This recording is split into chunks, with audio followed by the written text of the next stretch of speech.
So Chat. guys, we're live, guys, So we're gonna be talking about the EPL weekend EPL review. Gonna be talking about the Clasico on somebody brought up Eintracht Frankfurt versus Wolfsburg, which is gonna like dent Alan's ambition staying in Borussia Dortmund. That Dortmund and Frankfurt that was on Wolfsburg and in the Bundesliga, and we're gonna talk about second leg of the UEFA Champions League. So who goes to the semis and who has a piece like one leg in the final. We're gonna discuss that and we're gonna do our prediction for the second leg. So let's go. So Vas, looking at the EPL now. So who are you going with? Let me look at the EPL matches.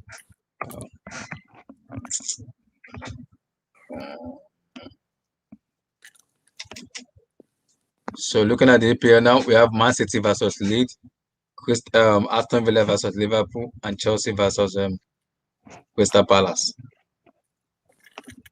Okay, so for over there, I'm going with definitely. I think Man City is gonna avenge that 1-1 in Man, tear autumn. them apart. 1-1. Yeah, no, they'll avenge the 1-1, so they'll beat Leeds. So remember, like the first time they faced Leeds, it was 1-1, but like this time Mm-hmm. they'll beat Leeds at home 100%. Because Mm-hmm. Leeds are starting to be figured out. Like they played really good football for a team that like just came from the second division, like Yeah. the championship. But like I think now like teams are starting to figure out how they play, and so Man City like definitely is like a lot better compared to what they were then. Like you saw like before and after like West Brom, that was like I believe that was like either they drew or lost to West Brom, but then like in the like the replay of it, like they beat them like 5-0. They Mm-hmm. drew with Liverpool in the fall, but then like like in the second game like they won 4-1. So like I think they're gonna do the same thing here. So like they're gonna like you're gonna see a drastic improvement from like the last game between these two. So Man City 3-1 to City, maybe 4-1. Like if you agree Liverpool with that. versus Liverpool Uh, versus Aston as Villa. for Aston Villa, Liverpool, dude, look, I mean, like it's Liverpool's game at Anfield. We know they're not good at Anfield, but like they'll want to win this game. They have to win this game because like the thing is they're sitting pretty in seventh right now. So Klopp is gonna want to like get top four. There's no guarantees like for the Champions League, especially since like there was damage done in the first leg. I think they'll want to like put a strong foot forward in the second leg, but like I think definitely like top four is the priority for them. Like it's more so than the Champions League because it's a more sure shot way of getting into Europe next season to just like secure the top four. So they'll want to win. Like logically, like like this is like a narrow like 1-0 or 2-0 win for Liverpool. I think they'll start their best 11 because they can't afford to drop any more points. But like as a Madrid fan, from a subjective point of view, like Arsenal failed us, like last week, because I was hoping for them to put a dent in Liverpool's form and sort of derail them. So hopefully these guys can do it, dude. Like I mean, like Aston if Villa. Aston Villa like take points off I Liverpool, think it just doesn't is hurt their Grealish morale back? even more, Is and Jack their Grealish back? morale I'm is not kind of sure. hurt I'm not because sure of if like Jack the Jack way Grealish is the back. the game ended in midweek. So like hopefully like Aston Villa can take advantage and like hurt their morale a little bit, like and that'll help us a lot on Wednesday, to be honest. And as for the Mm. last game, I think you guys are winning. I'll say 1-0 away because I say Chelsea's defense is able to contain Crystal Palace's attack. It'll be a close game because But Palace what aren't happened? too But shabby what happened defensively. last weekend? But like That Chelsea will that just is have it. enough to nick it despite their own problems up front. So yeah, those are my predictions. Oh, okay. Kazi, your take on the match? Man City, Leeds United, Aston Villa, Liverpool, and Chelsea, Aston Villa. For me, Man City are gonna win. I think Leeds are way too open. I feel like Man City's their counter-pressing style of football is gonna and their possession is gonna tear them apart. I probably think a 3-0, man. A 3-0 to win to Man City is gonna be easy. Aston Villa, Liverpool. Aston Villa 3-2. Aston Villa I think I think 3-2. it's gonna be it's gonna be a tough game. I think it's gonna be a very tough game for them. For Liverpool. Hmm. I do see Fair. Liverpool scored. I feel like Aston Villa was gonna surprise them. I thought Aston Villa, it's either they're gonna try come out, try press them, and if they get hit on the counter, Mm-hmm. it's either gonna work for them. Wait, Press is that press. Grealish back or not? Is Jack Grealish back or not? Is he back? Let me let me check on that. Let me just check on that real quick, man. I Oh, think he's been out for. I thought he's injuries for like a month or two. yeah. I perceive he should be back for tomorrow's match. I'm not sure. Is he I back don't for think he'll tomorrow's? start, man. I don't think he'll start. I think he'll come off the bench, but I don't Oh, think they will okay. starting him, man. It'll be Okay. his first time coming out of the squad. I don't think we'll start him. So I think it'll be Mhm. 3-2 to Aston Villa. And But then Aston Villa, Chelsea. you mean Crystal Palace to Chelsea? Honestly, man, Chelsea, the last two performances have not been convincing for me. I feel like the attack it's not been good. I feel like Jorginho and Kovacic they've been getting pressed a lot more lately, and I'm Mhm. starting to see weaknesses in Jorginho and Kovacic, man, Mhm. which I always thought about. So I don't know, man. Maybe I think it's gonna be a 0-0. 0-0 I to don't want. I don't want a nil, no, please. We gotta win. We gotta win. Yes, we have to win. It's gonna be a Just 0-0, to man. just to close up the top four, we gotta win. If I you don't don't want win, this. if you don't win this game, It's a top big four's gone, problem. man. It's You better gone. start winning City, man. It's gone. Officially gone. It's It's a bye gone. bye. We It's gotta gone. win. We have to find a way to win. We have to win. We have to win. We gotta win. So, Hologan, your talk on the EPL. Man City lead, Aston Villa, Liverpool, Palace, Chelsea. All right, Man City leads. I think Man City's going to take it. Why wouldn't they? But even if they don't, who cares? They're 11 points ahead. I mean, it's better for the Premier League that Man City takes a loss here and just reduces the gap. Liverpool, Klopp's going to be pissed at his side's last performance. He's going to get them together. I think it's going to be a clinical game. I don't even think Aston Villa's going to score a goal. The Crystal Palace Chelsea is probably the most interesting for me. You know, Zaha's name is coming up again in the rumor mill for Arsenal. Lacazette's finished. Zaha's going to try to prove himself. He's going to try to engineer an exit. He doesn't want to be there. I mean, Crystal Palace is a joke club. Get out. He's got against the board. Even if one of them gets pulled off, Batshuayi, who's going to get subbed on. Last time he got subbed on, he scored a goal in 2 minutes. He can't play against Chelsea. He's on loan from Chelsea. He can't play against Chelsea. Is there a stipulation? No, Oh, yeah, no, there's he a would be stipulation. He the can't sub play anyway. against us. So He's on loan. I He's on mean, loan. it's really about Zaha, and I think Zaha's going to impose himself. He's going to remind the world who he is as a striker. And also, okay, let me come to who I was spoken. Damien, your talk on the EPL match. If I got it Sunday matches. Man City's gonna beat Leeds. Liverpool will beat Villa, and Chelsea will beat Palace. So let's go to the Sunday matches now. There's a big match in the Sunday match. Burnley, Newcastle, West Ham, Leicester, Tottenham Hotspur, Manchester divided, and Sheffield United, Arsenal. So Burnley, Newcastle, fast. Who do you see going to? Well, it's for the relegation people. Relegation battle. The Brexit 4-4-2. Yeah.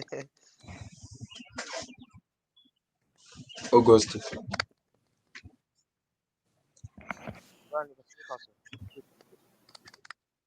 Khazi, one of the I'll go first, man. Burnley versus Newcastle. I'm probably that game.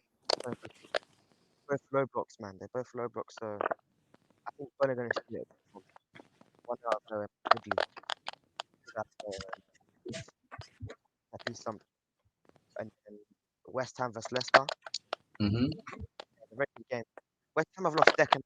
The Wolves is very, very good. Yeah, they left Declan Rice. I think he's out for one or 2 more weeks. I'm not Yeah, sure. rest of the season, man. He's not Rest of the season?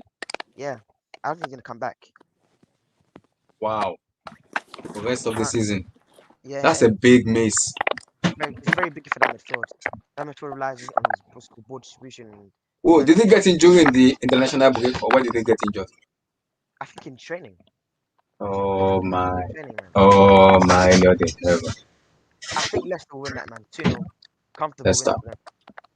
Yeah, I think Tottenham Hotspur United. What are you going for? Spurs United.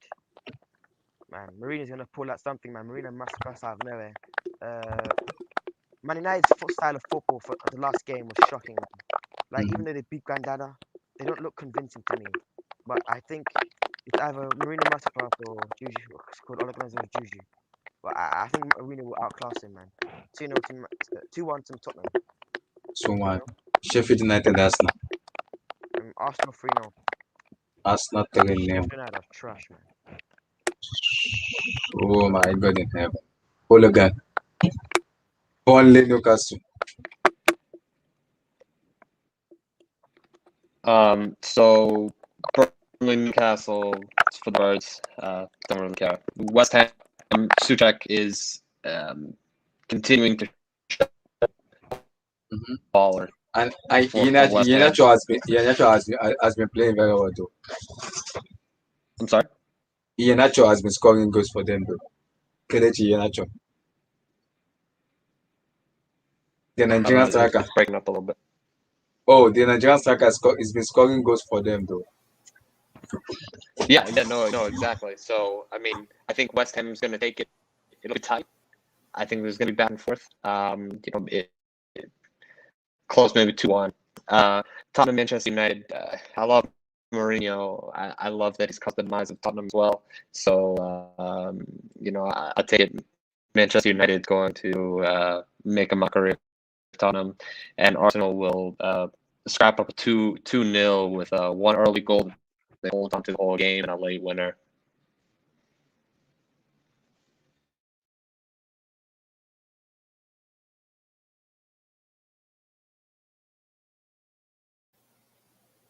I'm gonna go.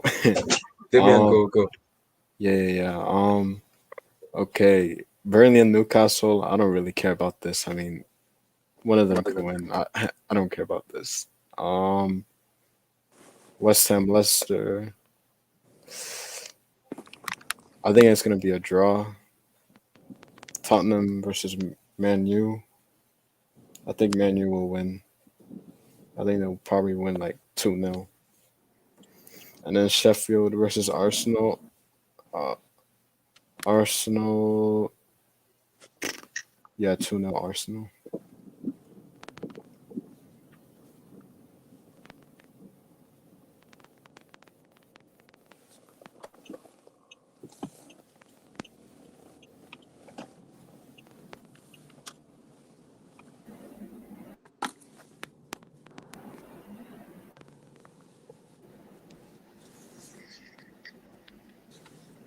Damn, where he went?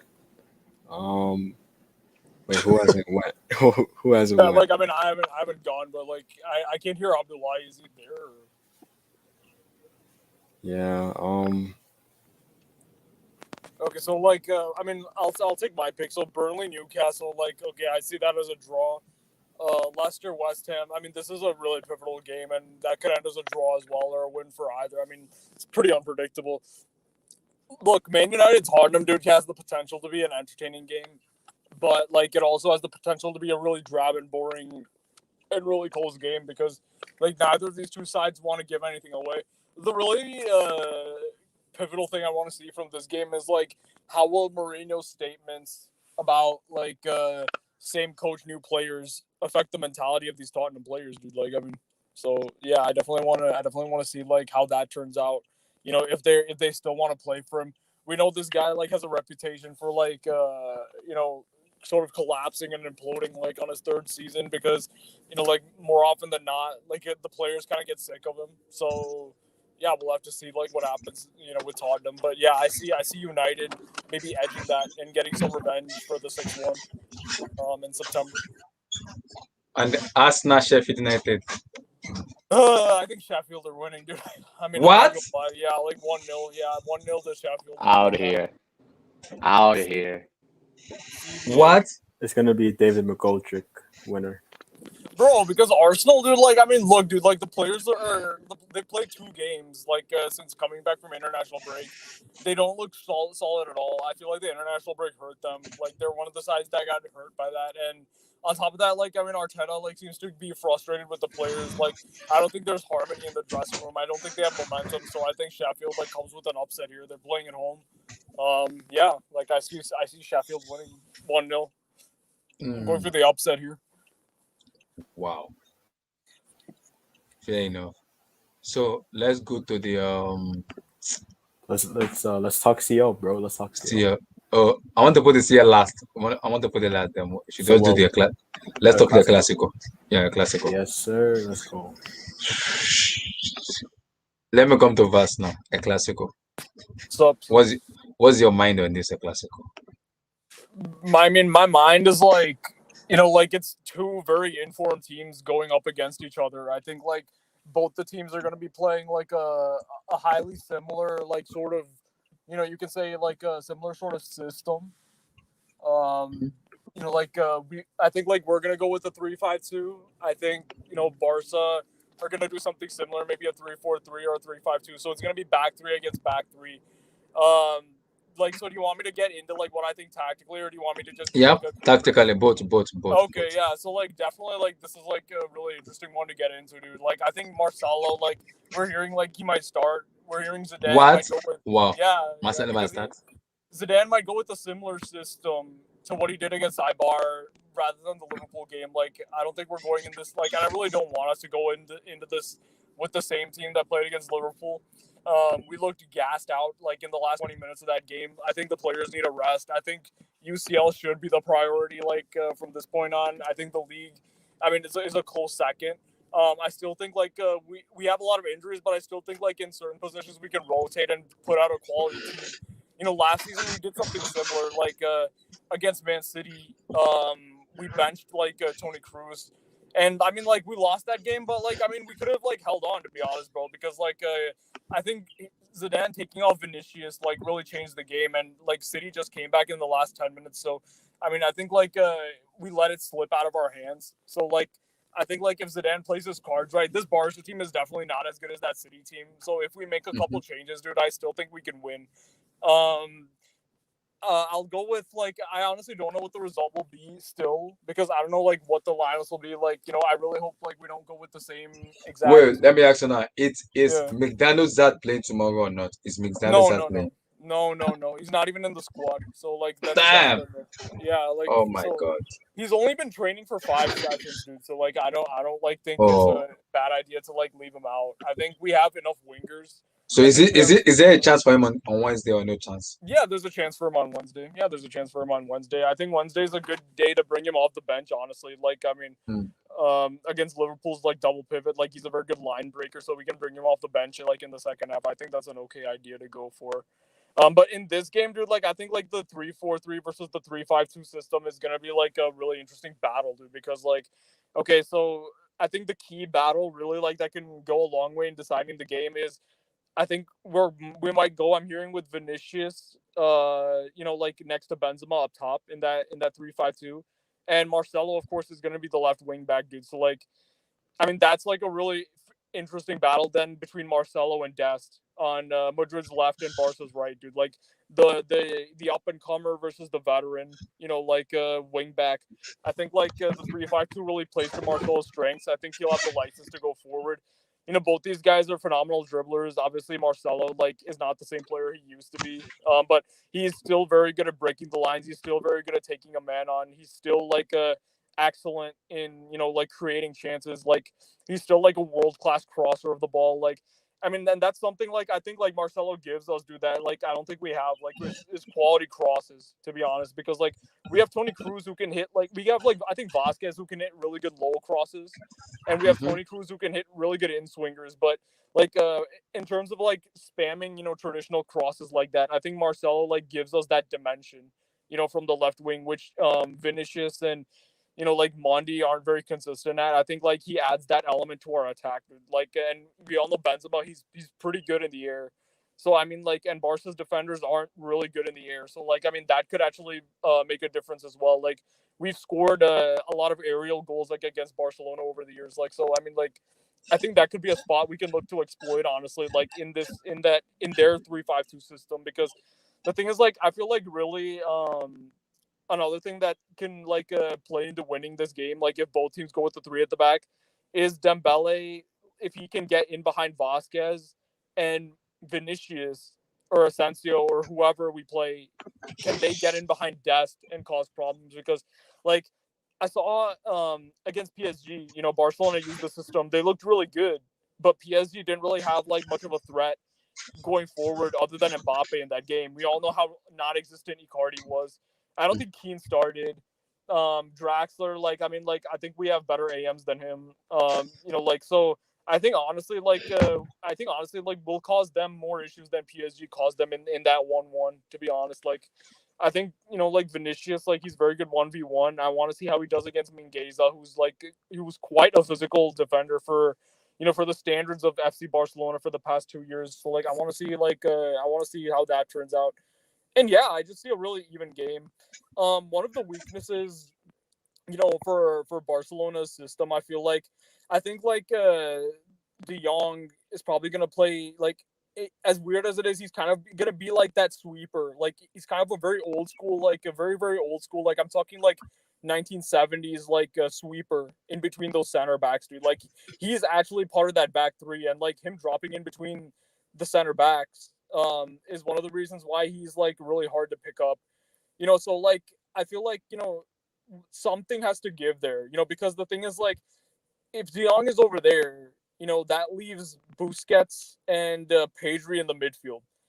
So like then their midfield is light. If De Jong steps up, you have like a back two then of Longley and Mingueza, and that's a vulnerability. So one of those things has to give, dude. So like either we're gonna exploit the center backs, or we're gonna win the midfield battle. And it really and the thing is, dude, like I'm gonna be honest here, dude. Like I completely disagree with this notion that like PSG's midfield is better than our midfield. I don't think Barca, like, even if we bench Modric, which I think we should, I don't think Barcelona is going to dominate us like the way they dominated PSG in that game. No way. I think it's going to be way more even than that. Like, they can still win, but they're not going to be that dominant, dude. I think it's going to be a pretty back and forth game, especially if we go with the 3-5-2. The thing is, like, I think the reason why Barcelona dominated that game really is because, number one, PSG's midfield, like, other than Verratti, dude, like, it's nothing special. And number two, I think this three at the back system, dude, like, the 3-4-3 especially, it creates many, many numerical advantages all over the pitch. Especially when we know PSG is vulnerable on the flanks, dude. So, like, I think Barcelona were really able to exploit that with their wing backs, especially Dest. And even Alba looks better, like, in this, this 3-4-3. But I think we can counteract that if we ourselves go three at the back. Yeah, that's pretty much it, dude. Like, and as for Messi, dude, like, I think the best way, for us to, like, nullify him is to, like, keep him as far away as possible from the final third, really. Like, if we get three guys around him, dude, like, I think, like, he'll want to, like, drop a little bit deeper, and the deeper he drops, the better. But yeah, I think the danger man for us, honestly, is Griezmann, dude, because, like, and maybe, yeah, you can say on a tactical level, Dembele, if he can get in behind Vasquez and give us issues. But I'm worried about Griezmann because when we don't have Ramos, the players like the likes of Jota, the likes of Salah, the likes of Griezmann, these players that we'll be up against, like, they scare me because of their off the ball movement. So like our center backs are gonna have to be on their game to like keep him in check. So yeah, that's my spiel for both sides there. Logan, your take on the Clasico. Okay, so this is more a must not lose than a must win for Real Madrid, because if Barcelona win, they're taking the title, they're on higher form, and I think there's absolutely no way that Zidane's going to deploy three center backs against Griezmann, Dembele, and Messi. There's absolutely no way. It's going to be four. You've got a Cadillac midfield with Casemiro and who are they probably going to put in there? Modric, of course. So Modric needs the rest, because of the Wednesday. Yeah, There's a match on Fede, Wednesday, bro. I think we should go with Fede. Honestly, he's ready. I think he's ready. Yeah, I mean, so you're going to have definitely a back four from Real Madrid to contain their front three, and this midfield is excellent. Vinicius is on hot form. He's going to love to take the Clasico glory for himself. This is his time to make himself a Real Madrid legend. And as a takeaway, because I said this is a must not lose, because it's so crucial that we have to stop Barcelona. Real Madrid, if Vinicius can make us win, we are dead tied for the title with Madrid, for Atletico. But who is Atletico playing this week? Betis. Betis. Yeah, so I mean, yeah, I mean, so it's on Vinicius and Benz to do it, to pull it over the line. I mean, even Asensio's on a hot goal scoring form. I mean, he's put it in. He's rip roaring. I mean, I'm putting all my chips on Real Madrid because they have to do it. This is the time that they do it for Zidane. They do it for the club. They do it for themselves. Everything all at once. So I'll take that. The only other thing is I'll say Levante will definitely take their match as well. Okay. Tell me a classical. So you want me to start with us or Yeah. You guys, how do you see the match? Talk about your guys are gonna come out with the Oos show up again. Will it show up again or no? well, first off, I think the international break has like hurt us a bit because like we like the run that we were on, like we were like scoring goals for fun, like before the international break we smashed Sociedad 6-1, and then we came back and then we started to struggle against Valladolid at home. So, and we're also the only team in the top five leagues to not lose a game in the league. So, I mean, it it's obviously form is a little bit on us, but Real Madrid is also on hot form, in the CL, the league a bit. Um, I feel like what's going to be key in this match for me is that um, how is Dembele going to be played in this? Is he going to be like shoulder to shoulder with like Militao or like Nacho, or is he going to be like on the wing? Because in my opinion, he should be like a striker. Because honestly, I see Real Madrid playing that high line, and if we have Dembele, shoulder to shoulder with them, he can cause some damage. So that's one of my main concerns about what Coleman is how he's gonna play this game. But I feel like if we can play our game, play the way that we've been playing, these past few weeks, couple months right now, then I feel like we can beat them. Whether we will, I don't know. We'll most likely will play our back three because it solidifies defensively us, and it makes us have more of a solid base. I expect for some reason there's a couple of rumors that PK might start, and if he does start, then my God, like I don't expect us to win. Hopefully, he doesn't. Oh my God! If PK starts, you get him beaten.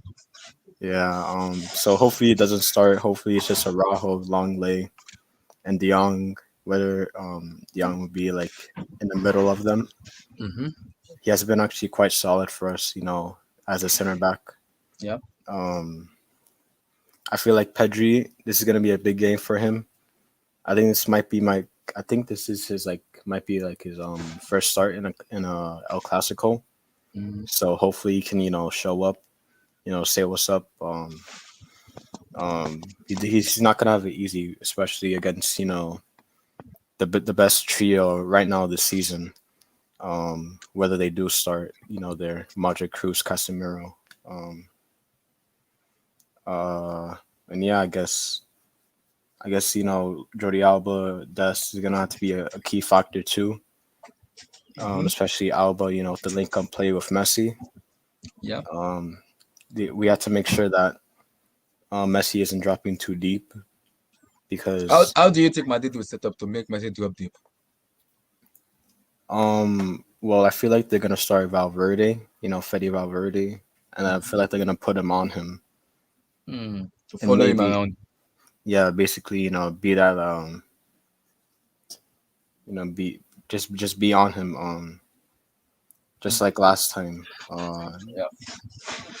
So hopefully, he sets it out so that everyone can, help out. And yeah, but I'm gonna be honest, I feel like it would be a draw.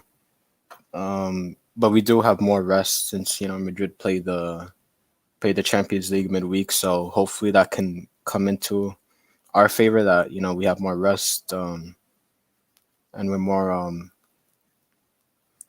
we're more rested, and yeah. So, but I honestly think this would be a draw. I feel like it would be 1-1.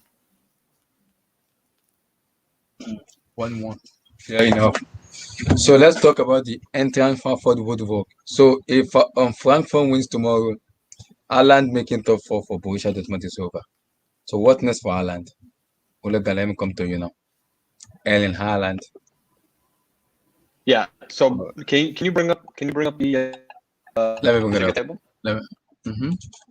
Bundesliga table.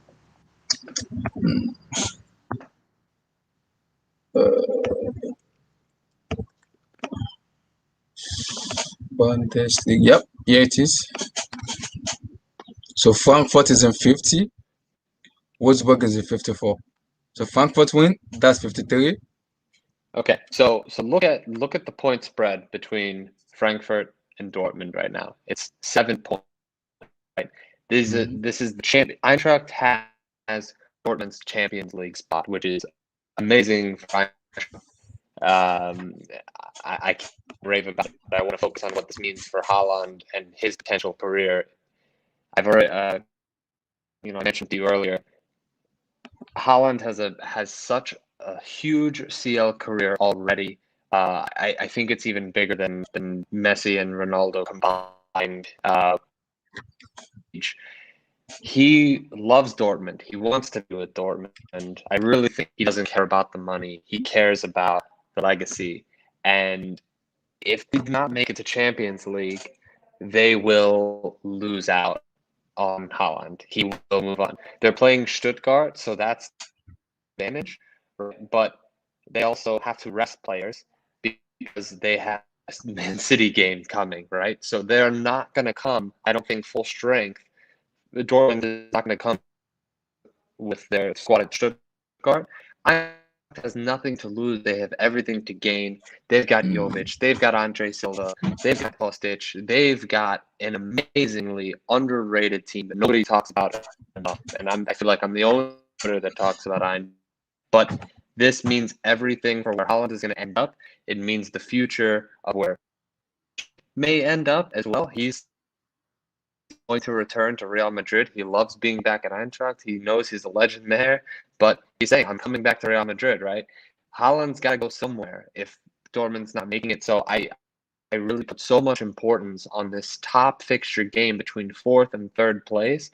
Either way, it's going to spread how far Dortmund is from the top, and they're in a position where they can't necessarily depend on it, and they really need to make squad decisions how they're going to rotate because they have Man City, and Man City is must win. So, that's my take.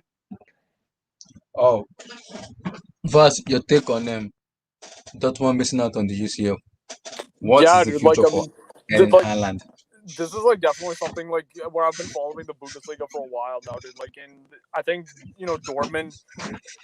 Okay, like I think like definitely, dude. Like as far as this has to definitely like go like way back, dude. Like to when they sacked Tuchel, right? Like like I feel like they haven't ever gotten a manager like good enough to replace him. Quite frankly, dude. Like, Marco Rose is a good manager, dude. Marco Rose is a good manager. He's a good I manager. don't know, man, dude. They could challenge. But, They could challenge this season. You never know. He's Bundesliga. I mean, yeah, I'd say he's better than like Lucien Favre, for sure. But the thing is, like Tuchel, like okay, I get it. Like like kind of it makes sense. He had like issues with the board. Something similar to what Flick is actually going through right now with Bayern, like, and the disagreements he's having there with transfers. Like, he wanted better players. They didn't give it to him. They sacked him, brought Peter Bosch, awful manager. Then they sacked him. Eventually, they landed on Lucien Favre. And, like, Favre was also abysmal, like, his tactics weren't terrible. But the thing is, like, it took him ages and ages to figure out, like, like, if a system wasn't working, like how to fix it. Like they would stick with that same, for example, like if a team exploited a weakness of theirs, it would take him 5-6 games to like figure out like, like, oh, what's going wrong and how to fix it. And by then they would keep dropping points, keep losing crucial games.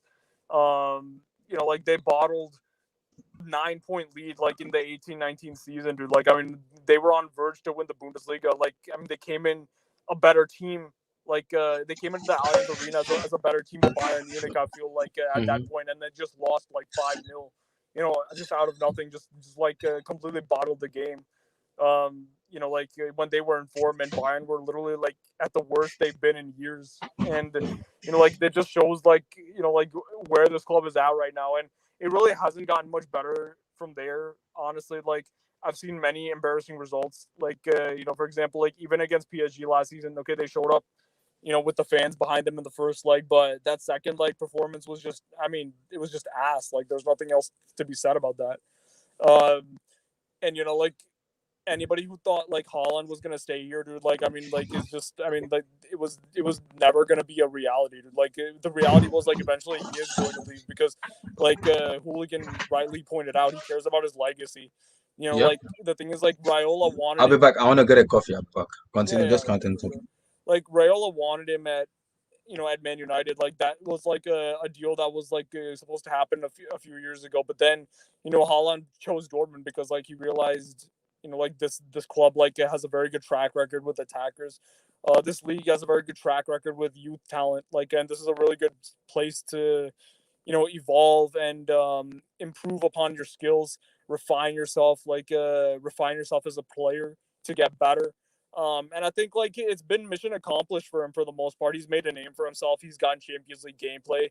He's got to showcase his ability on the as a striker. Like he scored many goals. Like he's very close to like overtaking Luis Suarez, for example, in the Champions League, which we've talked about before. But yeah, man. Like, Did you watch him against Eintracht? Did you see that game or no? Oh no, I missed that one. Yeah, what happened? Yeah, well, so it was April 3rd. It was just a few days before Man City, which I think Eintracht maybe ruined Dortmund's title hopes with this one because they did play a full strength squad. Yeah, that 2-1. Yeah. Okay, yeah, so they played a full strength squad. Haaland was amazing. I mean, he was flicking the ball onto himself, chasing and running, doing it all himself. Just couldn't quite do it, but he burned all the way. I mean, 90 minutes, full strength, Dortmund. They did everything they could. Royce had a decent game. He didn't really impose himself, but I mean, and Eintracht, while they have good talent, they really are a mid-table team. I'll hype them as much as I can, but I mean, they really are a mid-table team. They just have a couple talents in Jovic, who just came a couple months ago, and Andre Silva, who's really been doing everything. Well, between Kostic creating everything, which I fully believe Kostic gave Jovic a career, and that's not talked about enough. But Eintracht barely scraped across the goals that they needed to beat Dortmund, and they were frustrated and they were fully tired. And 3 days later, they had to play Man City, right? And Haaland is still trying to impose himself and he's trying to do everything. He's taking it on the chin. He will burn himself out if he doesn't go to a team that has the luxury of not having to scrap for every point and every goal opportunity creation you can, right? I mean, it's gonna really behoove him to be a club where there's a little bit of comfortability, like, hey, you can have a bad game. You can have a bad game and somebody else will do it for you. Yep. And that's why I think he's gonna end up at I mean, I don't know what this Cadillac midfield is gonna look like once it gets it's gonna have to be replaced, right? But for now, I mean, if next season he's there, he can have a bad game.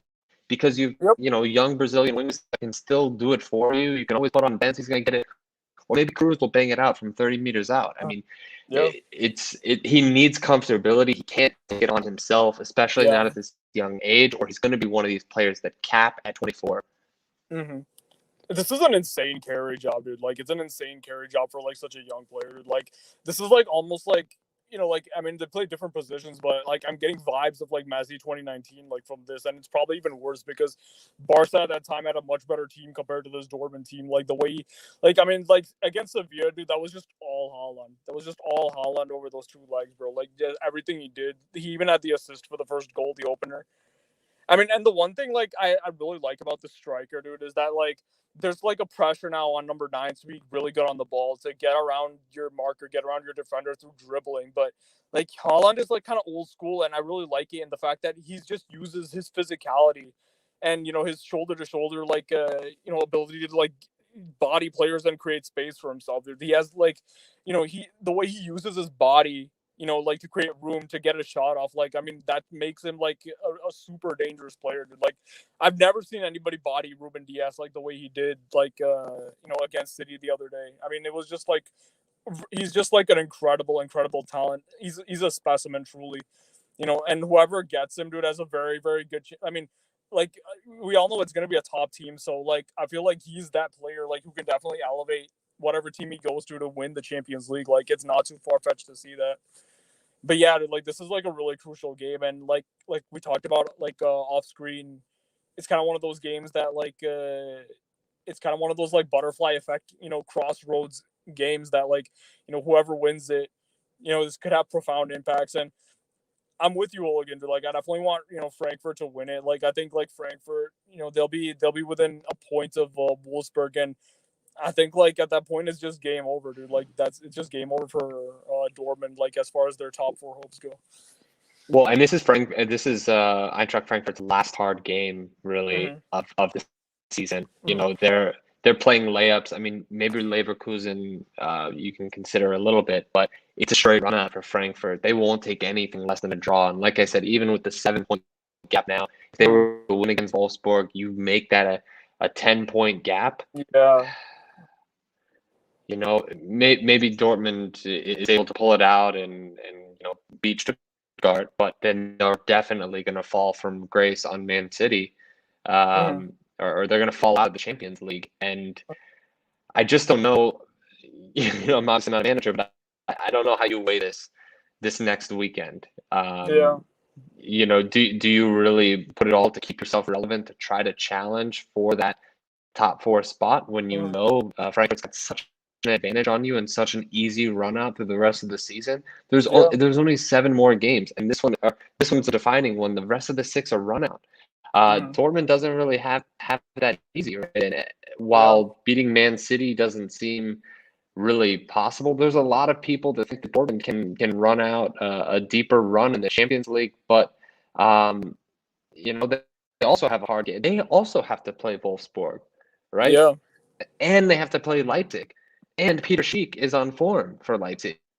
So, I mean, I know I tend to talk about the players and clubs that I follow a lot, but they're really, fortunately for me, they're really serious, impact makers on the games that they're playing. And I just don't see Dortmund being able to overcome Eintracht's point advantage in the Bundesliga if they don't win this weekend, or if Eintracht wins this weekend, rather. So it's a tough situation. Yeah. And dude, like I feel like Dortmund, dude, like are like one of those teams they can just lose on any given day, dude, against any given team, dude, or like drop points or get a draw or something like that, man. Like I think. Last season they lost to Augsburg twice, and Augsburg was like double-digit places. They lost twice. It was a joke. But they still finished high, right? But like you can lose Augsburg any day, like that's crazy. Yeah, that is insane, bro. And Damien, you can definitely chip in at any time, bro. Like, I mean, like, just unmute and like give your thoughts on it. Definitely. Well, this is one of those ones where, like, Dortmund is just not good enough, like, anymore. Like they just need like a whole rebuild. Like, it's clear that like most of these, like the whole structure of the club is just it's just not good anymore. Especially like relying on like a 20-year-old, like really.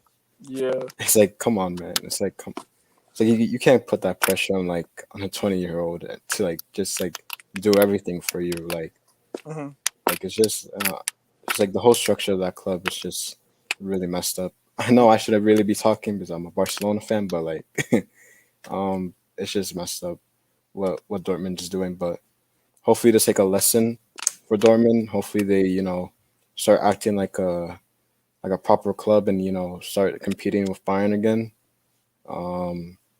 and get like proper signings and probably like move on. The era of like when like they had Royce, Hummels, that era, and just move them on. Because I feel like like, huh?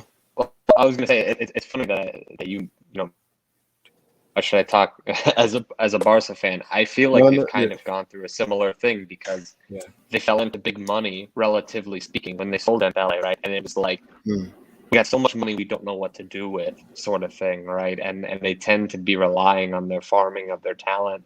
But then they buy a couple prospective talents that end up, leading them. I think they're pretty similar to Barcelona. I didn't even realize it until right now.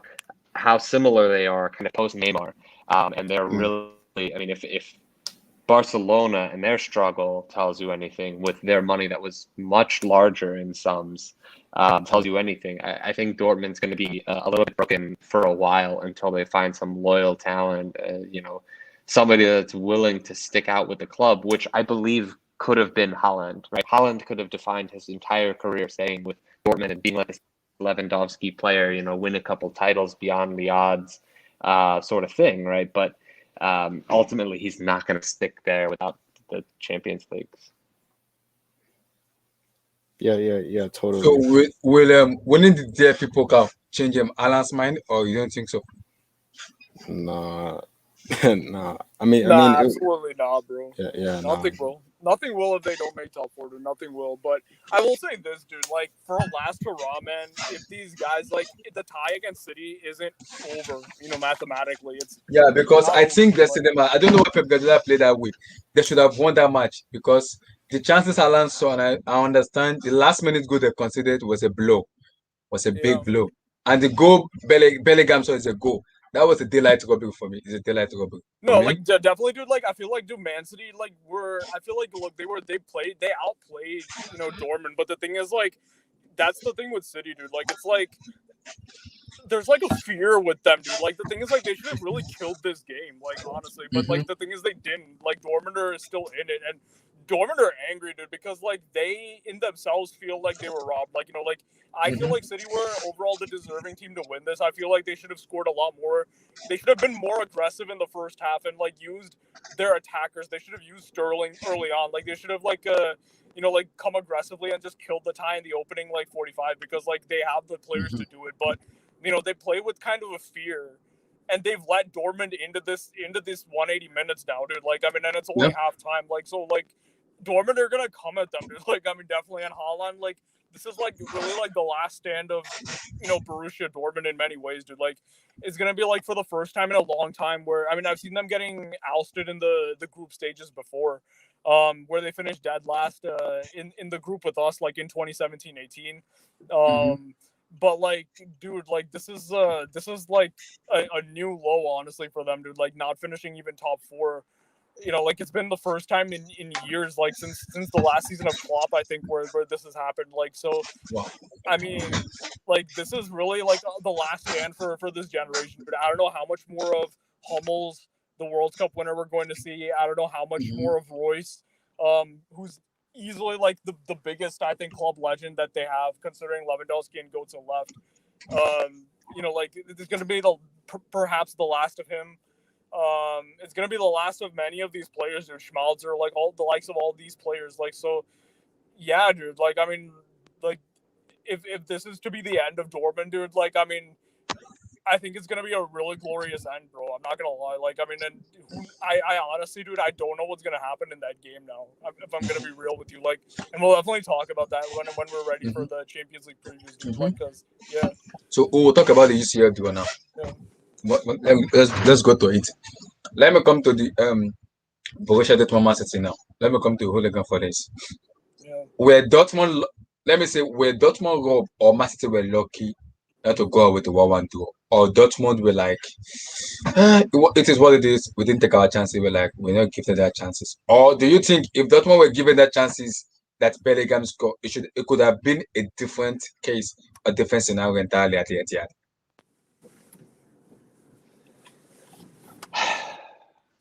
Like I said, Eintracht ran them ragged. I think Haaland was very discouraged in the previous game, just a few days before. He tried everything. He was the standout player. I don't know if you can give player of the match to a player that doesn't is on the team that doesn't win, but I still would have given it to Haaland. I mean, he was everything creative about Dortmund. Yeah, I mean, before the game started, I told my girl, I'm like, watch this monster. I promise you'll love this. Like, and just everything. I mean, to take a ball, kick it overhead to yourself, run and chase it when there's three guys dragging behind, right? And you still get a shot on goal on your own creation. I mean, he was run ragged. So I don't think he really came in a good mentality. He came very frustrated. I mean, think about you at 20 years old, right? I mean, you know you're one of the best players out there, and you're just not performing, right? It's a mental thing, and he's young. He's young. He just doesn't have the composure to, start a new day. This is a new one, right? Like he's a very mature kid in a lot of ways, but I just think he was too tired, and that showed by a late goal concession, right? I mean, a 90-minute goal tells me that the team is tired. The fitter team carried through further. Not, I mean, and statistically, right, they were getting beat out on opportunities, chances, possession. I mean, everything, right? They were tired. It was clear, and I don't think that this weekend is going to be refreshing by any means for them playing Stuttgart. I mean, I think they can easily win against Stuttgart, but it's not about being able to easily win this next fixture. It's squad management for the tie Yep. coming up ahead, and I think they're going to be in the same situation again because they're stuck between: do we fight for fourth? Or do we fight for the deeper run in the Champions League? Because they're Wait, is Sancho back for the second leg or not? Is Sancho back? Yeah. He's back. Yeah. yep. Oh wow, So that that changes the scenario for exactly changes everything in the second leg. It changes everything. It does. It does. Continue. So you're giving Dortmund an edge in the second leg ahead of Manchester City, or are you still gonna give Man City the edge? I think Man City's going to take it. I just don't see Dortmund being able to overcome the challenges. We're talking about they have two important games for their club. I don't see them being able to take it, and they're ready. They've been tired for a week, so. King Darian. See, I love Pep. He's one of the greatest managers in world football. I don't know. Like I said, I want Pep Guardiola's team this year. Do I think it's gonna happen? I don't know yet. I have to wait till Wednesday. Like I said, I don't want Pep Guardiola. I don't want Pep Guardiola's team. And if Pep Guardiola just mistakenly get knocked out by Borussia Dortmund, oh my God in heaven, we're gonna have a Pep. We're gonna have a Pep team. We're gonna have a special Pep team. What is this gonna be so difficult? We're gonna have a Pep Guardiola's team. Oh my God in heaven. I pray it doesn't happen. If that happens, Pep Guardiola's team is coming up on Wednesday. Oh my God in heaven. Continue. Ole can continue. So you're giving the it to other Man City, fixtures? right? Yeah, no, So I'm giving it to Man City.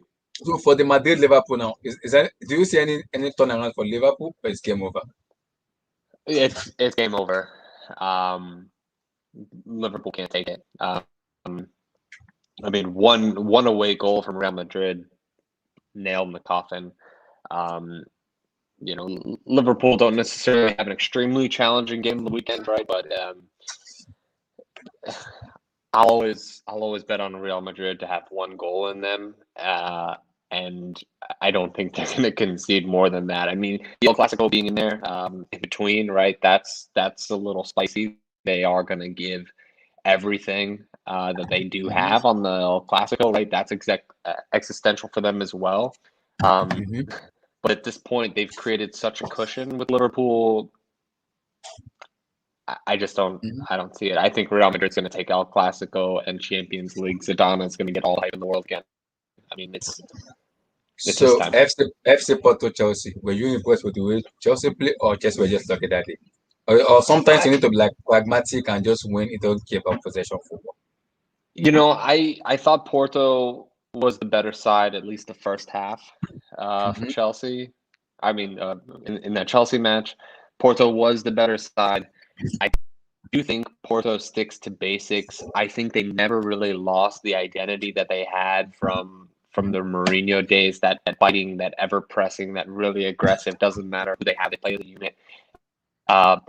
Chelsea's not so strong in that unit. I think somebody in one of the group chats brought up that Chelsea's defensive game is pretty solid, and I'll agree with that. So with that considered, the 2-goal advantage, I think they would have created a cushion good enough for them, especially having done it on the way.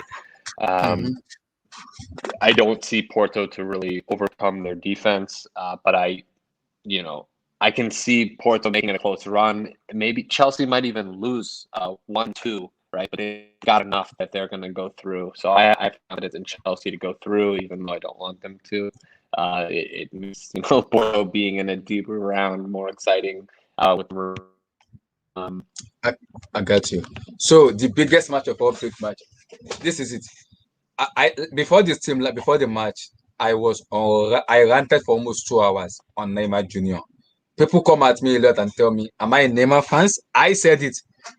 Damian is there. He could quote me on there. I said it. I said, if Neymar turn up, it's over for Bayern Munich. If Neymar Jr. turn up for me, it's over. And I said it. When he's fit, in terms of talent, is a top 2 in behind Lionel Messi. I don't care what anybody say. I'm putting Neymar Jr. side by side with Leo Messi. It's never better than Messi. In terms of talent, Neymar Jr. is on par with Leo Messi. That's how good of a player he is. And I'm happy Neymar Jr. turned up. Were you impressed with Neymar? Or is the disrespect of Neymar Jr. way too much that people need to respect him? Well, I mean, he just recently came back off injury, right? And he created the goal for Marquinhos, right? He's the reason that they're ahead. That pass was that is a sublime pass. Wow. Yeah, I mean, with his left foot. Wow. With whatever he was struggling with injury, he has it still in him in brilliance, right? So he's going to turn up one of two ways. He's going to be stupid and technical, or he's going to be brilliant and a little bit more reserved, right? Either one on this next fixture, I think it really depends on what the lineups are for PSG Bayern. Honestly, I think it's the only game to watch next week, or the only game to watch on Tuesday. Forget about the Chelsea game. But I think PSG has it in them. They will assert their dominance. I can't remember. Was it determined that Kimmich is out? Yeah, Kimmich is out. He's suspended. Kimmich is out. Goretzka is out. And I think Hernandez, the left back, is out. But Kimmich and Goretzka is out. And Lewandowski is not playing too. Lewandowski is also out, right? He's out, yeah. Yeah, and Gnabry's got COVID, right? So he's out too. Yeah. No. So yeah, where do you see it? Where do you see it coming from in Bayern?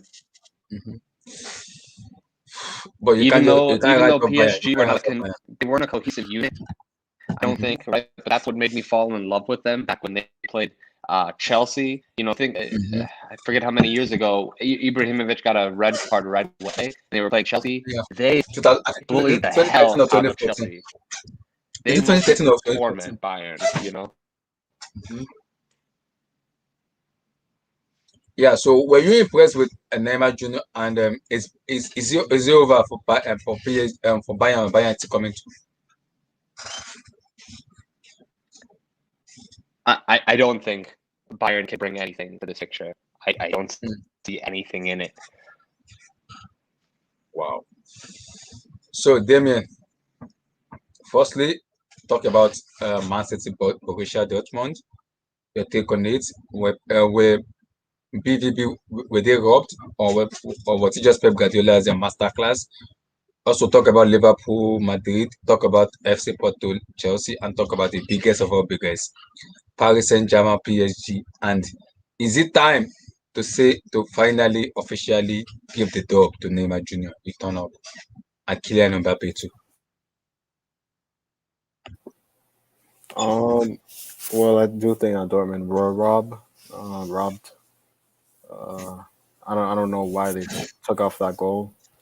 And it didn't really make sense for me. The referee said he fouled Ederson, and he already blew the whistle before he played the ball. But for me, it's enough away, but it was Ederson that fouled Bellingham. It wasn't him that fouled Ederson for me. That was a daylight robbery, though.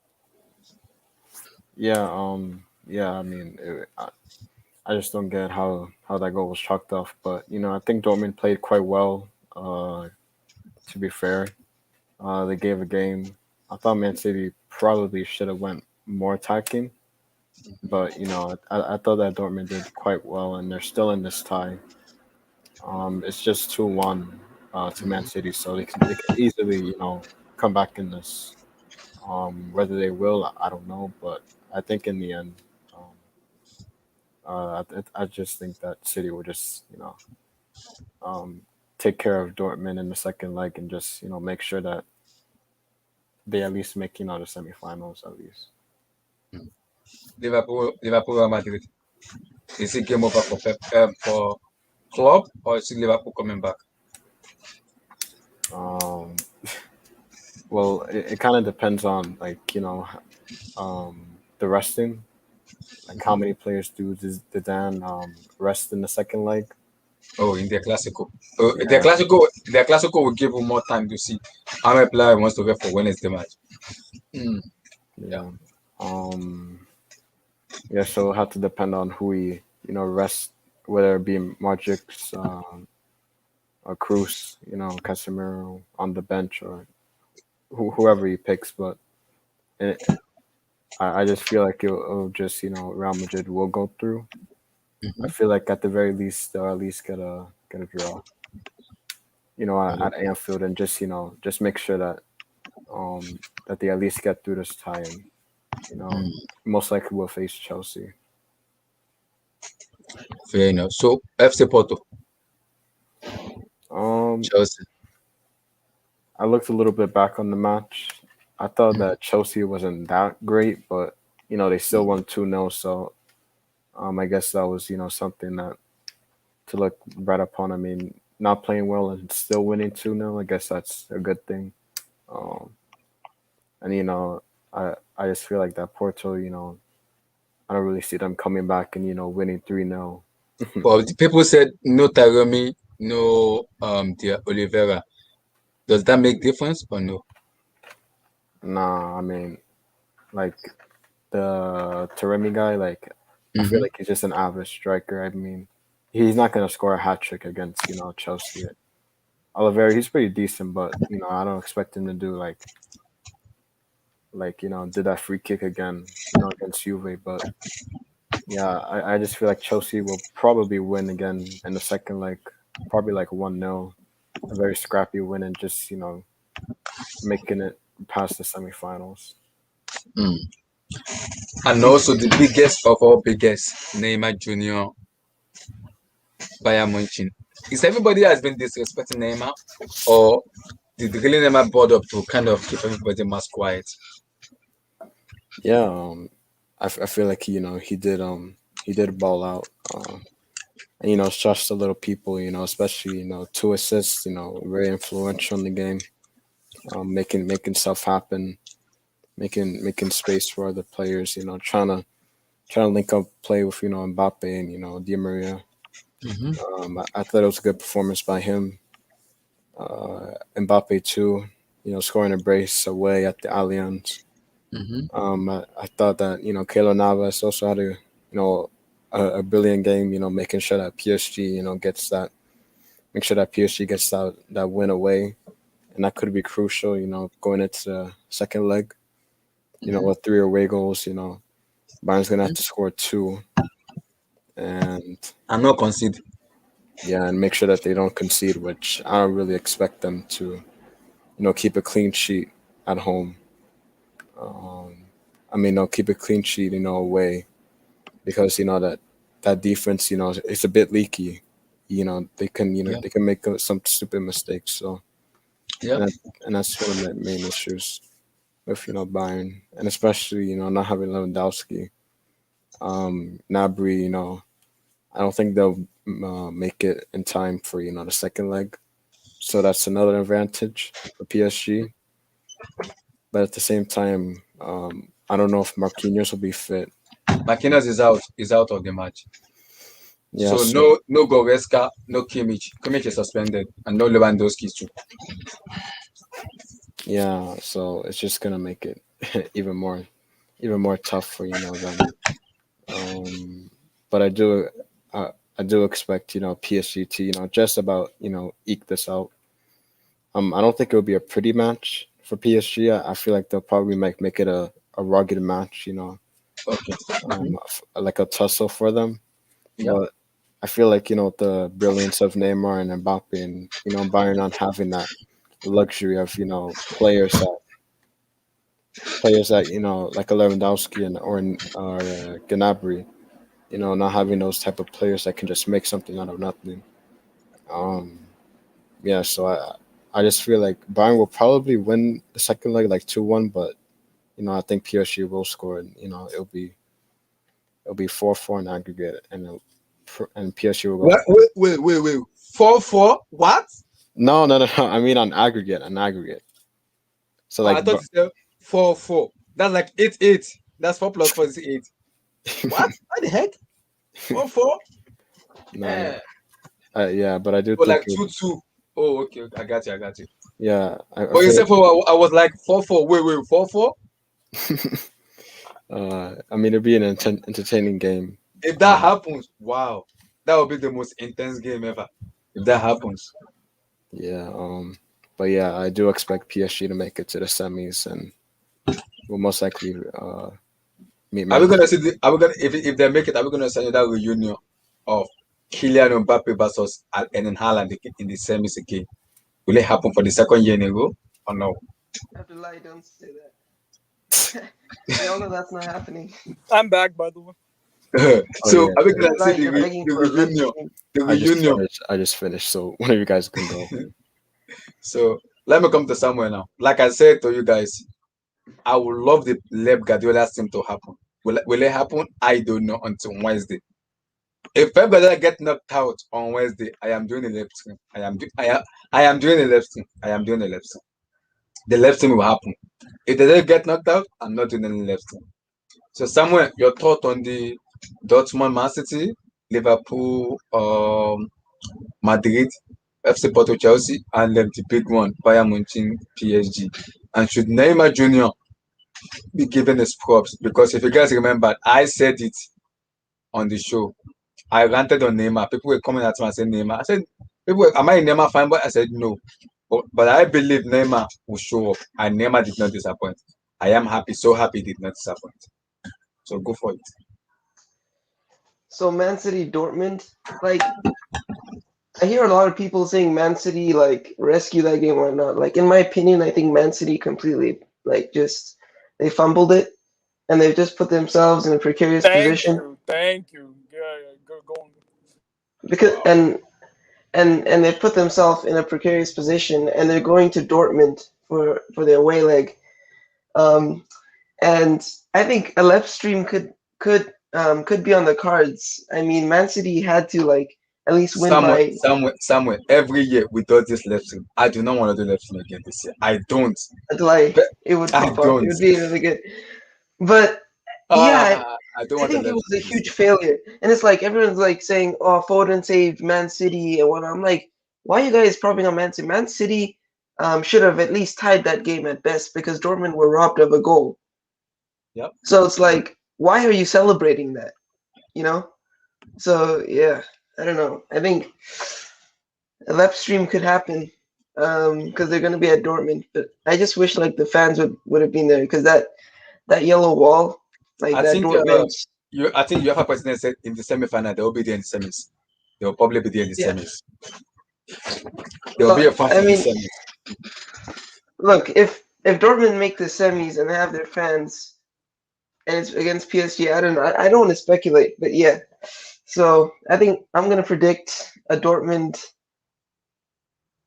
I'm gonna predict, yeah, a Dortmund win 1-0 to send them through. If Dortmund win 1-0 and knocked out, I guys, swear. I think it's gonna be a need to make an announcement. I need to make an announcement. I don't want to. I would love to do left stream, but I do not want to do left stream. My lord in Why heaven. not? Wednesday is gonna be so beautiful. If Lev Guardiola get knocked out by Borussia Dortmund, oh my God in heaven. Sancho's not playing, right? I think Sancho is back. Is back. Is back. Is back. Is back. Is back in the Is second Sancho leg. gonna be healthy for the second leg? Yeah, he's gonna be fit for second leg. He's gonna start. Oh yeah. So Man City fumbled it, man. Because that was supposed to be 2-2. Man City fumbled it. And I'm thinking Sancho, Haaland, maybe, I'm thinking because what I've noticed about Man City is this team struggles to sort of score if they're not under too much pressure. You know what I mean? It's like they sort of kick in after they've like been hit with pressure or so. Yeah, I don't know. I think it's gonna be a late goal and it's gonna be a lep stream, and I'm looking forward to it. So what's next? Liverpool, Real Madrid. Yeah, man. I think this is the for sure tie. I think Real are going through. Really? Yeah, for sure. I think like Liverpool are, I think mentality wise, are an extremely weak team at this moment. They don't have their fans, and obviously, as we all know, their fortress has become a brothel. So Jesus. so yeah, I think they're gonna get violated at Anfield. Honestly, What? Violate? Don't gas me, dude. Don't gas. Abdullah, it's a brothel. Like, relax. Anish, imagine Fadzat coming in and scoring a trick at Anfield. I mean, like, okay, that's not gonna happen, dude. But I think tactically, like, we definitely should bring him on in the second half. Anish, Like, if that happens, if Eden Hazard score a trick at Anfield, dude, nah, man, dude. He's just coming Abdullah, back. Let a man live, dude. Let a man live. this team is. I think Liverpool are gonna get. I don't know, bro. At best, at worst, they're gonna get touched, bro. It's just that's the status of their ground, and it's tough for me to say this. Yeah, it's become a brothel, which is deep. Next, yeah, what am I gonna predict? I say Real Madrid 2, Liverpool 1. That's conservative. So yeah, FC Porto Chelsea. I don't know why people are saying Porto could make a comeback, all that, and I'm just saying where is that going to come from? We've got 2 away goals. And it's like I think it's reverse juju at this point. We're just gonna go through. I think it's gonna be a simple sort of.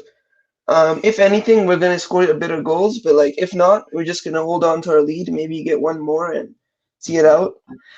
But yeah, I think like HH for like he's still sort of on the edge about it. And I'm like, why? 2-0 is good. I had to go at him on Thursday. What's a complicated show? I had to go at him on Thursday. So he tried to use one stupid reverse psychology for him. I don't want that.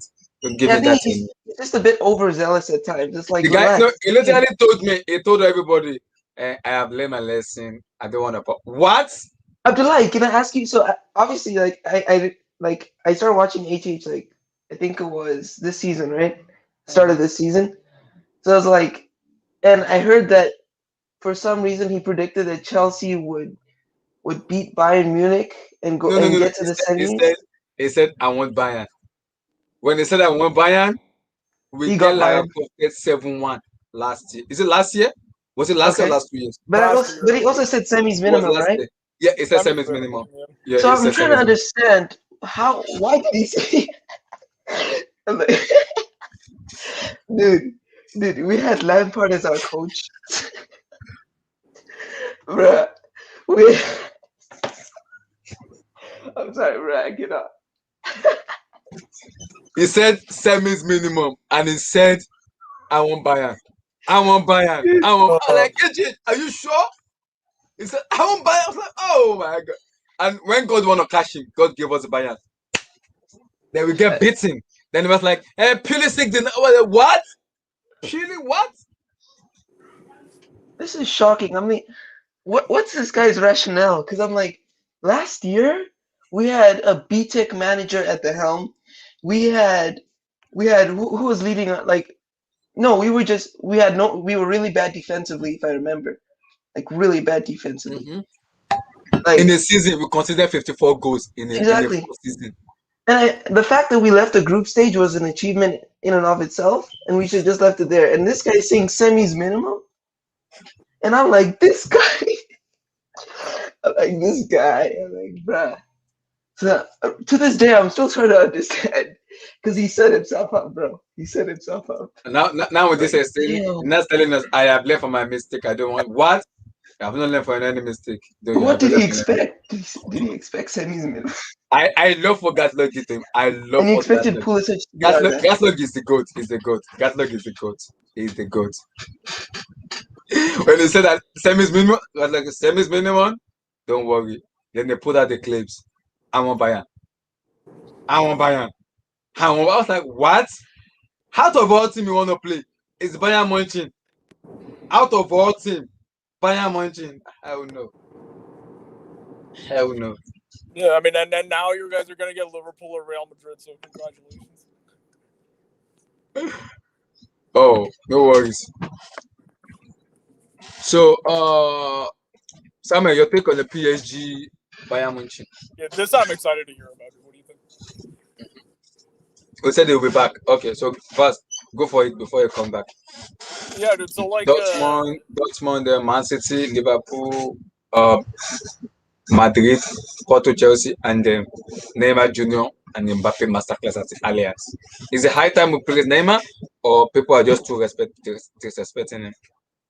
dude, so definitely like let's start with the Dortmund Man City because like that's the one we just left off on, right? So Yeah. I mean, like, yeah, dude, like basically he just hit the nail on it.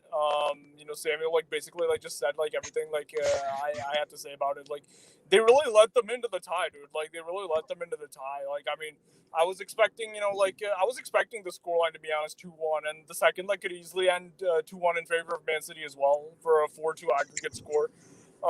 But like the thing is, like they let them into the tie. Like, I mean, like the way to go for Man City in this game, dude, was like, you know, just like I mean, if you're playing, and like I've seen this with Man City, dude. Like I've seen it with them. You know, like I think the Lyon fixture. Oh, like, really last year. Okay, last year. yeah, it really hurt them, dude. Because like the thing is, like, okay, here, look. Here's the thing, right? Like Man City, like they had their confidence was pretty good, I'll say. Dude. Like it was pretty good, I'll say. Like when they beat Real Madrid, because that's an impressive scalp right there. Like Real Madrid, right? But like the thing is, like you know, like I don't know what happened against Lyon, to be honest, bro. Like I have no idea what even happened against Lyon. Like I have no like. Okay, so maybe like okay, everybody will talk about the Sterling miss, dude. But I mean, like I think Pep just completely like fell off in that game, dude. Like I think it was really just a tactical disaster class from him. He went conservative when he knew Man City were the better team, and he just like let Lyon into the game. Lyon opened the scoring. Then the game just totally opened up for Lyon, dude. They were able to like, you know, play to their strengths, sit back, absorb pressure, hit City on the counter, and So that was it. let me ask you now. Are we gonna have a left team this year or no left team? Oh, man, dude, honestly, bro, it could happen, man. Like it could happen, dude. Because the thing is, like, I was about to go. Anish, I don't want left team. I don't want left team. Because I have talked about left Guardiola. Like I noticed with Man City, right? Like the thing is, like people say like league form and Champions League form like don't correlate, dude. But if I'm gonna be honest, bro, like the only reason City are spoken about as like, you know, like because of the player they have. Because of the players they have. Not just the players that they have, dude. Like I mean, because like look, they didn't start off the season well, but the thing is, like their league form improved so drastically in the season that like people like felt like their league form and their domestic form would carry on to Europe, dude. League form, you know, is the main reason that people are even considering them as favorites, dude. So like, first of all, that like I mean, like so like. Yeah, like that's what I'm saying. Like, so there is a correlation there between the league and the Champions League. So, like, Man City are a good team. Like, if you look at like the squad top to bottom, right? I mean, like, I feel Man City are really like a team's team, dude. Like, people say Bayern are a team's team, and I'll get into that. But Man City are really like a team's team. Like, if they lose players, they can easily like find replacements for them, like from the bench, dude, because they have a very very strong bench. You know, like, so like I feel. You know, like that can really like benefit them, you know, like in all competitions. But here's my thing with them, dude. Like, I feel like you know, like I feel like with these guys, I get a sense that like they play with fear. And in the Champions League, like after what happened against Lyon, dude, and let me like explain what I mean by that, right? Okay, so in the round of 16, they got Gladbach. Okay, like, and Gladbach are a team, you know, like this team, like at that point, like, you know, like their manager was set to leave. The players kind of gave up. when Man City played against Gladbach, in the round of 16, Gladbach were 10th in the Bundesliga. So they were literally playing had the luxury of playing a mid-table team in Champions League. And, like a team like that's more seasoned and more experienced in this competition. Like if you're like a Real Madrid, a Liverpool, a Bayern, like a team that's been there and done that, how would you respond by coming up against a Gladbach in the round of 16? You would go in trying to just outscore them, And they were very lucky against Gladbach because Gladbach were not clinical enough. They should have beaten Man City. They were not No, clinical. like They had a I don't chance. agree with that. I don't agree with that. But like I think the approach of Man City was kind of like gave away some warning signs for me, dude. Because like the thing is, like, I saw the way they were playing, right? They play with fear, dude. Like they didn't play to destroy Gladbach. Like if you look at the Man City team, you look at the attackers they have at their disposal. They could easily just go out like with the aim of just outscoring Gladbach and just like killing the tie off in the first leg, but they didn't do that. They played to control Gladbach. They controlled the possession. They controlled the game. They controlled like the pace of the game, where the game went. I felt like it was a game of containment by Pep Guardiola. They were planning to just contain Gladbach and just stop them from scoring and just nick a couple goals and see the tie out. They won each leg by 2-0. Which really isn't like a big margin at all. It's not really like that impressive at all, dude. When you consider the state of Man City and the players they have versus the state of Gladbach and like the players that they have, like the margin should really be bigger, to be honest, bro. Like, I mean, you didn't get drawn up against you got drawn up against the easiest team in this at this stage. So I can see like a fear in them. Like they're scared of conceding goals. They're scared of what the other team can do. And Pep, like the reason why I feel like he does these tactical blunders, dude, is because, like ever since he left Barcelona and like he lost to Madrid, he lost to Barca, he lost to Atleti, like he's not really like thinking of Man City and like how Man City can hurt the opponent. He's thinking more about what the opponent is going to do against them and how the opponent is going to hurt them. And he tries to overcompensate and do some tactical blunders, and that's why like they end up losing these ties. Like, we've heard the saying a lot on social media and even on some pundits. They say like Man City shoot themselves in the foot. This is what they're talking about, dude. Like they focus too much on the other team. They are too afraid, and like they're not focused enough on themselves and confident enough in themselves, like to just outscore the other team and just like play better and win the tie. And I feel like we saw that in this game, because like Man City, they should have come with a clear game plan. Again, they're playing a Bundesliga team that's not in the top 4 right now. Okay, they're not in form. They played against Bayern recently. They gave up a 2-goal lead, Dortmund in that game. I saw Bayern's performance against Dortmund, and Bayern honestly looked like they were going to score every time they went forward. This team is not good. So, like, clearly, like, Man City, like, many people consider it as the best team top to bottom based on the players they have, and I'd have to agree with that because they have the best squad. They could have really destroyed Dortmund in the first half and killed the entire tie in the first half if they played aggressive and just played to destroy and dismantle Dortmund, But they didn't. Again, they went with the containment approach. They tried to contain Dortmund. Dortmund started to grow into the game, similar to how Lyon grew into the game. But, Dortmund are just so ass, and they're missing their best winger on top of that.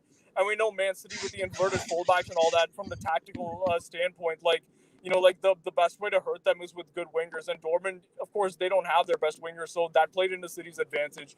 And City were just able to nick it 2-1, like basically what I expected. But I expected better from City, dude. Like, I mean, they created some chances, but, they missed most of them.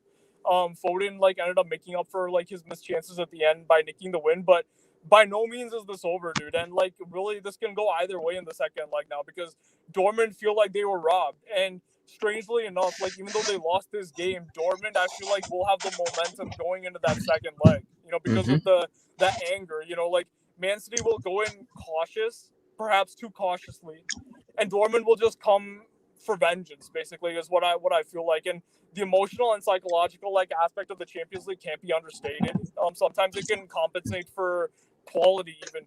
And so, like, it's not too far-fetched to see Dortmund, who now have the away goal, and I feel like City will definitely score some away goals, multiple away goals, but Dortmund can beat them by 2 goals, like in Dortmund. It's not like too far-fetched to see that happen. If Dortmund win 3-1, they go through. Yeah, like something like If that. Dortmund win 2-0 or 3-1, they through. Something I They don't can see win 1-0, right? I don't Yeah, They see can can win win 1-0. Yeah. Wow. Yeah, like I mean, I don't see 1-0 or 2-0, but I can see 3-1 to be honest. Like if Dortmund score early enough, I can see 3-1. Like, but yeah, because Man City. Wait. Yeah. Anish, are you telling me Dortmund is gonna beat Man City at the Signal Iduna Park 3-1? Bro, because the I don't thing is, want dude, that. like when it comes to Champions League, dude, like these scorelines might sound outlandish, you know, like when we're talking about them before the game, dude. But like, bro, the way these games, you know, go, like the way like the game ebbs and flows, the way each team, you know, like I think for 15 minutes one team plays on the front foot, for another 15 minutes the other team comes on the front foot.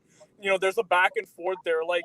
And you know, like at different parts of the game, teams have certain momentums. You know, for example, I'll give you like an example. Like, I'll give you two examples, two really good examples actually. First example, you know, Madrid versus Juventus. You Yeah, know, like when I remember. nobody gave Juventus a chance to make us a comeback. You know, like after we beat them 3-0 away, but when they scored that first early goal, the momentum changed in the game. You know, like I feel we got a rightful goal disallowed for that Isco scored. That added to the momentum. Then they came into the game even stronger, dude. They scored the second. You know, like so these things mid game, in game can happen where like certain teams they're in that like they just have that adrenaline rush that can just carry them, you know, like to produce a crazy result in 90 minutes. I'll give you another example like that played into our favor like as well. The Liverpool game, the 3-1. You know, like we took a 2-0 lead into halftime. Then like we came out in the second half. Liverpool definitely improved markedly in the second half. Like And they from scored the a goal. first They half. scored one goal.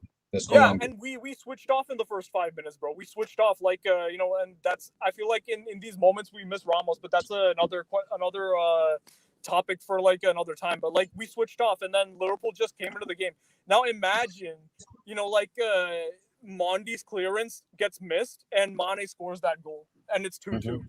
Where it's a completely different game then, dude. Like we're having a completely different conversation now for that second leg. So weird things can happen in the middle of the game, dude. Like and like I said, emotion, psychology, it plays a big role in like how many goals a team scores and when they score in these games, dude. Like I mean, it's not too far fetched to see like a 3-1 happen. Like and like yeah, dude. Like I mean, so my prediction, I'll go with a 2-1 for City. I think like because that was my prediction actually. Like when the draw was made, I predicted City would win each game by 2-1.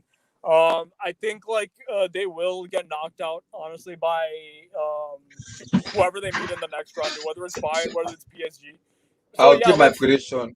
Not yeah. today. We're gonna do our final one on Monday. That's when I'm gonna give all my prediction. At the moment, I'm not giving prediction now. Let's say we're gonna win. The next one on Monday is gonna be when I'm gonna give my prediction. I already have my prediction already. Reddit edited, stamped, waiting to be set out. Continue. The Liverpool Madrid. Do you see Liverpool coming back, or you just like it's game over? Yeah, dude, I can see them coming back, dude. Like, I mean, it's not like this is still like when we went into the tie, right? Like, universally, like it was acknowledged that this was a 50-50 tie. Like before the first leg, you know, both teams had injuries. Both teams are missing their center backs. Both teams are missing like key midfielders. Both teams are dealing with fatigue. Like, so yeah, Liverpool can still come back, and that away goal, like I said, like.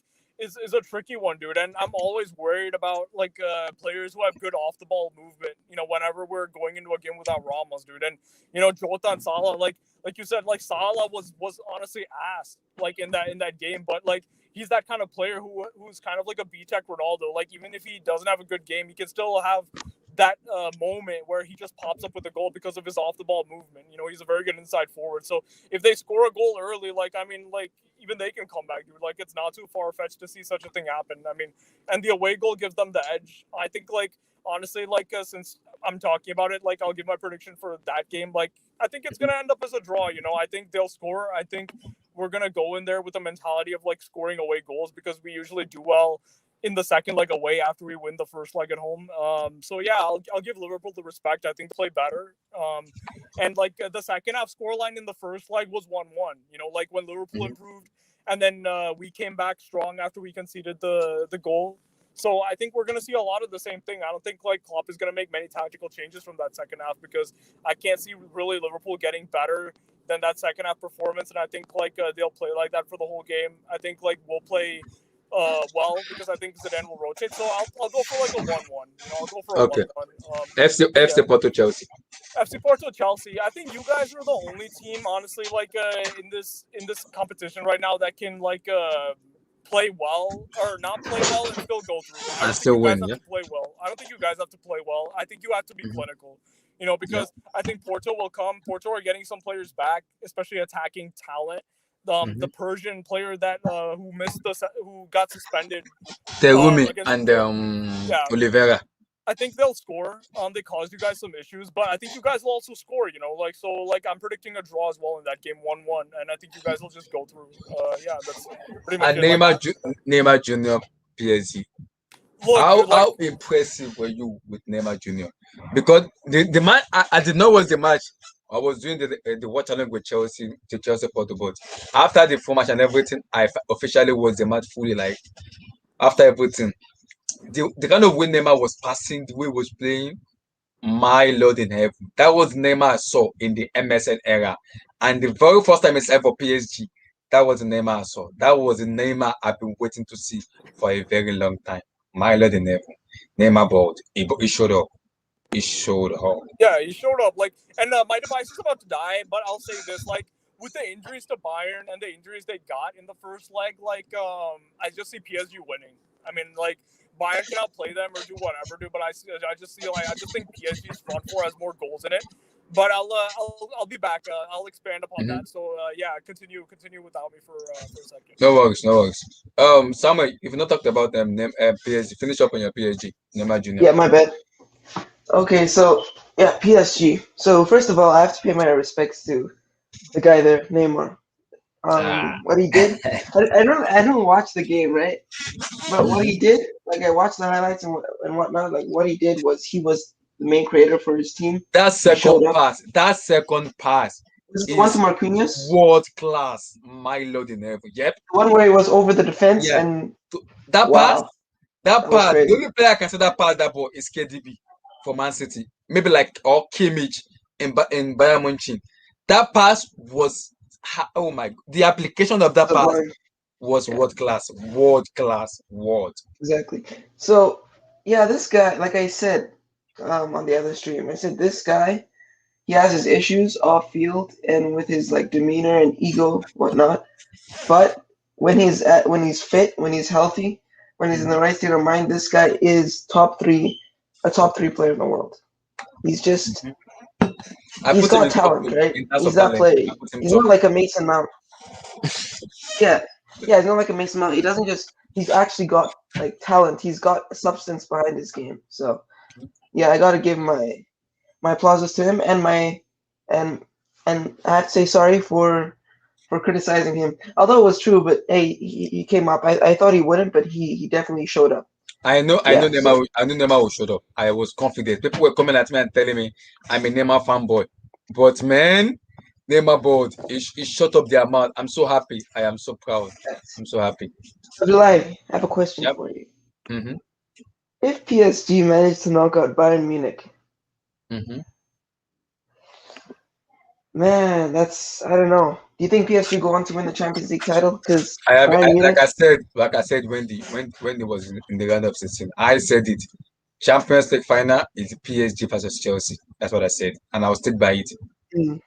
I will stick by it because I have that belief we're gonna see a reunion back, a second time reunion back between Paris Saint-Germain and Chelsea. Thomas Tuchel versus going back to Paris. It's gonna happen again. I've been saying it for a very long time. PSG versus Chelsea is happening in the final of the UCL. And we gotta respect your predictions because you always get them right. So yeah, it's looking like it.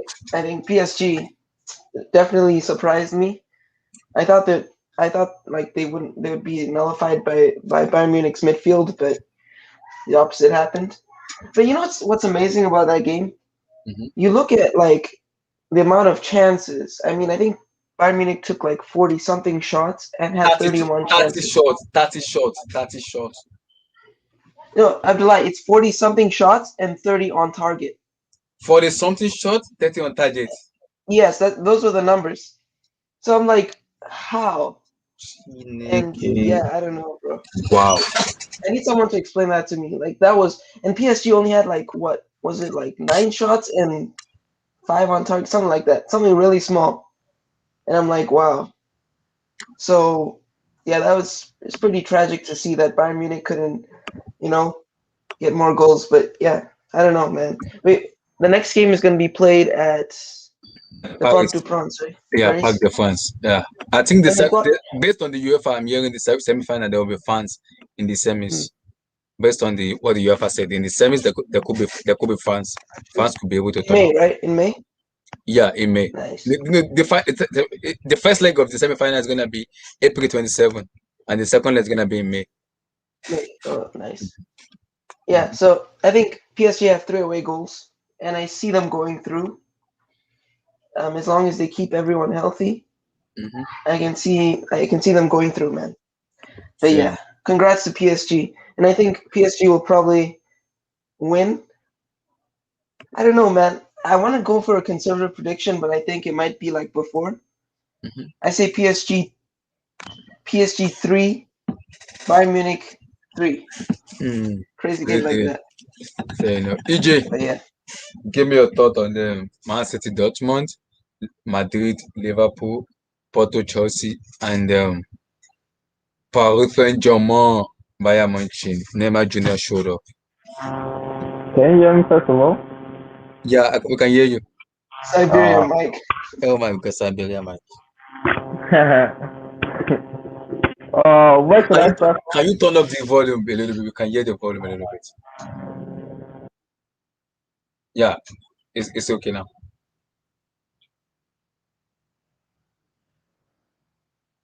You're muted. Thank you. Can you hear me properly now? Yeah, we can hear you. We can hear you now. Yeah. Yeah. So what game should I start first? The Dortmund Man City. Then we go all through that. Dortmund, Man City. Were Dortmund robbed, or was it like it's Pep Guardiola's Man City? That's the way they play. I mean, that was clear robbery. First of all, that was really clear. Bellingham, he got the ball clean. He got the ball clean. But I think the referee misjudged because when you scream, the referee is gonna react like he's gonna think, oh yeah, you're the one that got hurt.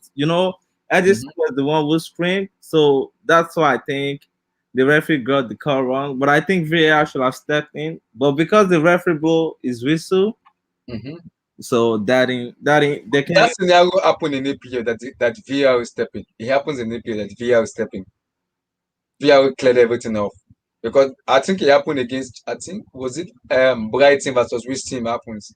I'm not sure the team that it happens. It happened in APL where a free kick was played fast. The referee blew the whistle. The free kick was played. It was called, but the other supporter did not agree about it. Then the VAR had to step in and they have to take the free kick again. Yeah, that's different. Though this one is a goal. That was like a free kick, so it's like a different scenario, But yeah, I still see, I still see Man City, regardless of how they played, I still see Man City going through. Like someone said before, I don't know if it's Samuel or like the other guy. Anish, yeah. Yeah, he said Pep should stop playing. I mean, he should stop thinking about what the other coach will do. I think that's why he gets messed up and he has been out of all of this semi. I mean, he doesn't get to semi-final or all of that. He always think about what his opponents will do instead of sticking to his own plan, how they used to play before, and he used that to complicate things. But I think this time they should be able to get a win against Dortmund. But I think Dortmund could get it. I mean, they will surely get a goal. When you have Haaland, it can also assist like it did for Reeves on Tuesday or Wednesday. Yeah, Tuesday. I think I think it's gonna be another 2-1. I see it be another 2-1. Probably a Haaland goal and a goal from Sancho is back. Sancho is back. Oh, Sancho is back? Yeah, he's getting back for the second leg. Oh, then anyone who scored the first goal. Oh, Okay, I trust Man City defense. Let me go. If Dortmund score first, if Dortmund win 1-0, they qualify. If Dortmund win 3-1, they go to 3-0, they go to 2-0, I Dortmund don't, go to. I don't see Dortmund keeping a clean sheet. When you have Chan in the midfield, I don't know about them keeping a clean sheet. But with Sancho back, uh I still trust Man City because of their defense, Ruben Diaz and Stones, and because they have like their midfield is packed. They can bring in anyone to make a difference. Like you see, then did even though Jesus didn't score, you could see his work. He added pace to the game. Yeah. And I think the only way that Manchester can lose is Pep Guardiola himself. If it is his nightmare himself, I can make him lose the match. Because sometimes Pep Guardiola does some stupid ass stuff that he doesn't even need to do. He don't need to do those stuff, but he's doing it and it's causing him to be failing.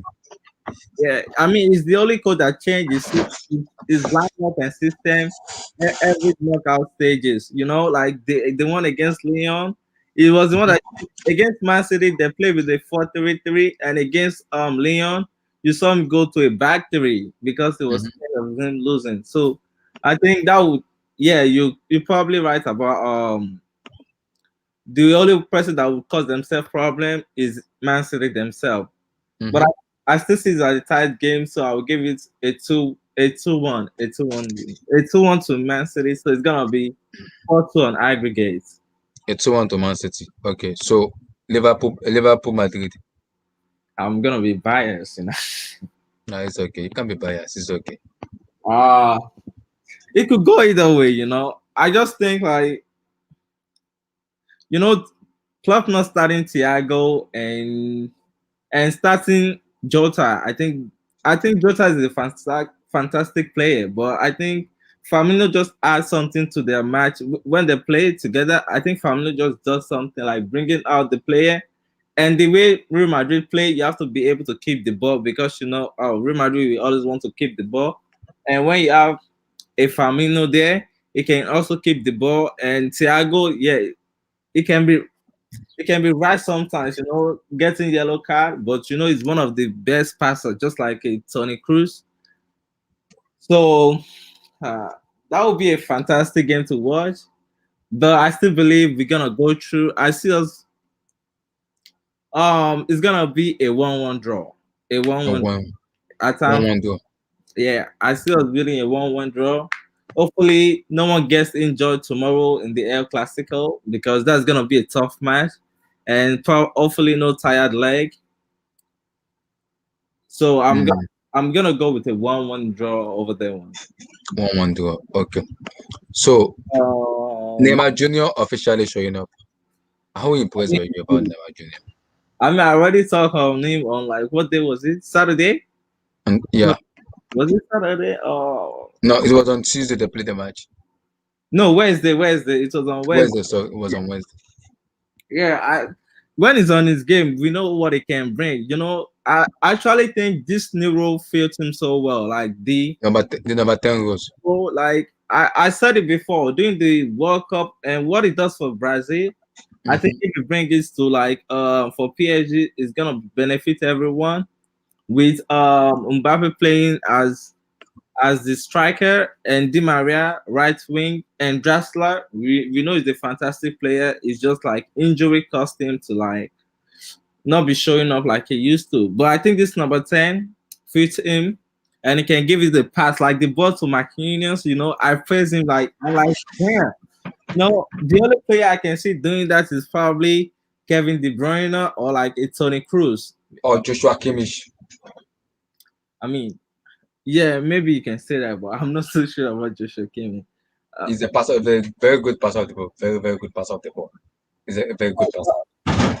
If we see this the Neymar we saw on Wednesday, I think I'm gonna call this. I know Man City is still in the rain, but I would have to say I see PSG winning the title, even though Man City is still there. I know Poch is not as complicated as Pep. You know, Pep is just like a complicated manager, always trying to complicate things for his players. You know, Poch should just go with what he has. Like the one he did with Barca, that's what he has.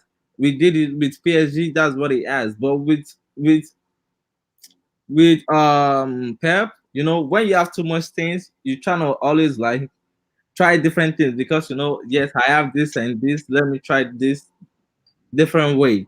So, but like with Neymar in the team now, we can see like it can provide assist, it can score goal, it can produce a moment of brilliance because the pass to Marquinhos, I'm pretty sure anyone else would have passed back to Navas. And I have to say, Navas was king in that game. I know everyone want to talk about Mbappe 2 goals, Neymar's assist, like everything. But when you look at the how many shots on target and how Bayern dominated that game, because I watched the game instead of the Porto Chelsea game, and I saw how they were good.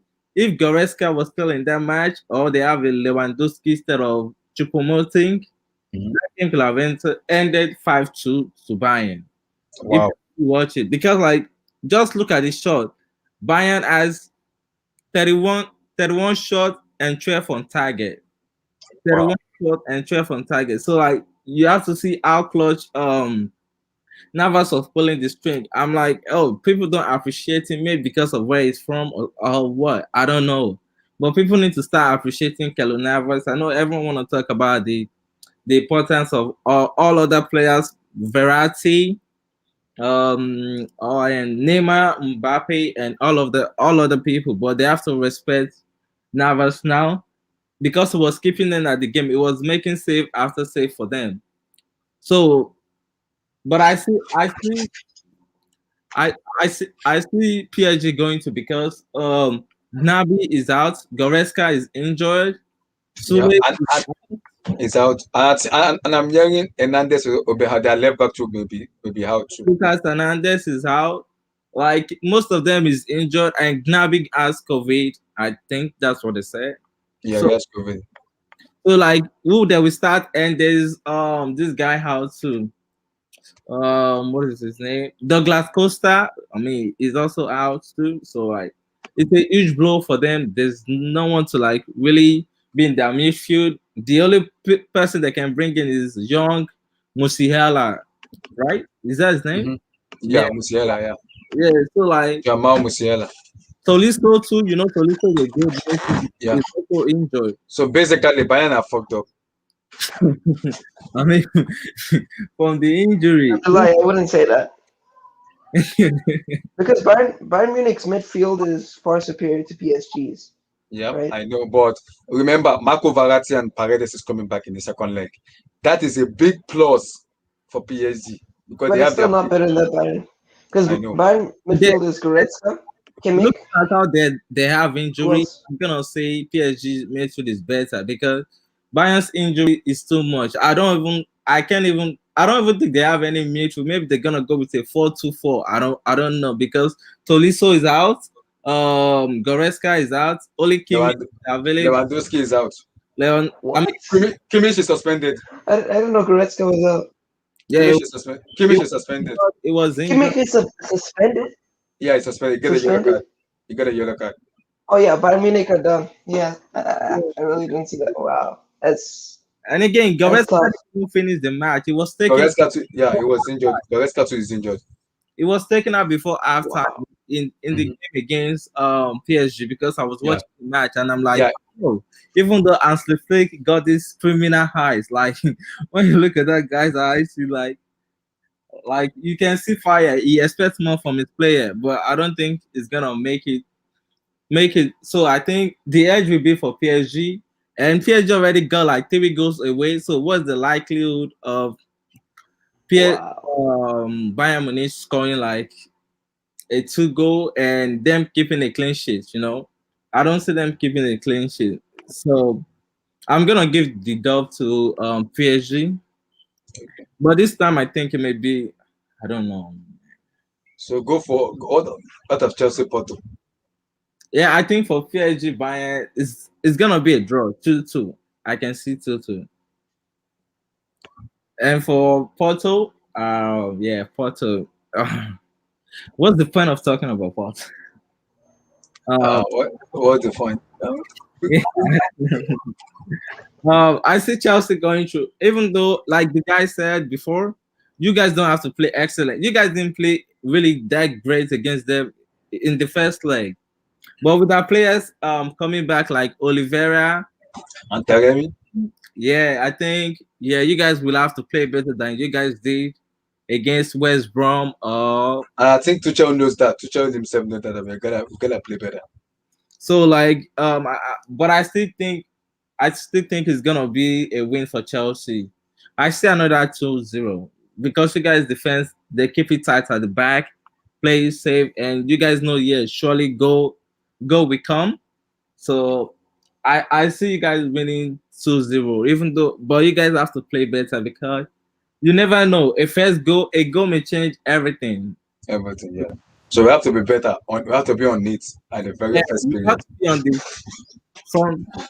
Like when the game starts, you guys have to you have to be like the one making them pursue after you guys, not you guys pursuing after them. Because like I said about Navas too, if Mendy wasn't in the goal and you guys see have Arrizabalaga or whatever his name is, Mm.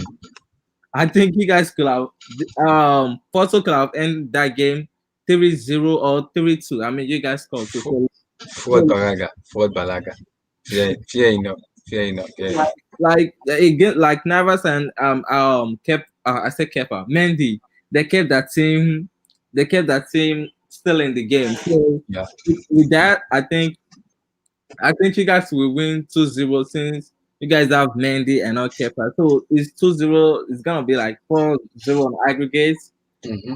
And you guys face actually I don't know. Yeah, you guys face either Real Madrid or Liverpool, right? Mm-hmm. Yeah, I guess And in the most, and this year it pays a little because our first leg is away and the second leg is at the bridge, which kind of help us a lot because we know if we like win 1-0 or 2-1 at away, we can easily come home and just finish the tie off at home. And they're gonna be fans in the second leg of the semi-final. There will be fans. Fans will be back to the stadium in the away match in the semi-final, which helps a lot. Which is gonna be very helpful a lot. uh I guess you guys can. I think you guys can beat either Real Madrid or Liverpool, considering you guys' depth and like the type of player you are. Like I know I'm gonna be a Real Madrid fan, but I won't be biased right now and be like we're gonna beat you guys. I think you guys can actually win us because sometimes we have injuries and sometimes Let me ask you now: if Chelsea face Real Madrid in semis and we beat Madrid in the semis, do you count us as the favorite to win the UCL or not? No. considering the other side, like Man City and PSG. Like, Okay, let's say PSG get two, or let me just say maybe Dortmund or Man City goes two. Then both of them face each other in the semis. yeah, So no, it that depends on who will face in the final. yes. Okay. Yeah, so it depends on like you guys could either play Bayern or I would love to play PSG. I would love to play Dortmund, but my mind is telling me we're gonna play PSG. I would love Dortmund. I mean That's not But happening. Huh? that's not But real. imagine if Dortmund were in the final, bro. Bruh. imagine that Chelsea Dortmund. Yeah. Haaland versus a summer club coming back England. But you never know though, like you guys went that fantastic against Bayern Munich when you guys won the first CL. So Yeah. like with a final, it's just one match. Not like yes, they have to be wonderful and all of that. They can pack the bus and Mhm. just one moment of brilliance from like any one of them, Sancho Mhm. or Alan. But I don't see that. I think for me it's all about mentality though. Once you have that mentality, it will help a lot because I've been saying it. UCL is all about mentality. It's not about the most informed team. The most informed team could get beaten in the UCL.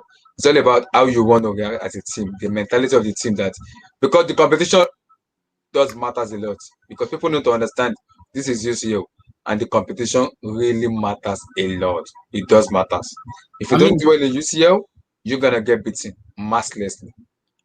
that's the same thing with like people thinking, oh, Varane is out, Ramos is out. We don't have No, Cavani. We don't have a it's all about mentality.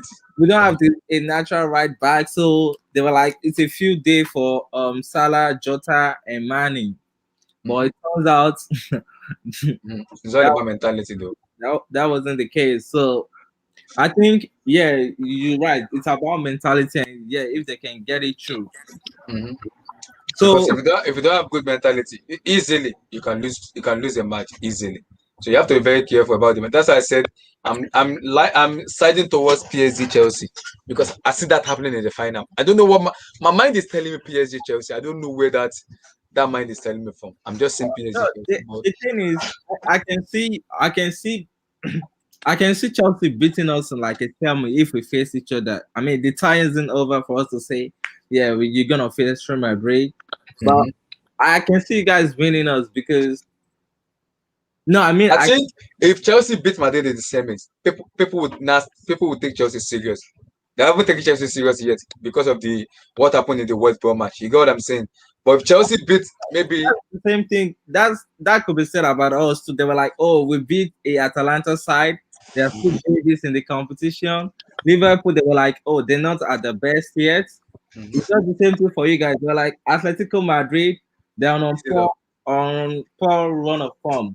And then you guys beat Porto, they're like, oh, Porto is just something from the Portuguese But league. if we beat Madrid, that people will start putting eyes on Chelsea because people doesn't call them favorites yet. But if we beat them, people will say no, this team are favorite to win it. Yeah, so I see. Well, I'm worried about you guys. I mean, not worried for you guys, but like I think if our midfield is on their game, I think I think they're gonna Ugolo Conte and then Kovacic will play because I trust Conte. Conte can do the job of two guys in the midfield. I'm not worried about him. He yeah. has the ability to do it. That's I'm just praying. I'm praying to God he's fully fit. I yeah. don't want him to get injured anymore because I hate this international football. I'm happy there are no more international football now. So now I want to see the fit of Ugolo Kante because he hasn't won the UCL and I want him to win. He has won everything in Chelsea. I will not lie to you. He's won everything. Europa League. He's won the Europa League, EPL, World Cup. He needs to win that UCL I to mean, have a legacy. He needs to win it. probably the heroes too. Like And Heroes too. yeah, He's a very and his highest. I'm not even surprised in him being the highest player in Chelsea because he gets 250 million euro. his case is just like Rafael Varane. So when you look at him, you're gonna think, oh, he's been playing for so long, but it's just like 29. I think he's gonna be 27. really. Yeah, 27. Yeah, 27. Exactly. You see, even me myself, I don't know. So like N'Golo Kante just clocked 30. Just clocked 30. you're gonna think he's been around for so long, but like it's still like new. So I'm just worried. Like I think I'm worried for you guys because your midfield sometimes they're great, and sometimes And I want to see how Kovacic will play against his former club. man it doesn't sniff Modric across. I don't care what you guys think. I know. There's a reason it was sent along. Yeah, I understand. So that's for me, though. That's for me. Chimere, how you guys doing?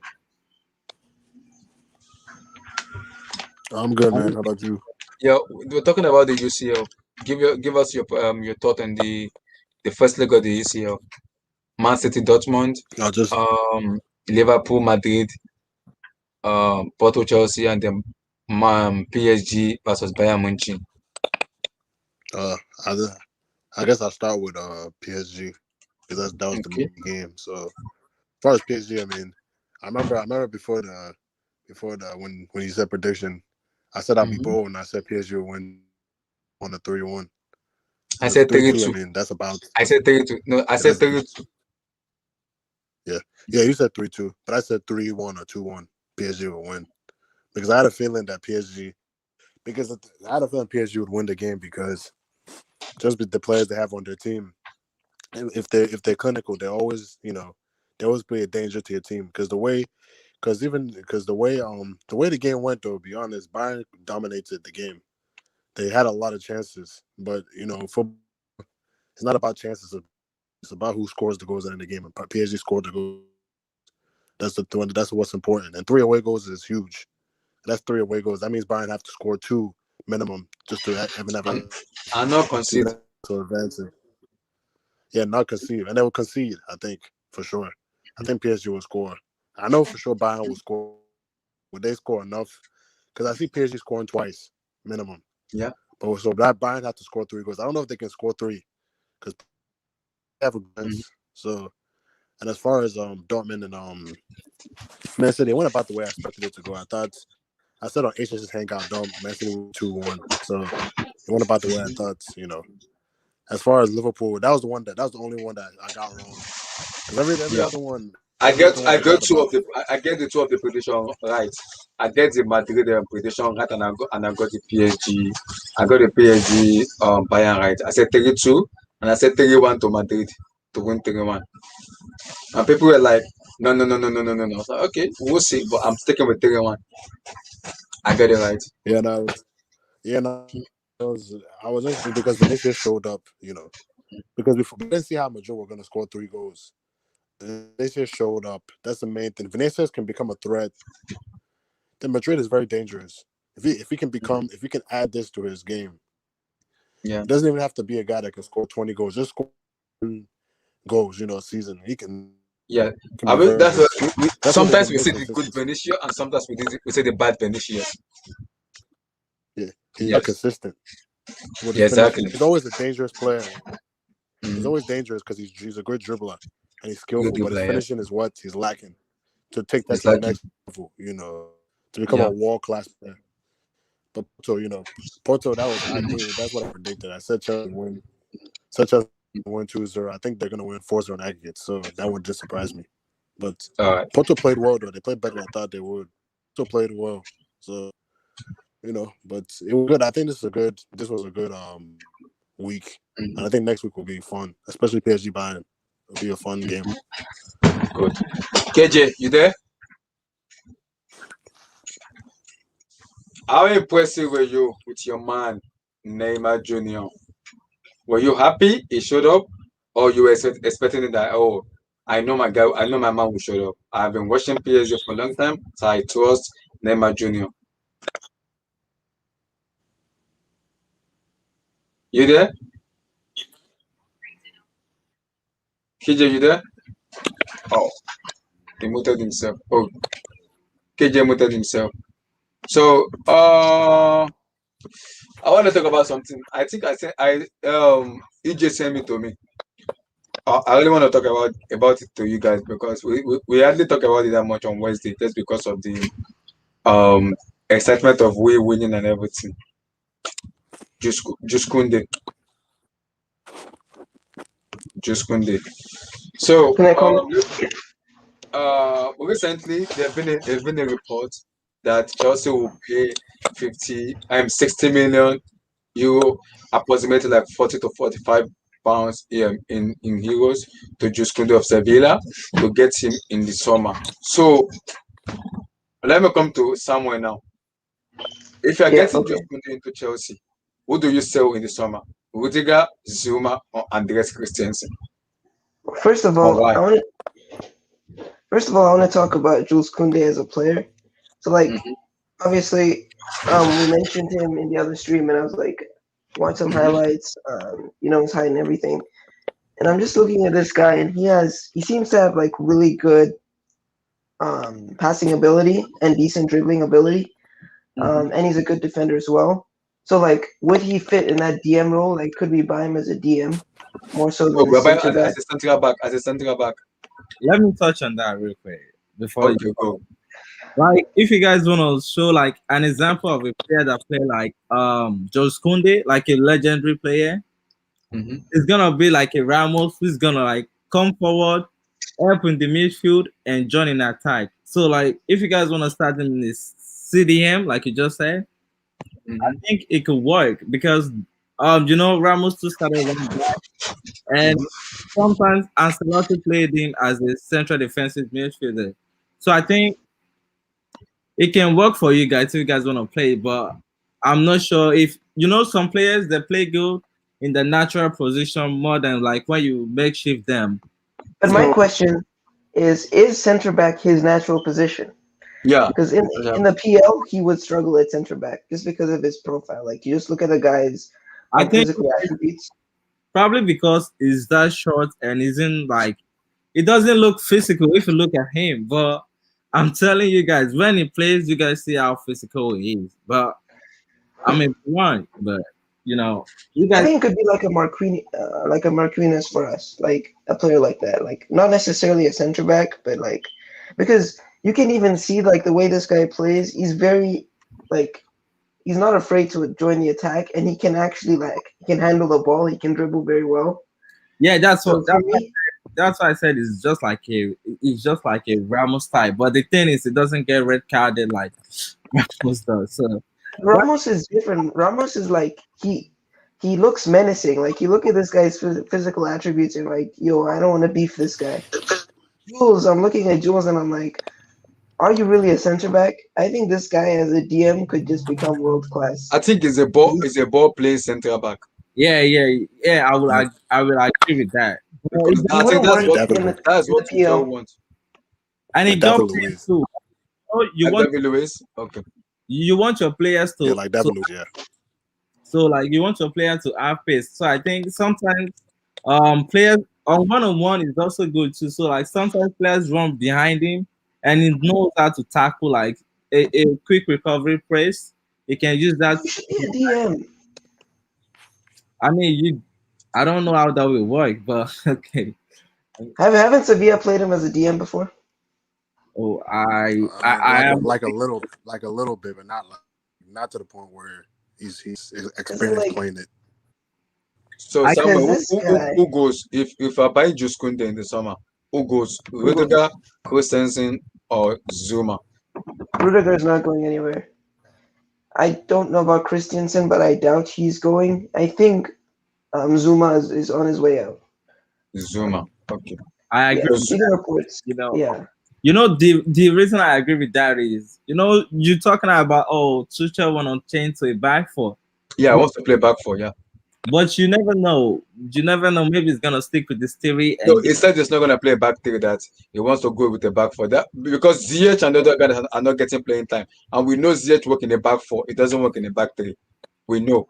no, So yeah, I guess you maybe. The only reason I think is gonna sell Zuma is because when he plays in the back three, it doesn't look like a player who wanna be there. It looks like scared to like get the ball, attack the ball. So I think if you guys want to sell someone, it's gonna be Zuma, not because he isn't good, but I think the type of players, he's the kind of caliber of player he is. yeah, the type of player he is, people doesn't fancy him.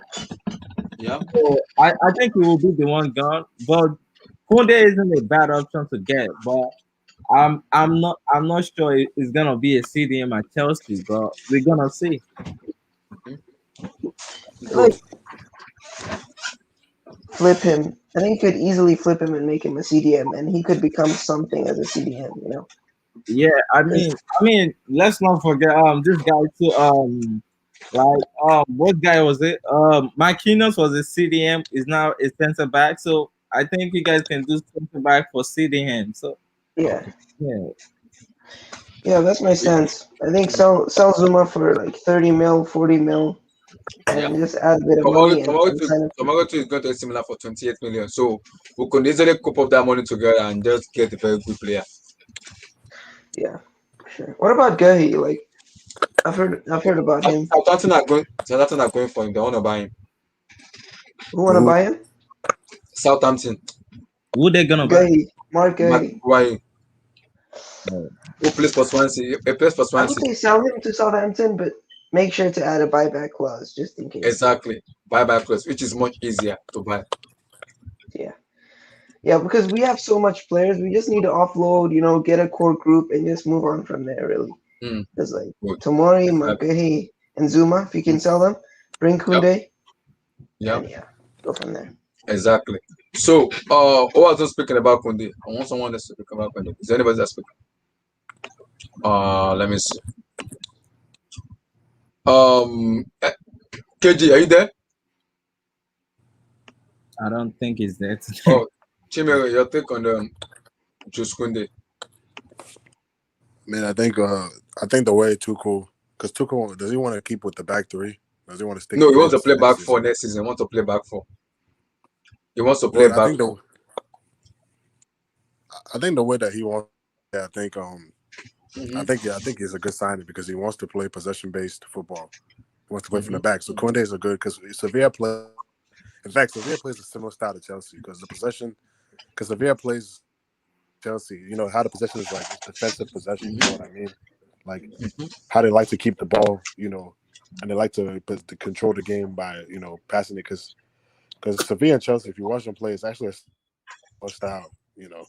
So I think he'll fit in well at Chelsea. Honestly, I think you guys should get him. To be honest, I think that would be a great buy. And I would sell out of the three. I would sell Zuma for sure because he's the one that's the most inconsistent. So, and I'll put. The reason you put the one of Koundé Gakunde against score because of Thiago Silva is going by next summer. Next year is going to leave him because of the World Cup. So that's a replacement for him on a long time. That's the reason I want to buy him now. Yeah, that's a, So we won't be able to be getting another center back next year anymore. I think it's a good buy, but I don't know about. I'm not 100% sure about playing at the DM 100% yet because But he's still young. about playing center back. He's 22. Yeah, he's still young, so I would wait till he's more experienced, then maybe to DM. I have later, but not now because you guys do need a center back. Yeah, we need You the do need a center center back. back. So maybe I'll buy him. Then maybe look for a DM in the transfer window. Okay, so we'll talk more about the team very soon. So, Undisputed, are you there? Yeah. What's up, guys? Your take on Just Koundé. Chelsea going for Just Koundé this summer. I'm gonna be honest here. He didn't impress me that much. He looked a bit shaky to me, at least against Chelsea. Even against was it him Chelsea? against Leicester? Was it him who gave the penalty away against Wolves in the Europa League last year? I can't remember. But yeah, he's quite What? good. Is he? No, No. it wasn't him. It was what's the other guy's name? The Brazilian guy, I think. Yeah. Diego Carlos. So Oh yeah. he didn't play Yes. I keep no, confusing the just two. Koundé didn't play against Chelsea. Both leg he didn't play against Chelsea. So Oh, okay. I'm confusing him with Diego Carlos. Then this shows how much I know about this that guy. was Diego Carlos. Just Koundé didn't play against Chelsea in the group stage. They didn't play at all against Chelsea.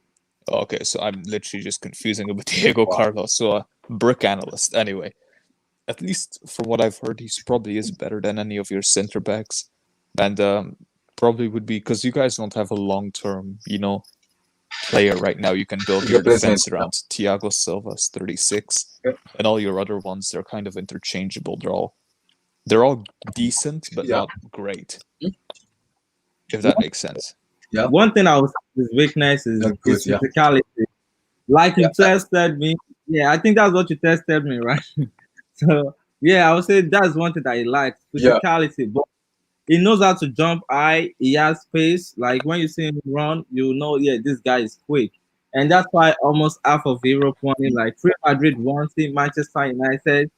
Because when they asked Tuchel in the international break, he said they want the ball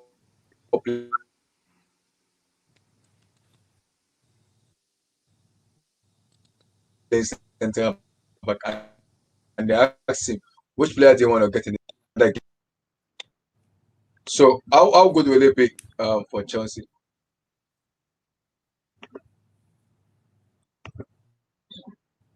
Oh, he left already? Oh, Undisputed left. Okay.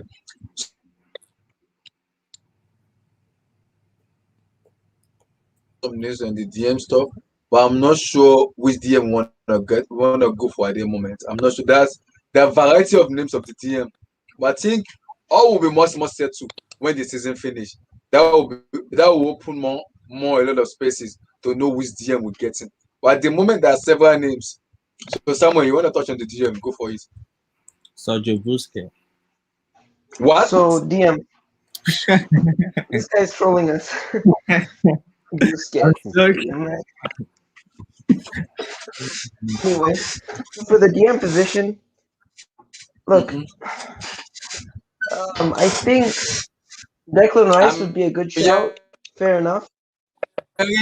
I'm hearing fried rice. I'm hearing jollof rice. I'm hearing asago rice. I'm hearing Declan Rice.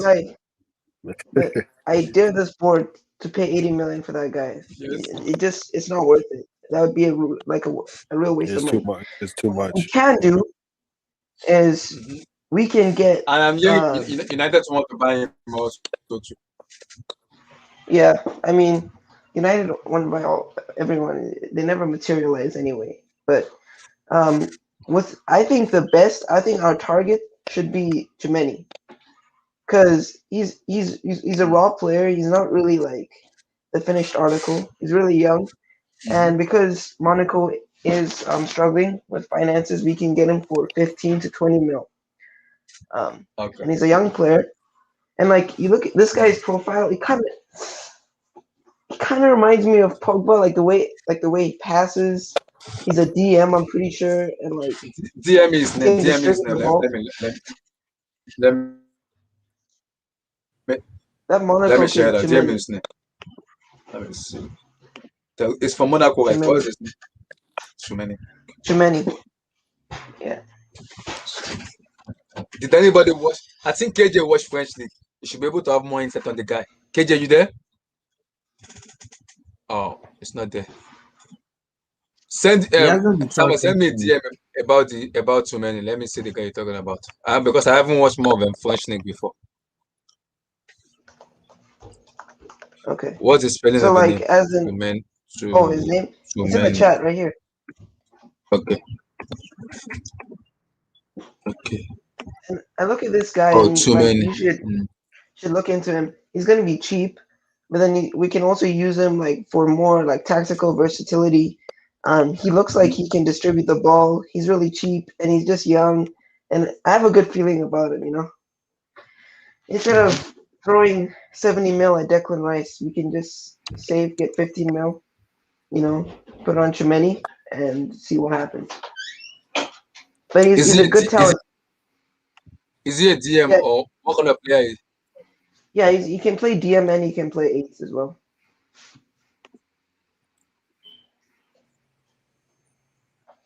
But like, yeah, Too many. this guy is, Wow. and he's actually worth I think 30 mil, and we can get him for 15, which is crazy as well. Because Monaco is struggling because of the Ligue 1, like, their TV deals failing and How old stuff. is he? How old is he? I think. Wait, let me search it up. Wait. He's 21 years of age. 21 years of age. Born in 2000. Too many. How old are too many? So this guy? Yes, I think so. Yeah. Yes, this guy. Yeah. And he's and he's definitely got he's definitely the type of talent that you could like develop over time. He's got the physical attributes to fit in the PL. Yeah. So I like this guy. I have a good feeling about this guy. Yeah.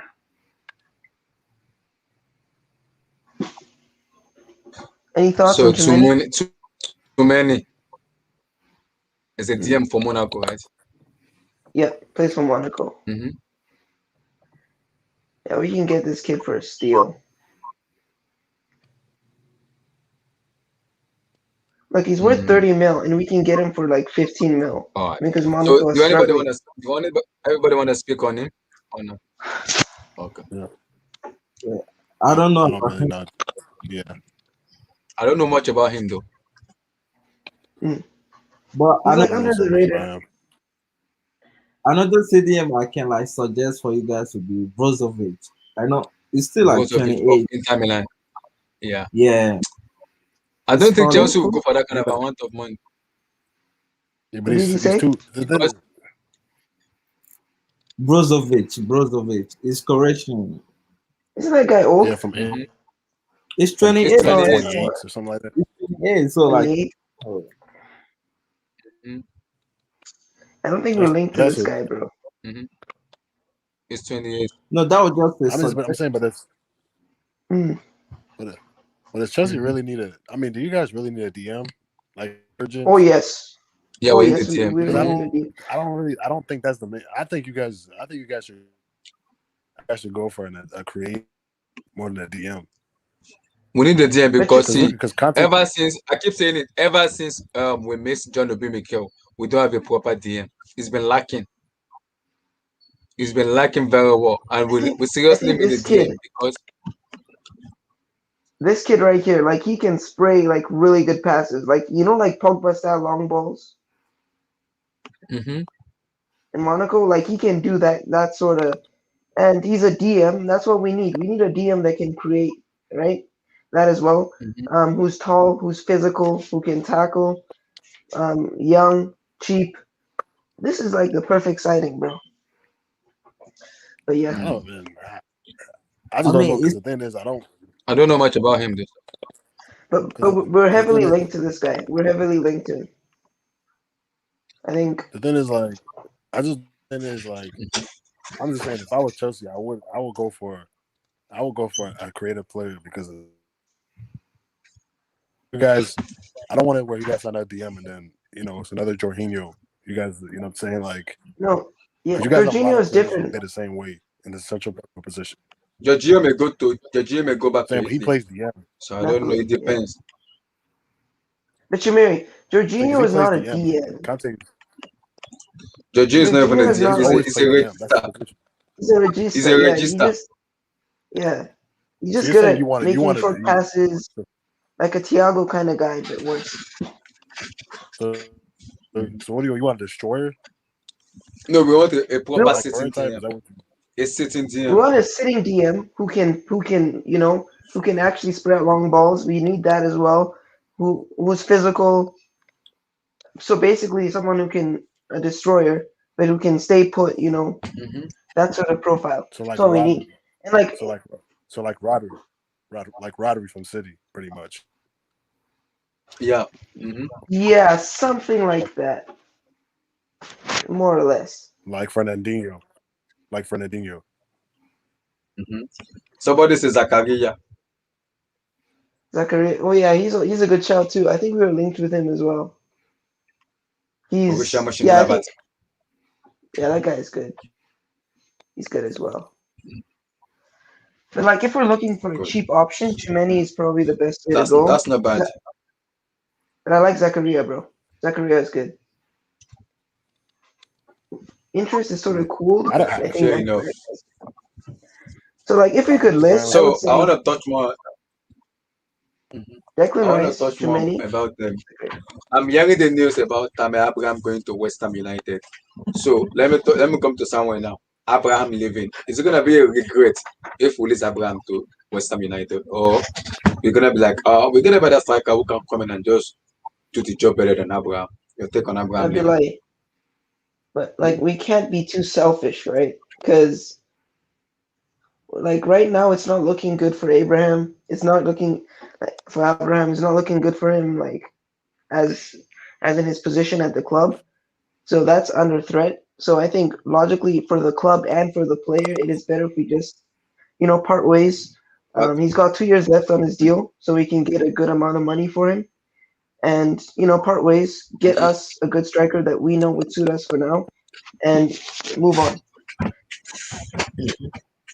But yeah, I don't know if Abraham suits our Jimmy, plans or whatever. Jimmy, your take So, yeah. on Abraham. I mean, I don't think Your you take guys on are gonna Abraham. miss him because you guys aren't gonna miss him because even if he's there, Tuchel doesn't seem like he prefers him. So I don't even think if he's there, The he's gonna be professor, playing. yeah. So if he's not gonna be playing, then you might as well let him go to another team and get some money, get some cash for him. Yeah. So you guys can play, but so you How guys much can will buy they him sell him? clothes. How much will they sell Tammy Abraham? How much will they sell him? Anywhere between 20 to 30. I think that's what it'll go for. And I think that's about his price. Maybe even 40. It depends. Depends on the team. Because West Ham, Depends. Because West Ham have already shown it says they want to buy him. they need a striker. Who's the striker? Is it Antonio or something? Antonio, Yeah, yeah, and he's been injured already. yeah, they might. Yeah, I think they're gonna need a striker. So yeah, because I know they keep fighting for a European spot next year also. So yeah, I think that'll be a good move. And West Ham have some cash. They have a little bit of cash, so they can get 30 million for him. So do you see him flourishing under David Moyes? Maybe 50, maybe I think his best season he'll get maybe 15 goals. Because West Ham is a long ball team. They don't really. West Ham's not a team that really have that really control games. So he's not really gonna Mhm. get a crazy amount of chances because West Ham most games they just play long ball. So I think he'll get 15 goals, maybe max. 15 goals. Yeah, EJ, your take on Lamy Abraham. I mean, let's be honest. He got like 50 goals in the PL last season, right? Mm-hmm. Yeah. All competition 20. I think 26 goals in all competition. I'm not sure. Uh, I guess maybe you guys should loan him and see Well, like what. we want to sell him. We want to sell him. Not even let him like it. We want to be sold. It's not getting the playing time he wants. I mean, a club like Chelsea, you know, you always want to win trophies. You should know that already. So, but if he doesn't want to stay because he's looking at the fact he won't get play time, Mm-hmm. yeah, I would say you guys should loan him out. You know, It's not even just want to sell him. Just I'm not loaning him. They're selling him out. They want to sell him.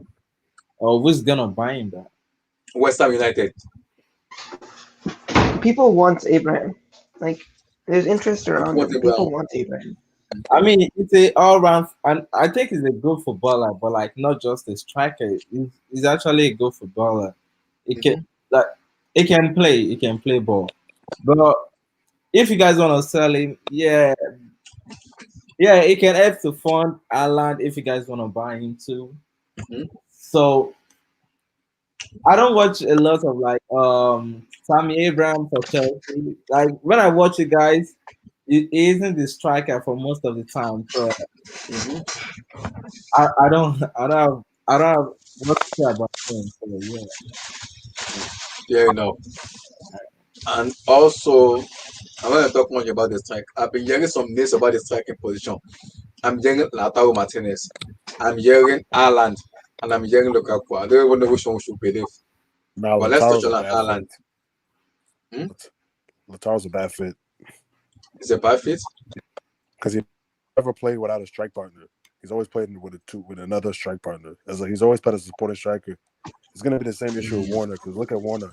Warner's always played with a But supporting Lautaro striker.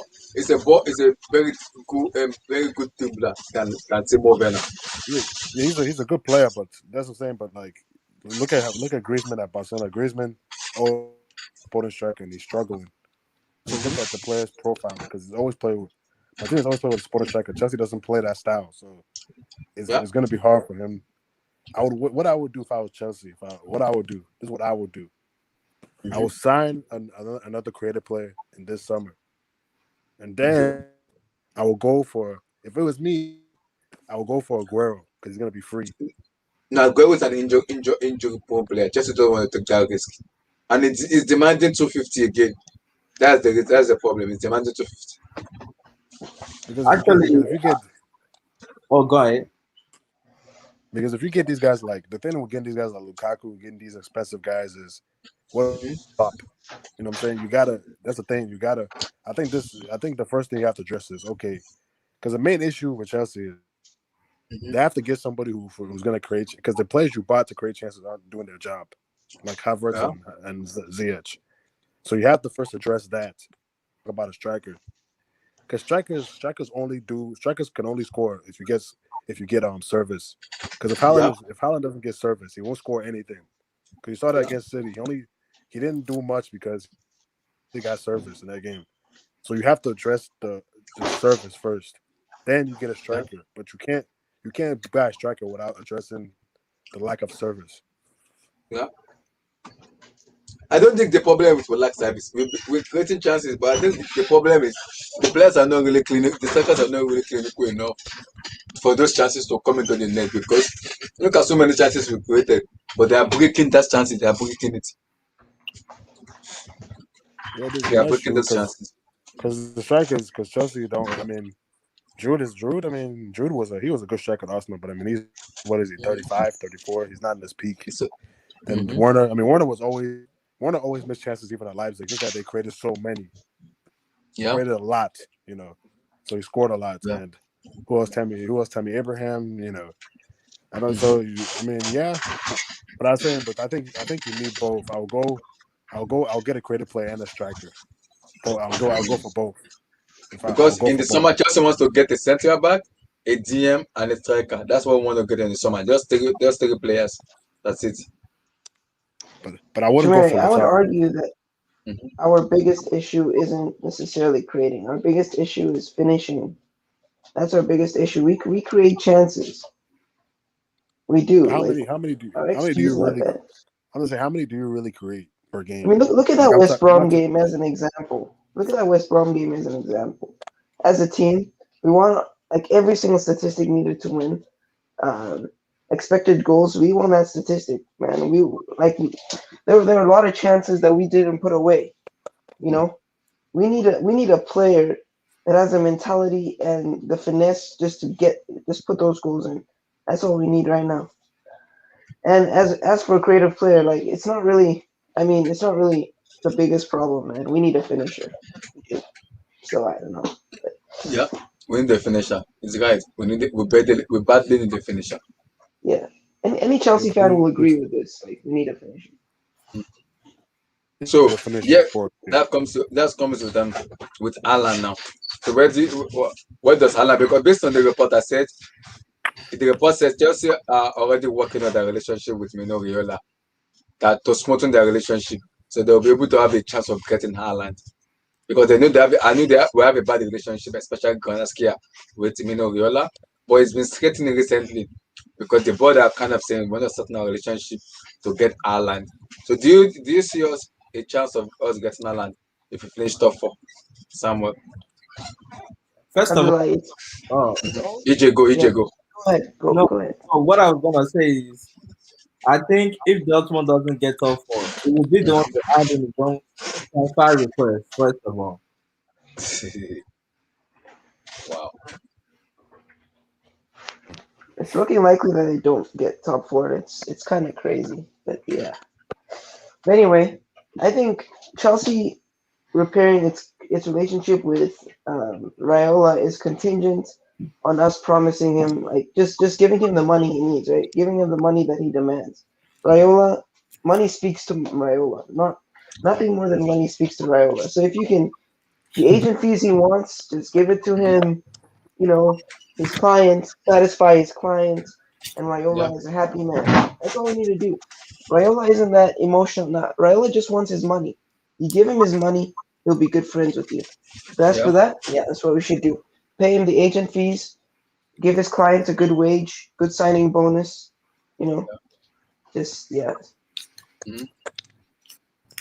Exactly. That's what Mino And Raiola then wants. yeah. Yeah. I mean, I think there's a chance you guys get Haaland. I mean, there's always a chance because Chelsea is a big club. I mean, you took Fernando Torres from Liverpool when Liverpool was at their peak. Then you took Shevchenko from AC Milan. So there's always a chance. You took Diego from Atletico. There's a chance. But me personally, this is for me. I think Haaland is the best move for him would be to go to Barcelona, just for him. But as far as where do I think he'll go, Wow. Man, Barcelona would be one of the worst the reason moves I for say that is Haaland, if you watch considering how they Barcelona, play. Barcelona would not be a good move Because for I there's a know, but Haaland. it's not report from about how Barcelona they that play. said If you watch Barcelona, there's a report that said Mino Raiola already told Barcelona that they have to pay the money they hold Antoine Griezmann and Ousmane Dembele. They have to pay the money first before they could get Haaland. They have to reshuffle that but I because don't. they are owing. I think they are owing Borussia Dortmund the money when they get Dembele. So they have to pay the money But they owe Dortmund first before they get Haaland. I don't think he's going to Barcelona. I'm just saying because if you guys watch Barcelona, they create a lot of chances, like a A lot of lot. chances. Yeah. I The know. reason they're not scoring much is because they don't have a proper number 9 on the team. Yeah. That's why they're missing Suarez. So I'm saying if respect. Haaland was in Barcelona, I'm telling you, he would score 20 G's in La Liga Yeah. at least. I'm just saying for him personally, but I think he's going to Real Madrid. That's just what I believe. Because I think he wants to go to Real Madrid. Just me. But I think can Chelsea sign him? Yeah, of course they can. They have the money. And they're a big club. So yeah, for sure.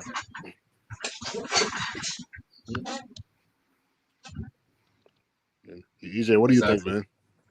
Mm-hmm.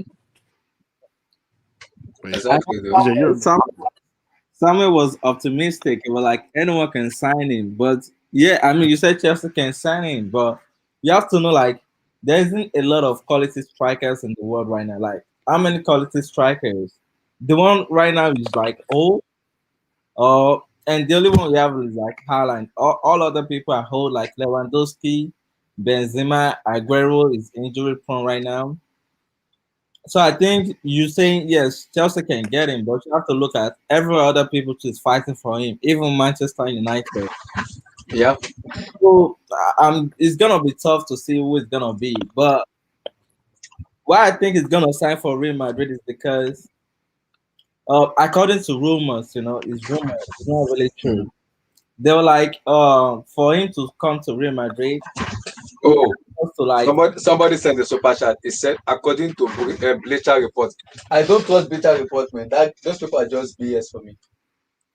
yeah, but according to those guys. Yeah, According to Bleacher Report, there might be a swap deal between Juventus and PSG. Paulo Dybala to PSG and Mario Icardi to Juventus. That could work. That could work. Icardi is a creative player, though. That could work. So then, where would Icardi play? Who plays the that'd be number a 9? good. So who plays the number 9? Who plays the number 9? Icardi is in number 9, right? Yeah. So who plays the number 9? Where? Who? Or for PSG, Yeah. it'd have to Yeah. be King. They have more skin, but it's not a permanent deal, Well, exactly. I think they're gonna make it a permanent deal this year. So if Dybala comes, where does Dybala play? Where does he play? He has to play as a 10. Neymar is playing as a 10. So what's gonna play as a number 10? No, I mean it depends on who if I'm they saying he sign the has to. contract. Like it would depend on if they sign the contract. Like PSG is still looking to sign both Neymar and Mbappe contracts, and we will see if Real Madrid sign Mbappe this summer. Like next summer. we have to wait for him. I think they're more likely this summer. I've been seeing some report like because of the next presidential election, it seems Perez suddenly have money right now. So it may sign for Real Madrid, but that would depend on where he plays. So like Dybala can play the number 10, Neymar can play on the left, Di Maria on the right, and if Moiskin signs, they can play their number 9 for them. So it would depend on what happened in PSG first to know what happened like over if the deal is gonna work out or not. So it would depend on that. But on Alan case though, they're like, he's asking for Odegaard to be able to play with him at Real Madrid. So like he said, if Odegaard is gonna stay at Real Madrid, it's gonna come to Real Madrid too. But I don't know how this process. I saw the news that if Chelsea buy Haaland, there will be possibly like the creative player you're talking about could be Odegaard, because I think Chelsea are looking to get Odegaard from Arsenal. Because how much is Madrid putting on Odegaard? How much? 40 to 50. 40 to 50, and I don't think Arsenal will pay that kind of money for Odegaard. I don't know. They pay 72 million for Pep. They pay 72 million for Pep. Even though that is an installment. That's an installment. Yeah, that's what I'm saying. I said even though they're still paying. Will Madrid get an installment? I don't think so. I don't think Madrid get an installment. That's it. They did that for Hakimi. You know Hakimi at Inter Milan? Yeah, Ashraf Hakimi. Yeah, they haven't paid everything for Real Madrid too yet. So it's possible, but we know we're in pandemic now, so different scenario. And it depends on with the way Arsenal playing at the moment. Will Odegaard stay and play in the Europa League, or he wants to play in the Champions League? I mean, that's what depends. I mean, he went to Arsenal because he couldn't get to the starting lineup. So that will really depend on what Zidane think, and not just it will depend on what Zidane think. Because if Zidane is there, I don't think Odegaard. Yeah, I mean, I like Odegaard, but I don't think Zidane fancy him. So it will be difficult to happen this summer. What is too many? It has too many midfielders. They're stacked in the midfield for him to get in. We don't really have that much. Like Toni Kroos is 31, Casemiro is 29, Modric is 35. So like we gotta move on from them. The only one we have is like Odegaard, Valverde, and Mhm. that's about it. It's not like we don't have that many midfielders. Isco is gonna be going this summer. Isco is going this summer. I Arribas, thought he was I don't know if competing. he is, but Arribas is just a kid from the academy. Like sometimes he plays in the CL or La Liga, especially in this injury time. Yeah, it's good too. So yeah, that's the only midfield we have. Yeah, So it would depend on like what's the damn thing this summer. But I don't think Zidane rate Odegaard that much. I mean, according to rumor, he wanted him to stay, but Odegaard was like, he's not giving him enough playing time, so he left to Arsenal. But we're gonna see what happens this summer. And if Chelsea buy Odegaard now, is that the creative burden that's needed in the pack? Because I know Odegaard can play in the midfield too. Yeah, he plays as a cam, but I'm not sure working like a eight or like you expect him to be a defensive midfielder, but like in the number 10 role, I think one of the best in the world. Mm. So So he can play as a number 8, can also play as a number 10. yeah, he can play as 8 as and 10, but not as a defensive midfielder. Mm. So that's why I think Real Madrid may want to get him so like Alan can come to them. But I'm not sure because I'm seeing reports Perez wants both Alan and Mbappe, and I don't think that's possible, especially like doing this. Yeah, we have to get only one. Yes, I think it It's can. possible. It's possible, but not the same summer though. Because if guys, you also have to remember Holland. Holland is not a stupid. Mino Raiola is not stupid. Like Dortmund, they could say whatever they want. They could cry. They could scream. But if they don't want to go this summer, they can go next summer for 75 mil. If they don't make top 4, Alan will leave. That is sure. No, but look, Abdullahi, you say that, but then we have Pogba, we have Paul Pogba, Mino Raiola client, we have Zlatan Ibrahimovic, Mino Raiola client. Mino Raiola is not stupid. He uses his brain. They're smart. He will tell Holland, listen, I understand you want to leave, you want to go Champions League, but this is the only opportunity you will have to go to Real Madrid. This is going to be the only opportunity to go to Real Madrid for you to stay an extra season at Borussia Dortmund. Holland is not. Will he stay and play in the Europa League? I doubt it. I'm not sure. Nah, he's not. He's not. He's not. No. So, if he knows that he already has a contract signed to go to Real Madrid, yes. Alan is an ambitious player. He wants to play in the UCL. I do not see him staying in the Europa League for one more season. It's not possible because he's an ambitious guy. He wants to win the UCL. He wants to play there. Abdullahi, let me ask you a question. You had a guy named Eden Hazard at Chelsea.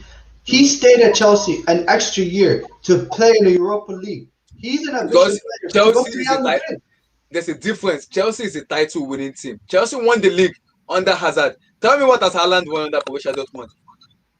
That I agree with you, but then okay. But then the problem is that it depends on where Haaland wants to go. If Haaland depends on him. If he's desperate to go to Real Madrid, then I can see him staying another year. I do. Cause look, just imagine you're Haaland, Abdullah. Imagine you're Haaland, and then Real Madrid said we want you, but we can't get you this year. We cannot get you. We will definitely get you next summer. You can play with. You can have Zinedine Zidane as your manager. You can play with Ramos. You can play with Modric, Cruz, and you can also play with Mbappe. Come on. That's an opportunity. For me, Said, I don't think Haaland is an ambition enough to play with Mbappe.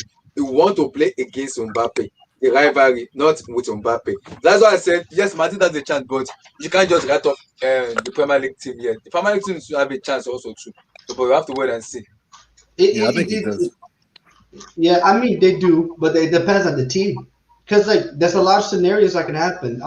Because if say Man City say we don't want Haaland, for whatever reason they said Pep Guardiola says we don't want him, he's too expensive, 150 we won't pay, and say Chelsea don't make top 4, that's a possibility. You guys don't make top 4. What is he gonna do? We have to wait and see till the season finish. We can't just judge that because there's still like seven matches and how many matches? So we have to wait and see how many matches He He might still be Chelsea that don't make top four. Chelsea's still a better club than Dortmund, so he might still Yeah. go if it's available. Yeah, I mean, what's the difference playing Europa and League? it depends on what Chelsea promise him, though. That is true. That is true. It depends on the point that Chelsea promise him. It depends. If Chelsea promise him good projects, good stuff, we know Riola love money. If Chelsea pay Riola a very good money and he convince Riola and his father, that's a possibility. He may move in England. Very possible. But Abdullahi, 200 million. You think Rome is gonna pay 200 million for Alan? It's like you don't know Roman. I'm a Chelsea fan. I know Roman very well. No. See, I'm a Chelsea fan. I know Roman. Roman is a madman. I call him a madman, a mad billionaire, because he doesn't care. He wants to win. Every toy available, Roman will buy it. We spent 250 million on what? Kai Havertz, Ziyech, Timo Werner, who again? Edouard Mendy. So look, Ben Chilwell. That's how much. So are you gonna tell me you're not gonna spend money on Alan? That's the possibility we're spending that money on him. But That's what Roman wants. That's on 4 players or almost 5. But this is Yes, on player. but this player, Roman wants to buy him himself, not even the board. Roman himself wants to buy him. You can buy players with your own money at Chelsea? Yes, Roman can do it. Yeah, Roman has the money. He can buy it. Yes. Oh, He did that with Fernando Torres. He bought Torres with his money. He bought Shevchenko with his money, not the board money. You can't do that. He wasted his money. Abdullah, do you want Holland? Do you want him? I want Holland, of course, but I'm just worried about the price tag. That's what I'm worried about. If he doesn't perform, you're gonna be the first one to rank, like he did. Yeah. I'm gonna be honest with you. There's another player I feel like will fit better in your team. Who? Harry Kane. I don't think Spurs will sell Harry Kane. Forget about it. Especially when we make top 4, then all Harry Kane has to do is put in a transfer request. I don't They- think they even won't if we sell put it in transfer, they do. It will if eventually he leaves Tottenham Hotspur, I can see him going to United or Man City, not Chelsea. That is a rival team. If he's I leaving, think- it's 1 year before. It's 1 year before his His price contract. is If he's like- leaving. His price is like 200 million. So like, I don't know who's gonna buy him. Something like 150 though. Yeah, 150 to 200. So like, I don't know who's gonna buy him. The guy is I'm a not leaving brick. Tottenham. See, Harry Kane is such a good player, but signing that contract, he is a big brick for that. Why you sign contract for Spurs? Why? Don't understand. You need He's to just being understand. loyal. He's just being They, loyal. they went to Champions League final and he was thinking, oh, we're doing something nice. You know, probably that's what played into his hand. Like, But then it's just sometimes even Cristiano Ronaldo when he was at Manchester United, he left after we won in 2008 after we won the Champions League. The year later he went to wanted to Real leave. Madrid. Yeah, the year That's later he Real wanted to Madrid. leave. Yeah, exactly. It's not similar to leaving. It's not like leaving Tottenham for. It's not like leaving Tottenham for Chelsea. hey, Real you guys, Madrid is the biggest club in the world. No. But then there's also look at Lewandowski. Lewandowski was playing for Dortmund, went to the Champions League final. The year later he went to Bayern Munich. Yeah, but that's I Bayern know. Munich saying these are big but historic clubs. you know, all of these English players, like they're really loyal. None of them want to go abroad or something. Yes, exactly. And Harry Kane has already told the sport that he doesn't want to leave England. He wants to stay in England. So I mean, if why you guys think that's a break contract, what about your Felix for Atletico Madrid? 350?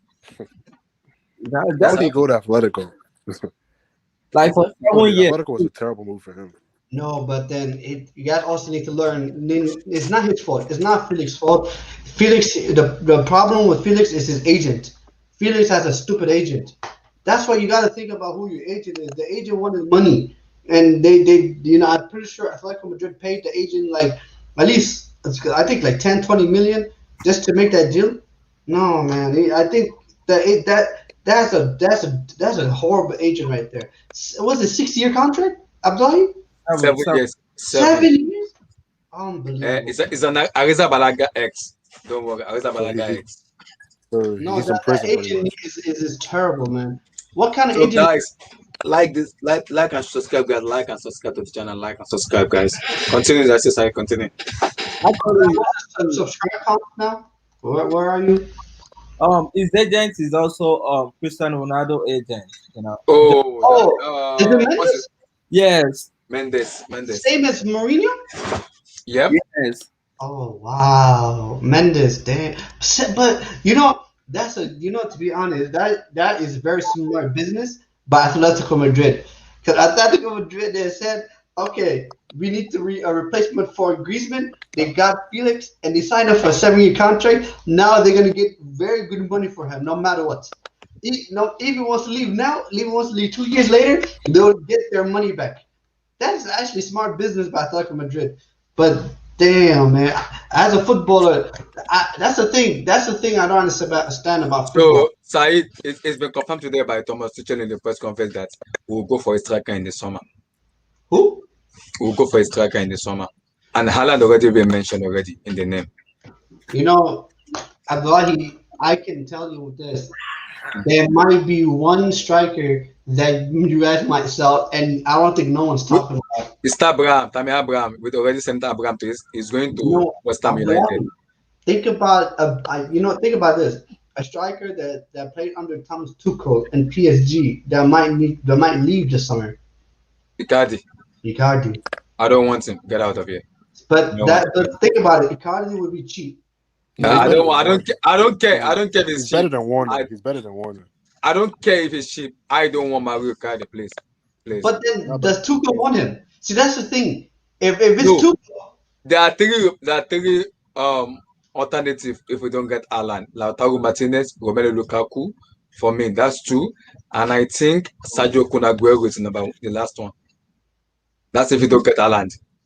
Okay, which one would you like other than Haaland? If I don't get Haaland, I'll go for Lautaro Martinez or Romelu Lukaku. Or Lukaku. Mm-hmm. Abdullahi, but the problem is with Inter Milan sell Lukaku because Antonio Conte is there. Would they sell Lukaku? I doubt it. Because they are winning the Scudetto this year.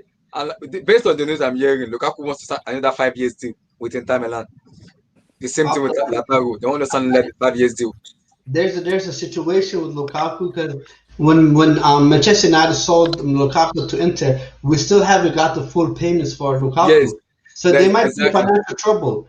So they might have trouble. They have financial trouble. So they have financial trouble. And then but Lukaku wants to renew his contract with Inter Milan. I mean, do they even have the money though? That's the problem. And for me, if I'm going to choose between Lautaro Martinez and Lukaku, 100% I'm going to go Lukaku because he's a better striker. Lukaku for Inter Milan, if you take Lukaku out of Inter Milan, they're an average team. They're not even a top 4 team. That's how good he is. He's legit the reason why they're going to win the Scudetto, not Lautaro Martinez.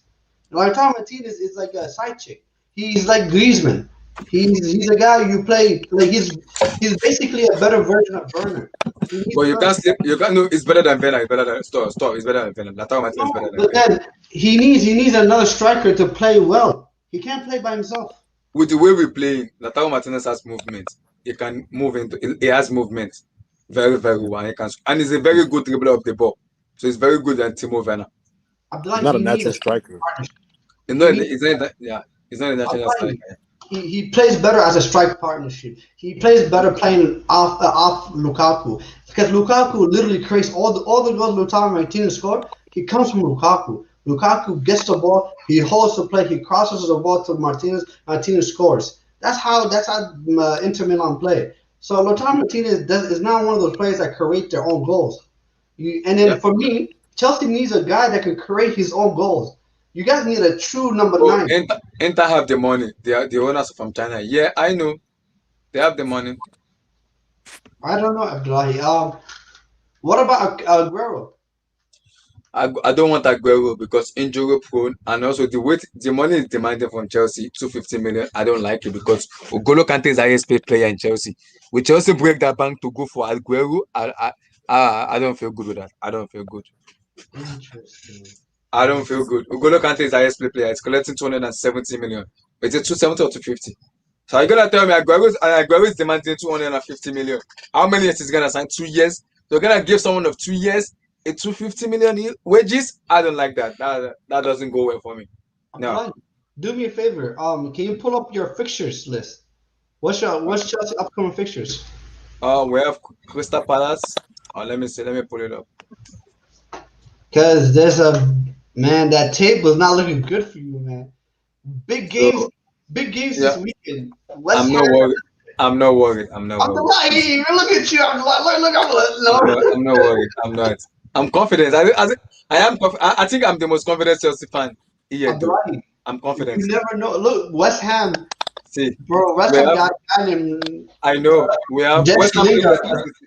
They play Leicester City. What give them the chance they're gonna be Leicester City? I doubt it. They can't be Leicester. So what give them the assurance? So that I'm not Okay, worried. what if they beat Leicester? What if West Ham beat Leicester? See, Chelsea is screwed. Palace, Brighton, That's- West That's Ham, a big Fulham. game. West Ham, Chelsea. That's a See, Said. If you can win Palace, if you can win Palace, Brighton, and escape to West Ham, I will be happy because I believe we can beat West Ham. On our day, we can beat the West Ham. Yeah, Is gonna be it's gonna be the deciding factor Yeah, in you this can beat match. West. Yeah, Beat West Ham. Abdullahi, don't Bruh. underestimate. See, Abdullahi, do not underestimate West Ham. I'm not. West Ham is a good team. West Ham is a I'm good not. See, Said, I'm not underestimating West Ham but I trust the Chelsea team and I'm that confident in them that we'll make. People are scared. I understand, but I am confident that we will go to because I have the belief in this team. lost to West Brom. I know. Yes, I am 5-2. hungry. Yes, I'm hungry because we lost to West Brom. Didn't United lose to Sheffield United? Yes, 20th in the league. We lost to West Brom. Yes. So I'm hungry. I will lost to West Brom. But I act like West Brom as a wake-up call for us, wake-up call for everybody to use their brain because I know eventually we will lose matches. It's all about how you respond to matches and how your response and your mentality towards it. That's what I demand from the players, and they show it off. So why would I be happy and be proud of them? I am happy. We're gonna have a slip up, yes, but I'm proud. If you can win Crystal Palace, Brighton, and West Ham, that's a guaranteed 9 points already. Add it to the point we have now. That's a massive point going to the top four. Abdullahi, the City game, is it the Carabao Cup? Is it the FA Cup? No, it's the Premier League. Ooh. Yeah, Abdullahi, in 2 weeks, we play them in the FA Cup. Abdullahi, You can beat man, City, though. You can beat We can beat City. City, yes, we can beat City. I'm not worried. We can beat City. the City are beatable. Yes, society. They're beatable. We beat them. I'm better. Yeah. that is true. I agree with you guys. Do you guys think City will come through? Do you think In the FA Cup, right? stream? It depends. It depends, though. We'll see. It's in the FA Cup or the UCL. UCL. I don't. The way Man City play in the first leg, I'm suspecting Man City. Naturally, they dominated the match, you know. They dominated the They're not match. gonna do. Abdullahi, But though. Think about it. They dominated the match and they barely won. Last minute, fifth of was it a They fifth holder? dominated. I don't know. Look, guys, because like when I was watching the match, I was, I agree with you guys. They did dominate the game, but then Manchester City was missing too many chances. So then that just showed me that was a team that was. I feel like that team that had that was very, very nervous. Like, no, they lack mentality. I keep saying it. They lack mentality. That's why I said I'm one of the Chelsea fans who is more confident about this Chelsea fixture going because I know if you can beat Palace, Brighton, and West Ham, that is a 9 point. Add 9 points to the point we have now. That's the top four. Look, we are in 51 now. Add 9 points to it.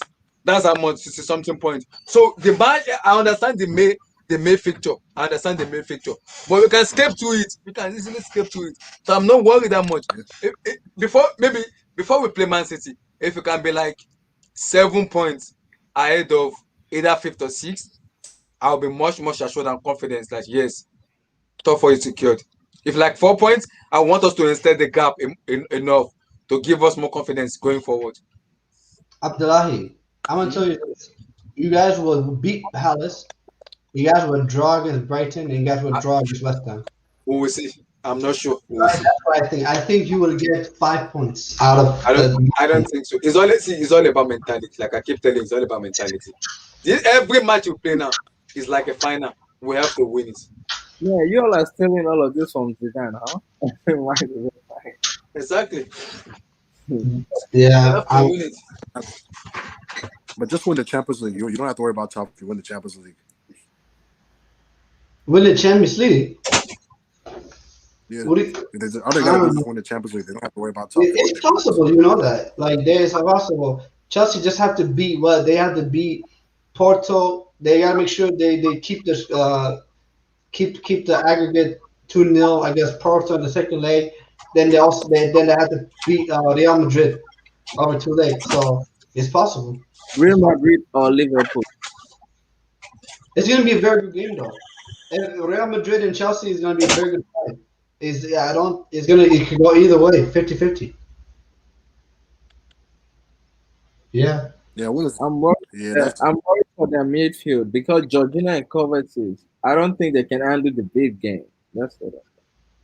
See, that's the thing. That's why I want to see. That's why I want to see how Chelsea play against Palace tomorrow, because I feel like playing in Champions League against Porto is different than playing against teams that know you very well in the Premier League, and then especially this is going to be a very crucial game.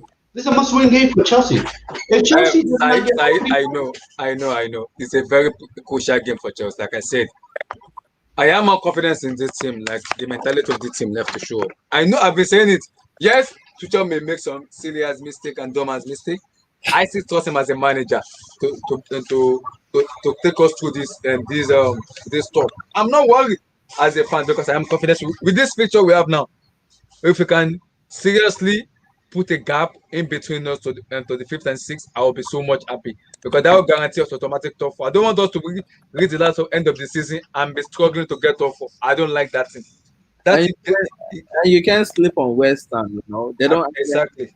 West Ham. Abdullah, do you know why you should be worried about this weekend?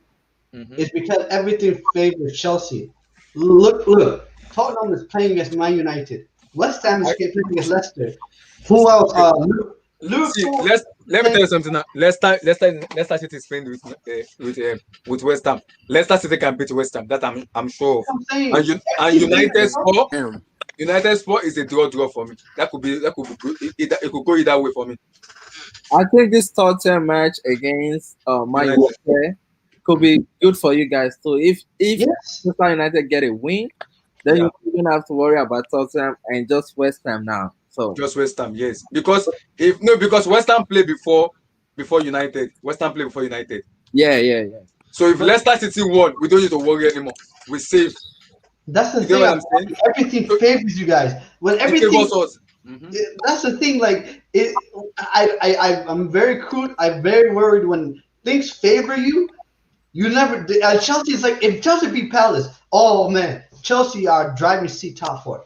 In my opinion, they're driving seat top 4. They should definitely get top 4. Yeah. But the problem is you have to beat Palace. You have to beat them. That's the thing. See, it's all about mentality. You don't get what I'm saying. It's all about mentality, and we want to react as a team. I trust this team to come out. We call something adversity. When something is if it isn't being difficult in the tough moment, I want the player to come out and show them that ability and that momentum. Like yes, we can do this. We have the ability to do this. That's what I want that's what I demand from the players.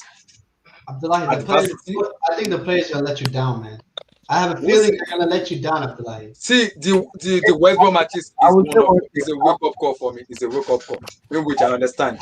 I would say one thing: if you guys get a few Kante to back, then I can see you guys having top 4 comfortably. Kante is back. It's back. It's in today.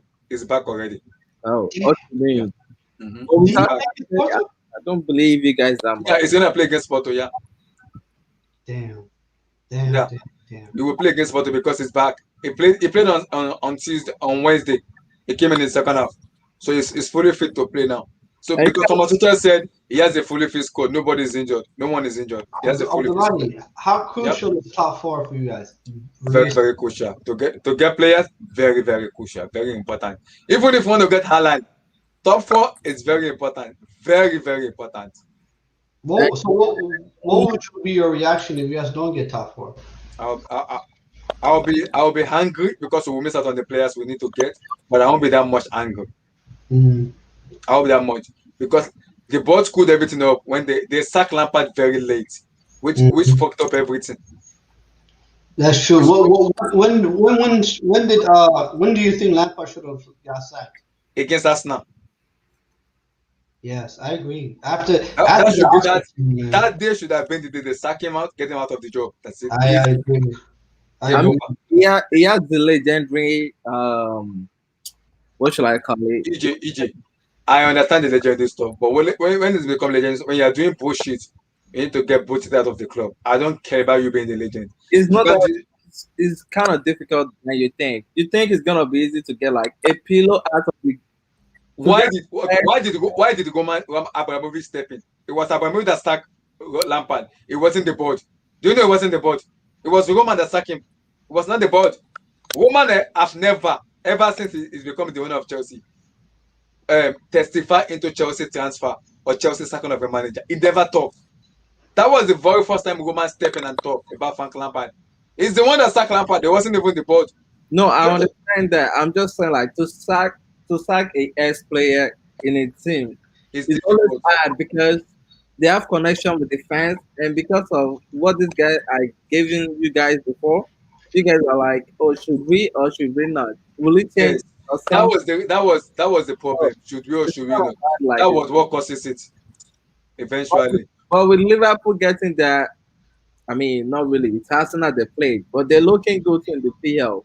So you guys should Okay, man. EJ. But then the thing is, fans. We all know fans are very fickle. Fans, we get angry and we want. Like I said, you see, if you don't like a manager, eventually if he's winning, you eventually fall in love with him. Not everybody loved Thomas Tuchel. Why? Because Lampard was sacked, and I'm happy Tuchel took over. Yes, he took over because the legend started to get sacked. I was a very advocate that said yes, Lampard to get out of the Chelsea Football Club. He doesn't want that job at the moment. It's too inexperienced. Yeah, I don't want him to. I don't want him to last end of the season and fail. I don't want this. Imagine Chelsea fans telling me Lampard should finish 20th in the Premier League. You're still gonna back Lampard. I said, what? Do you think Roman is gonna be looking at the club? Yeah, exactly. I would say this though. I would say this: if he had won the FA Cup against Arsenal, yes, you guys wouldn't have sacked him. That's I'm Yes. sure. Yeah, we hard, Yes, we hard to yes. sack him. Good point, Hard to good sack point. him, yeah. Mhm. No, but guys, think about it. If like Abdullah is right, because like if you say like you sack Lampard, a lot of up to today, a lot of people don't like the sacking of Lampard. Up to today, people are upset. But what happens is like everyone is like Chelsea fans. They love Chelsea. The moment Chelsea starts winning, people will forget, and you know what people are gonna say? Exactly. Don't forget it. Yeah, they'll be like Lampard. Hey, after you guys lost 5-2 to West Brom, right? They forgot Lampard's name. Someone went on Twitter and be like, not everyone can mount a comeback like Frank Lampard. Exactly. He's still coming out.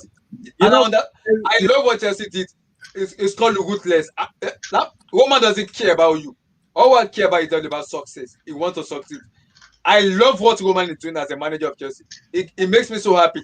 That is called ruthlessness. Ruthless. But sacking Ancelotti wasn't cool. I know, because then he wanted the UCL. Then it was desperate to get the UCL.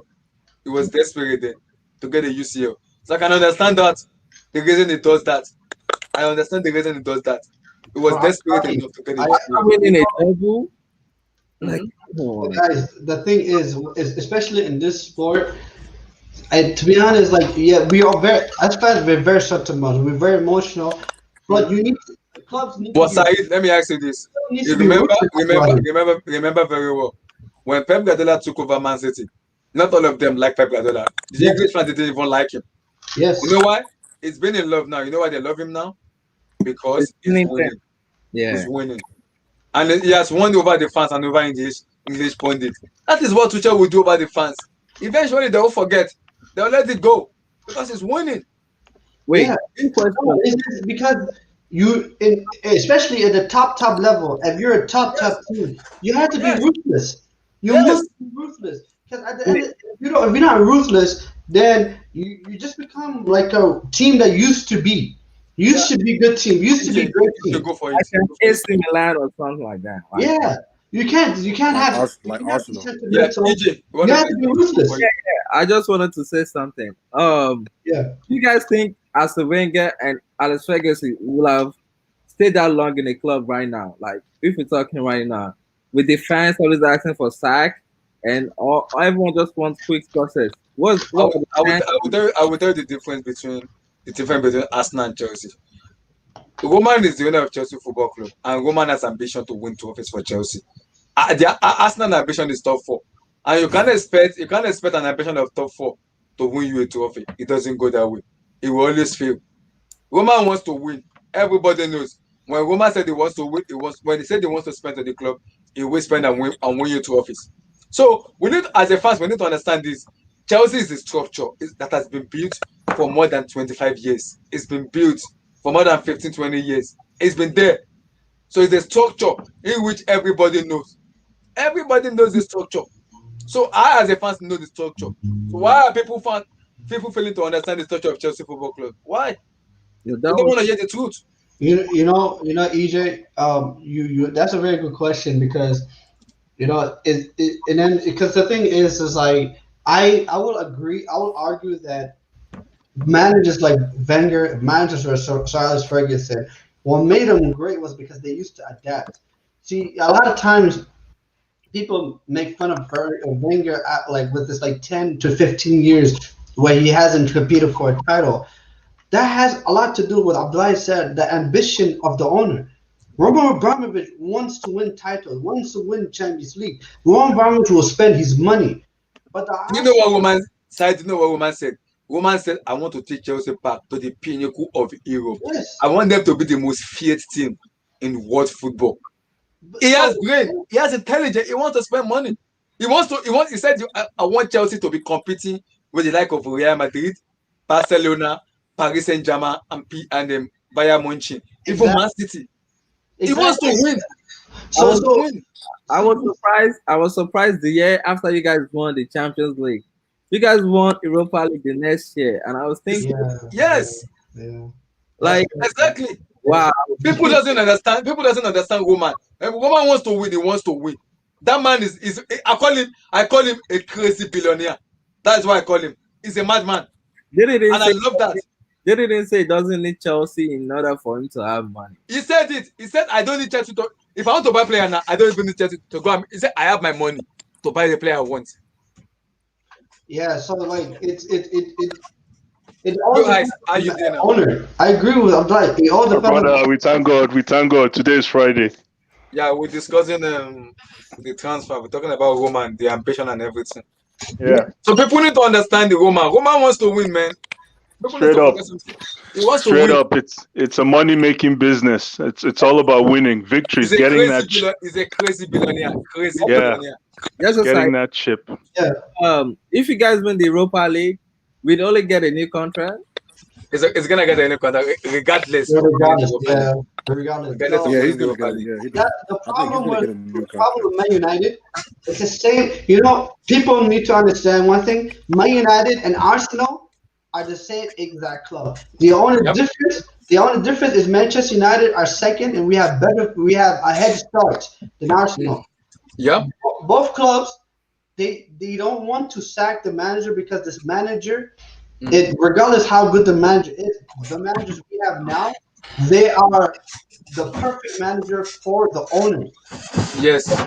For example, Arteta does everything that Stanley Clarke wants. He doesn't say anything against the team. He doesn't say anything against the owners. He goes about his job the way Stanley Clarke likes it. Same with Oliver Solskjaer. They love him. You know the funny part. When Arsenal fans hear about Chelsea linking to Haaland, they say, hey, Chelsea doesn't have the money. How dare Chelsea want to buy Haaland? I was like, what? You know what I said? If Chelsea want to buy a player, how dare Arsenal fans talk? How dare them? You know what I said? They're like, Odegaard is gonna invite him to Arsenal. I'm like, are you guys crazy? Like, you know what Odegaard said? He said himself that he's planning to leave to Real Madrid. He wants to go back. This is for him is like several months to play football, just make sure he just keeps playing, and at the end of the campaign, the window, he's gonna go back. Because let's be honest, Odegaard wants to play for Real Madrid. He has ambition. Who wants to stay at Arsenal? I'm alone. I actually think people use Arsenal and Tottenham for training ground. Bill just said, I want to be fit for the Euros. And Odegaard went to Arsenal just because, he couldn't get into playing time. He couldn't get playing time at Madrid. So Exactly. Blue Eyes, your take on them, Chelsea going for Haaland in the summer?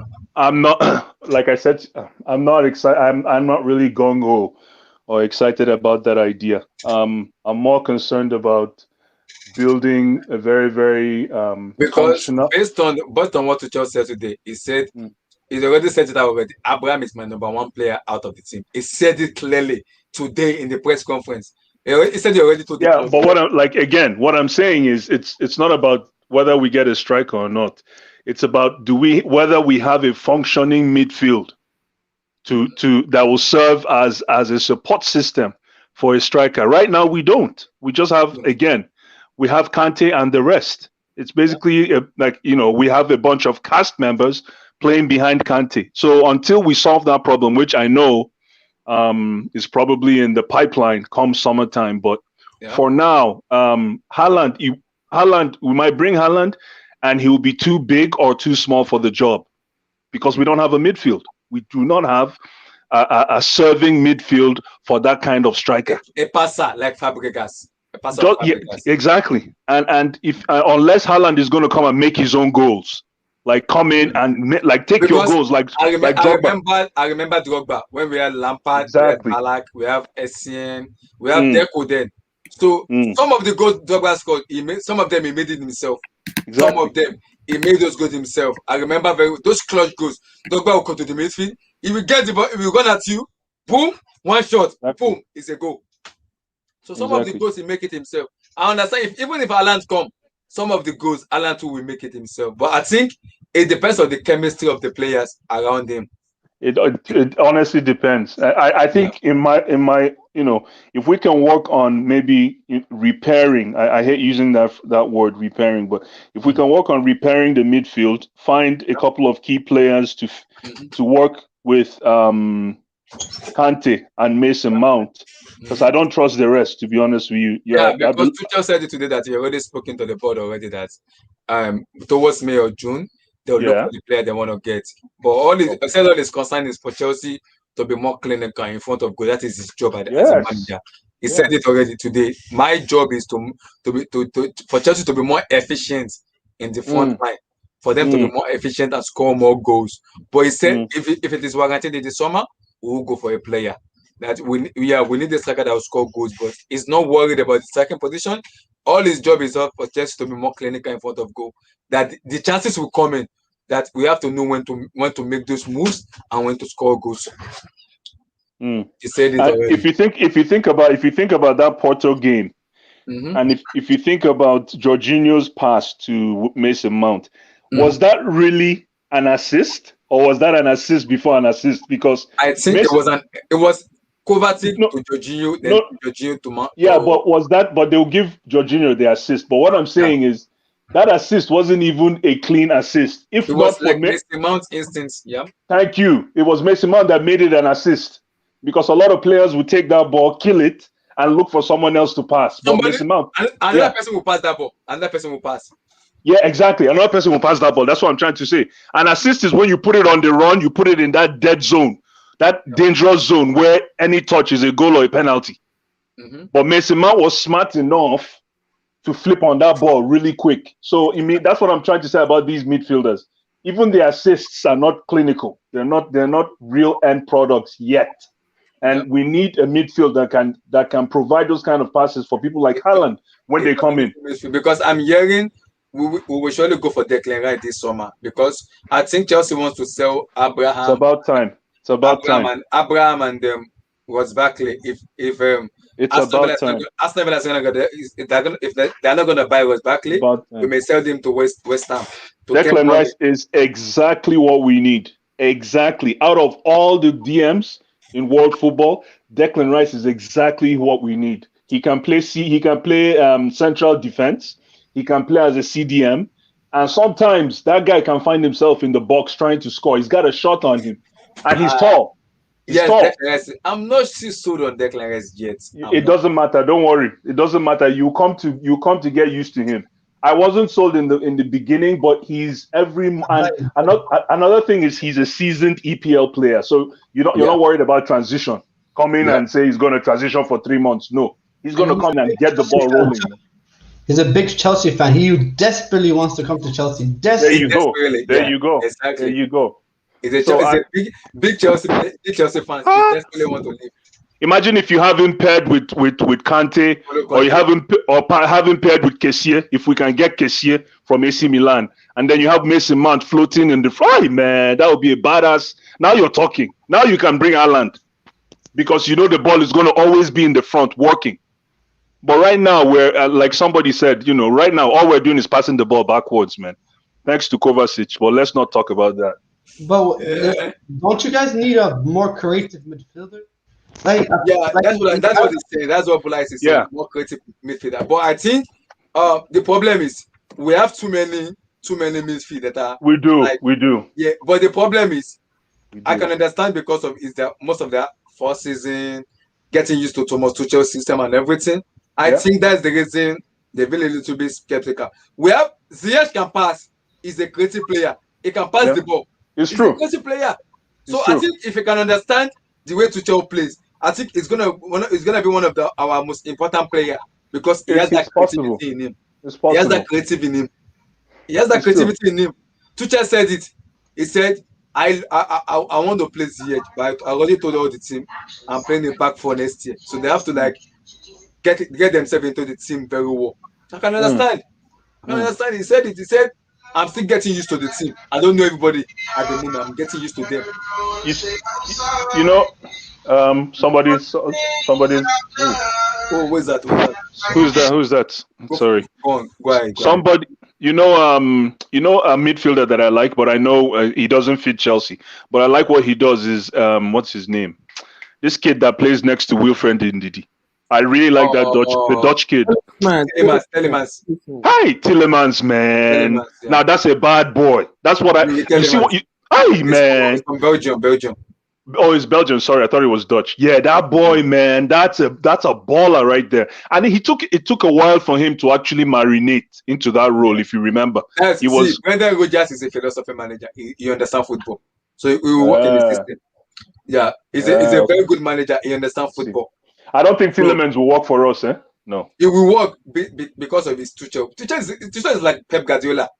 Pep Guardiola a little bit and Klopp a little bit. He has that philosophy of possession, counter-attacking, blah, blah system in him.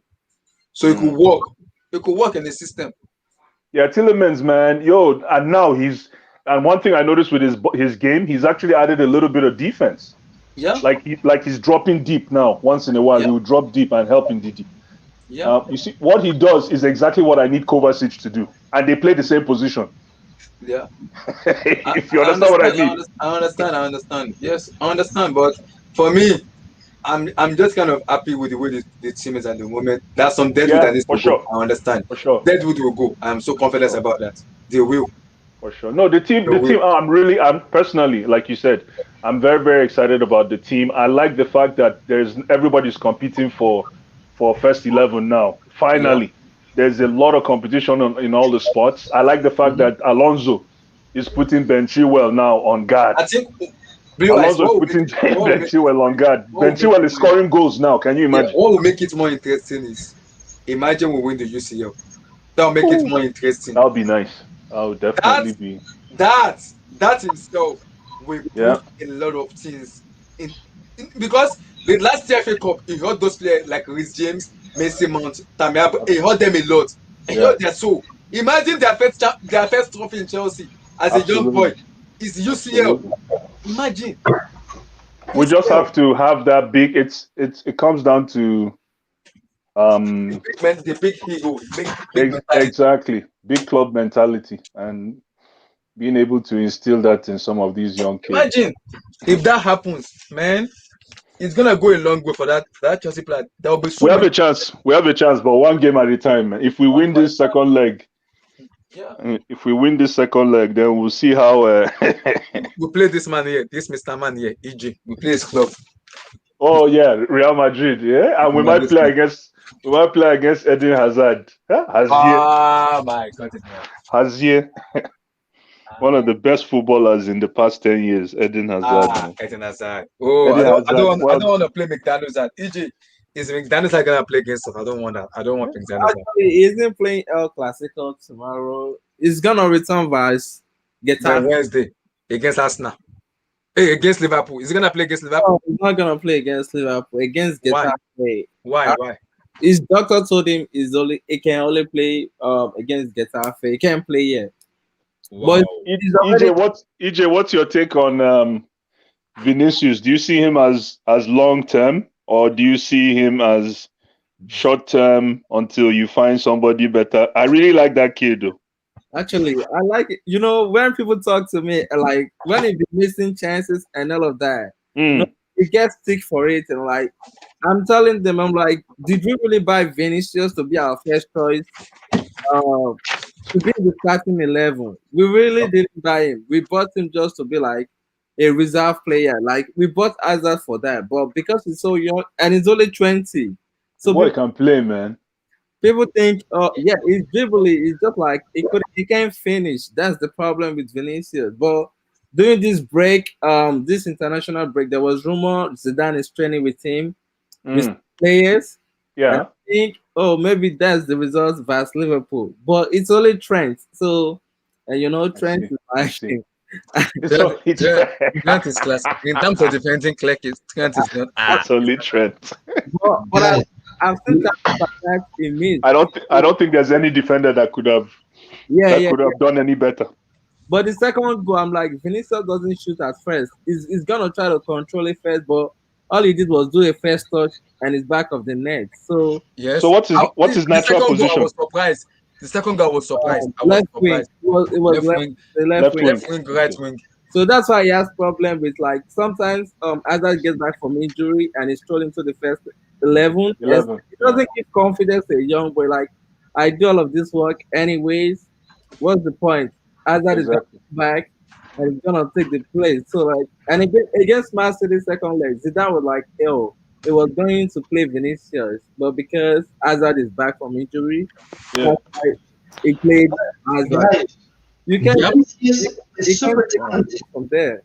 Let me get what he's extremely talented, guys. Like when I watch Vinicius, the kid is very talented. The way he dribbles the ball, the way he runs with the ball, the way he beats players easily. That's not easy to do. Yeah, Atalanta won too. You saw the run? That was the run. Yeah. I mean, the problem with Vinicius was his finishing. Yeah, that's what I'm saying. That is why I said players will improve other manager who understands football and who knows the weakness of the team.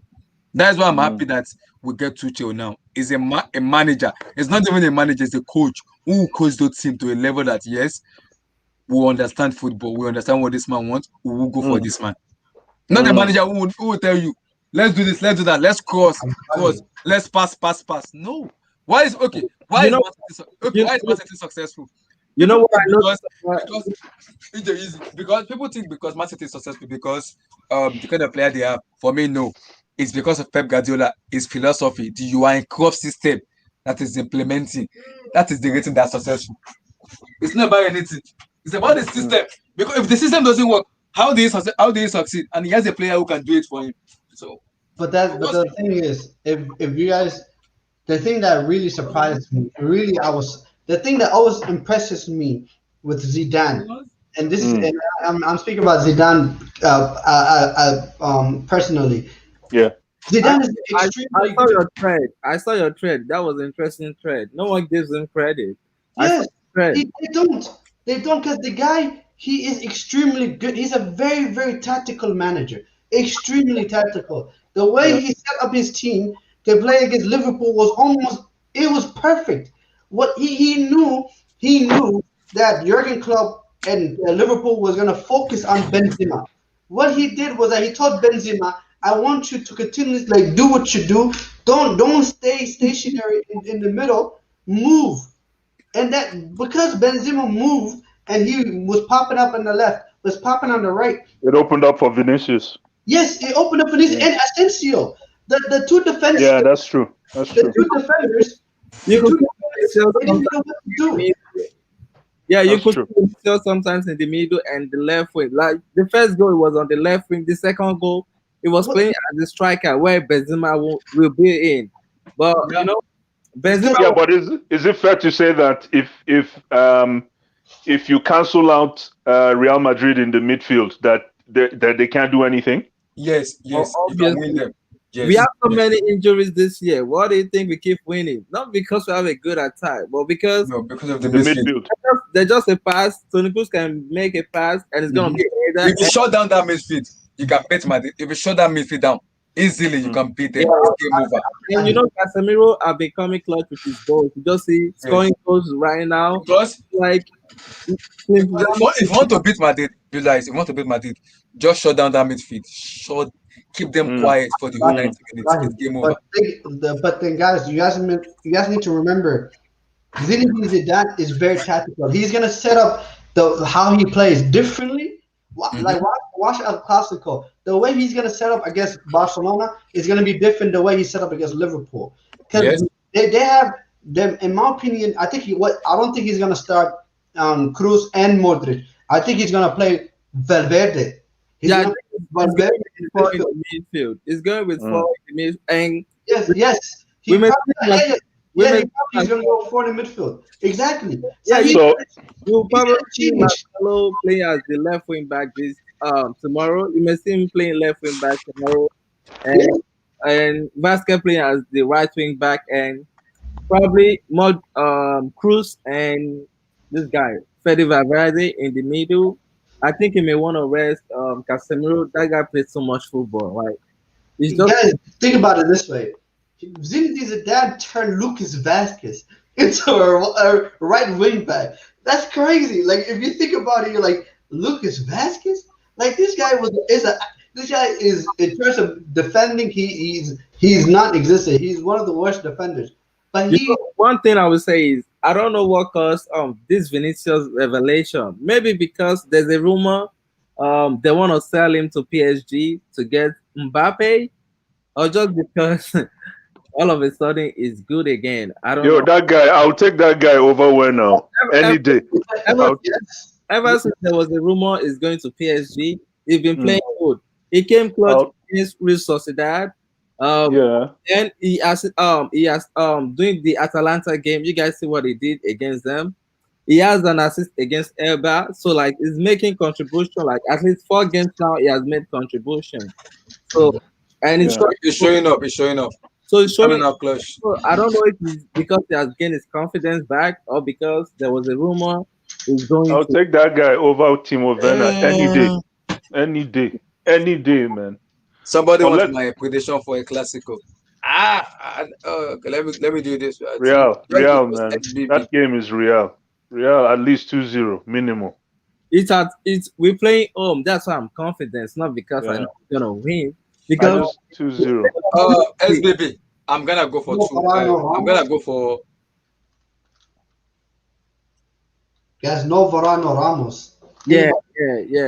Ramos is injured and Varane has COVID. So And then Messi shows up in El Clasico. He always does. He always does. SBB.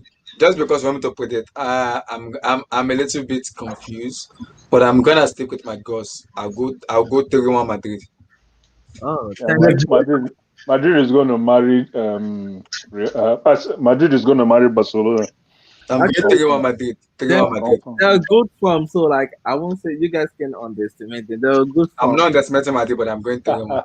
I like how you're managing your humility. It's okay, man. Exactly. It's okay, man. EJ, it's not like reverse Barcelona psychology. wins La Liga. Guys, Managing your Barcelona wins humility. La Liga, though.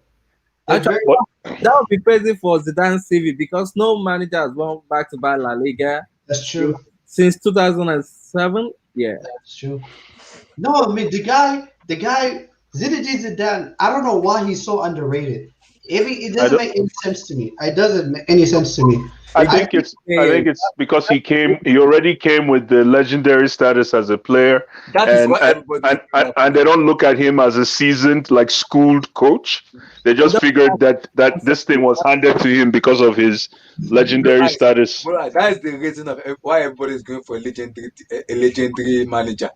Arsenal, Arteta, Chelsea, Lampard, United. Hold on, Abdullahi, are you calling Arteta a legend? Wow, holy smokes, man.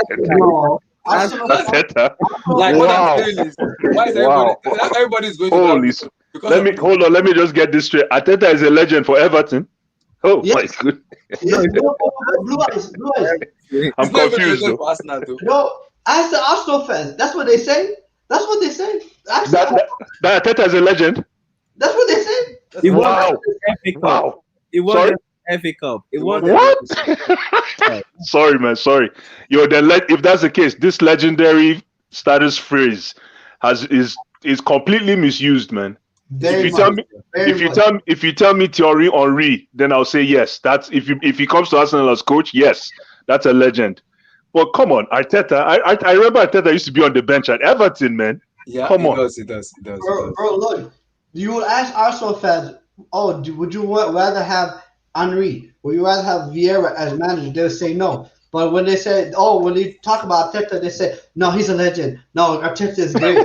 I'm like, what? What? Yo, man, that's scary. And it's true because if you That's watch scary. AFTV very well, you just be laughing. The way they back Arteta, It's That's ridiculous. scary, man. It's because he. not truth. You know, truth is crazy as hell. Like, I want him out. After they lost against Tottenham, I think that was last year. It was like he wants him out. So yeah, it's truth.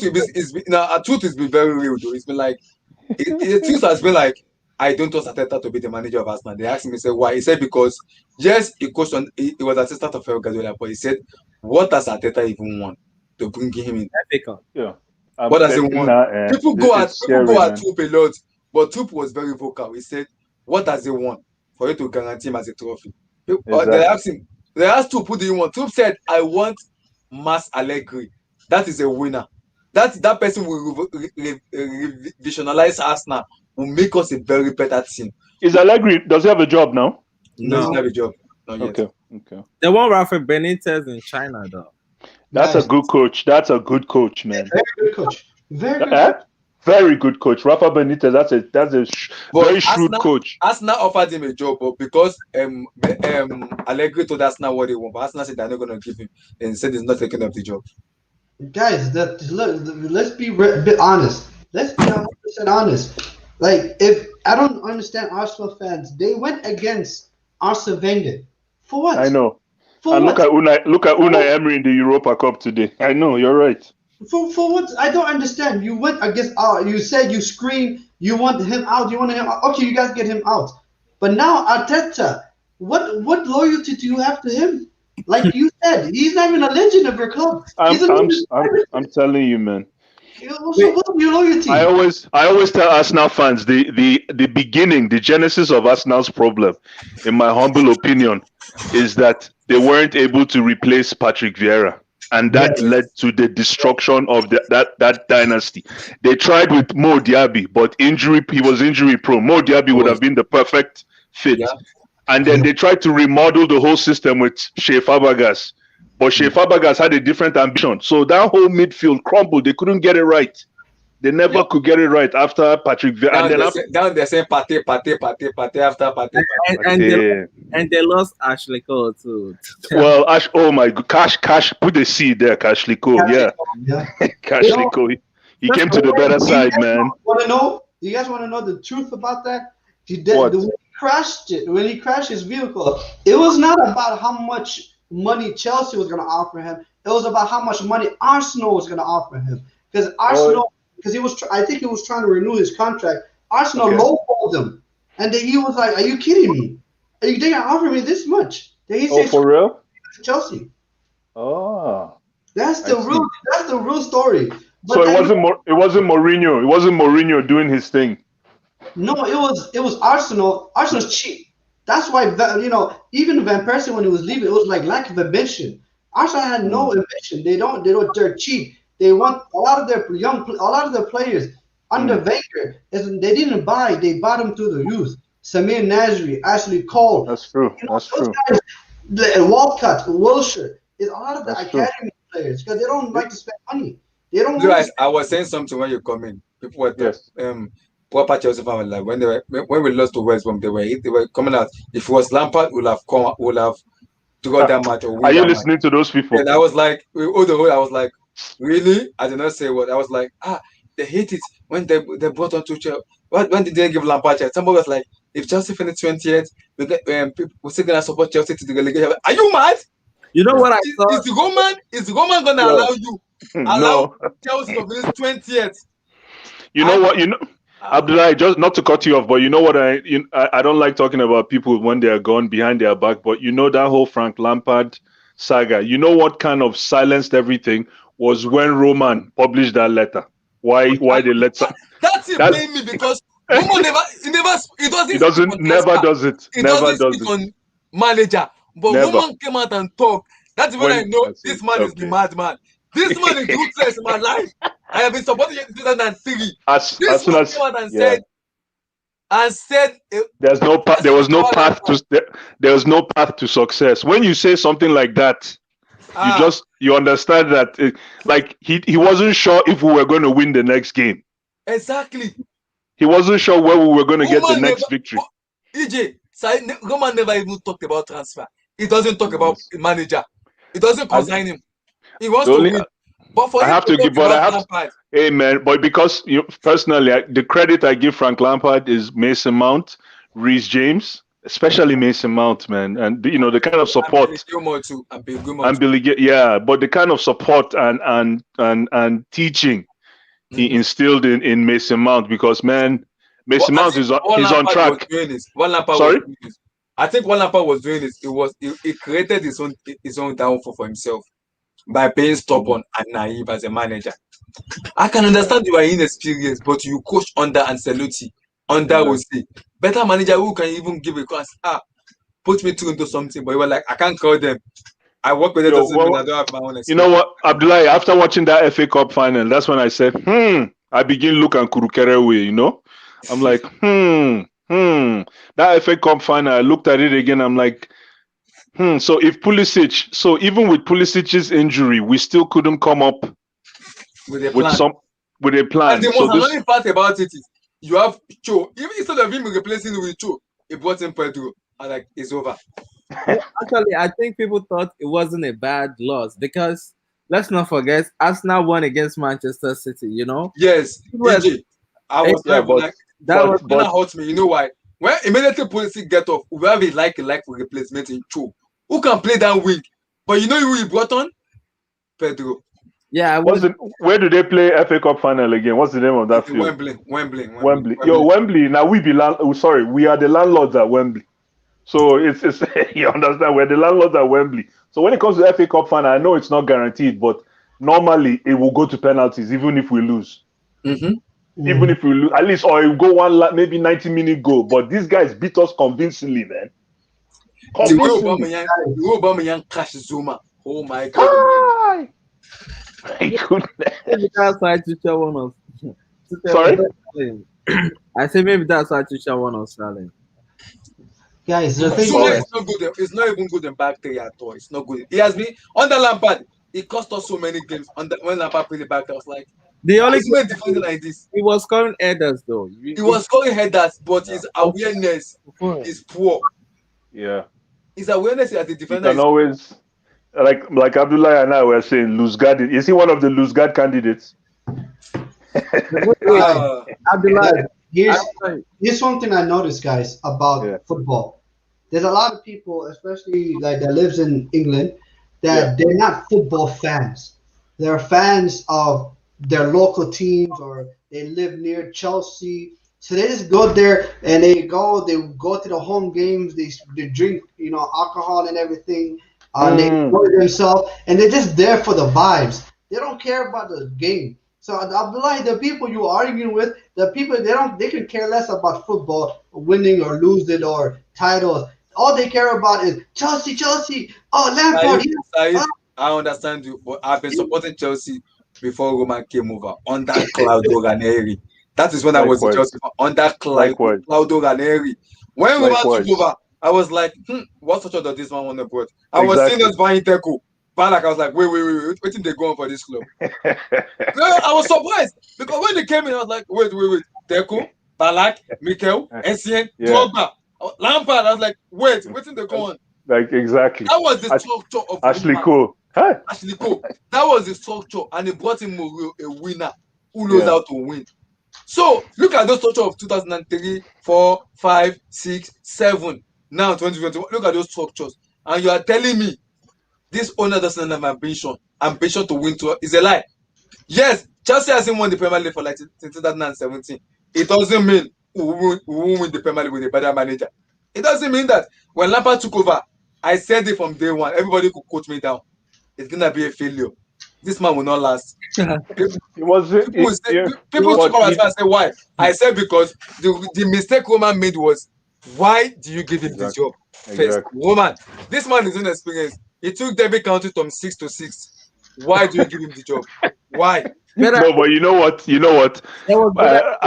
We couldn't buy anybody. Plus, there was a very huge disfranchised, if that's a word, disfranchised or whatever, disintegrated fan base, and they needed someone to come in and band-aid the situation, if that makes any sense. I know. And Frank Lampard fit the mold at that time because he's a legend. They offered John Terry the job. He did not collect the job. He dn't take it. You're right. But Frank Lampard being who Frank Lampard is. Yes, vocal talking and everything. When I knew Lampard would be sacked, you know when I knew it last year. Which match was it? Which match?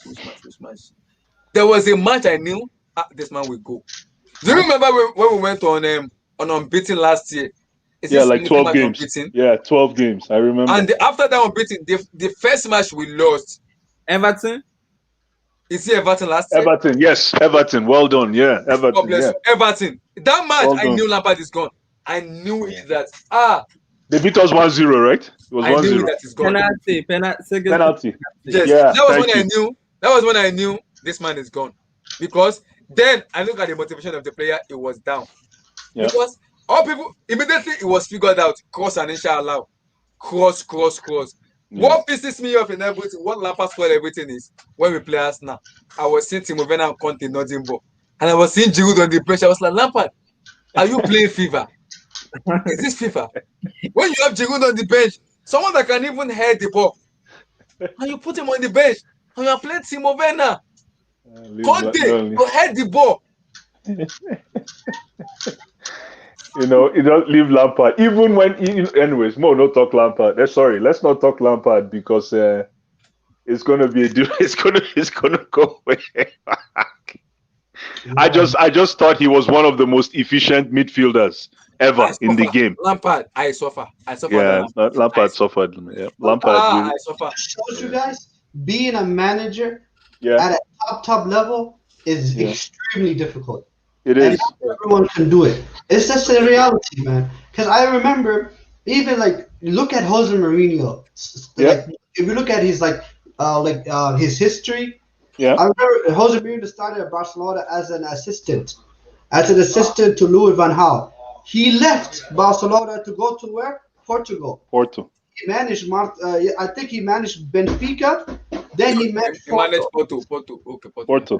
Yeah, then he managed Porto. He won was it Europa League with Porto? Then he won the Champions League with Porto. Then he came. He wanted to come back to Spain. Inter Milan. He won the treble with Inter. Is it the treble? Yeah, no. He came back. He wanted to manage Barcelona. He got the interview for Barcelona. The board really wanted him, but then I think it was like the president at that time did not like Mourinho. He wanted to go with Pep Guardiola, that was managing. That's why the reason why there was a beef between Pep Guardiola and Mourinho had nothing to do with Pep Guardiola. It was about the job, because Mourinho wanted to manage Barcelona, and he believed that he had the job, but then the president decided to go with Pep. Then that's when he went to Inter, and when he celebrated like that, it was You know, it was Rub it in. Oh, against Pep Guardiola when he celebrated the Inter Milan, I remember in 2010. Yeah.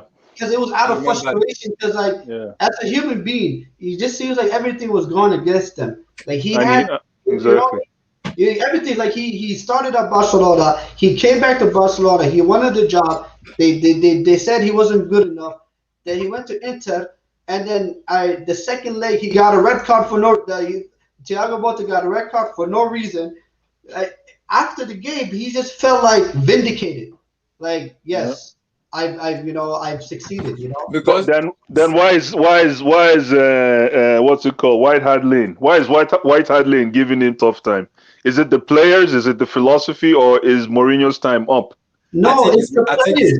For me, I think it's mentality. I can't just blame Mourinho.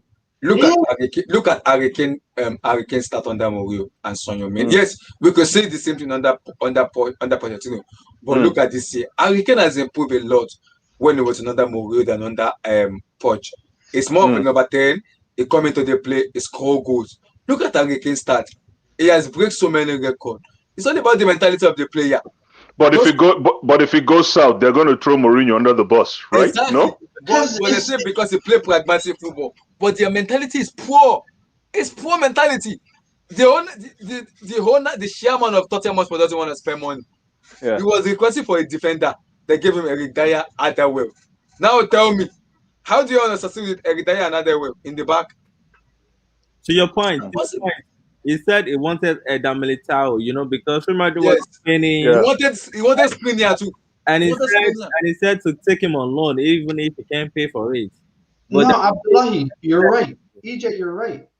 I mean, for me with Mourinho, I believe there's always been an agenda against Mourinho in the media. The media, there's a big group of people in the media that do not like him. They just don't like him. I think it's the fact he came in and said, "I'm the special one." People just and like, even if club lose and be like, "Oh, it's because of that training ground stadium." The weather today.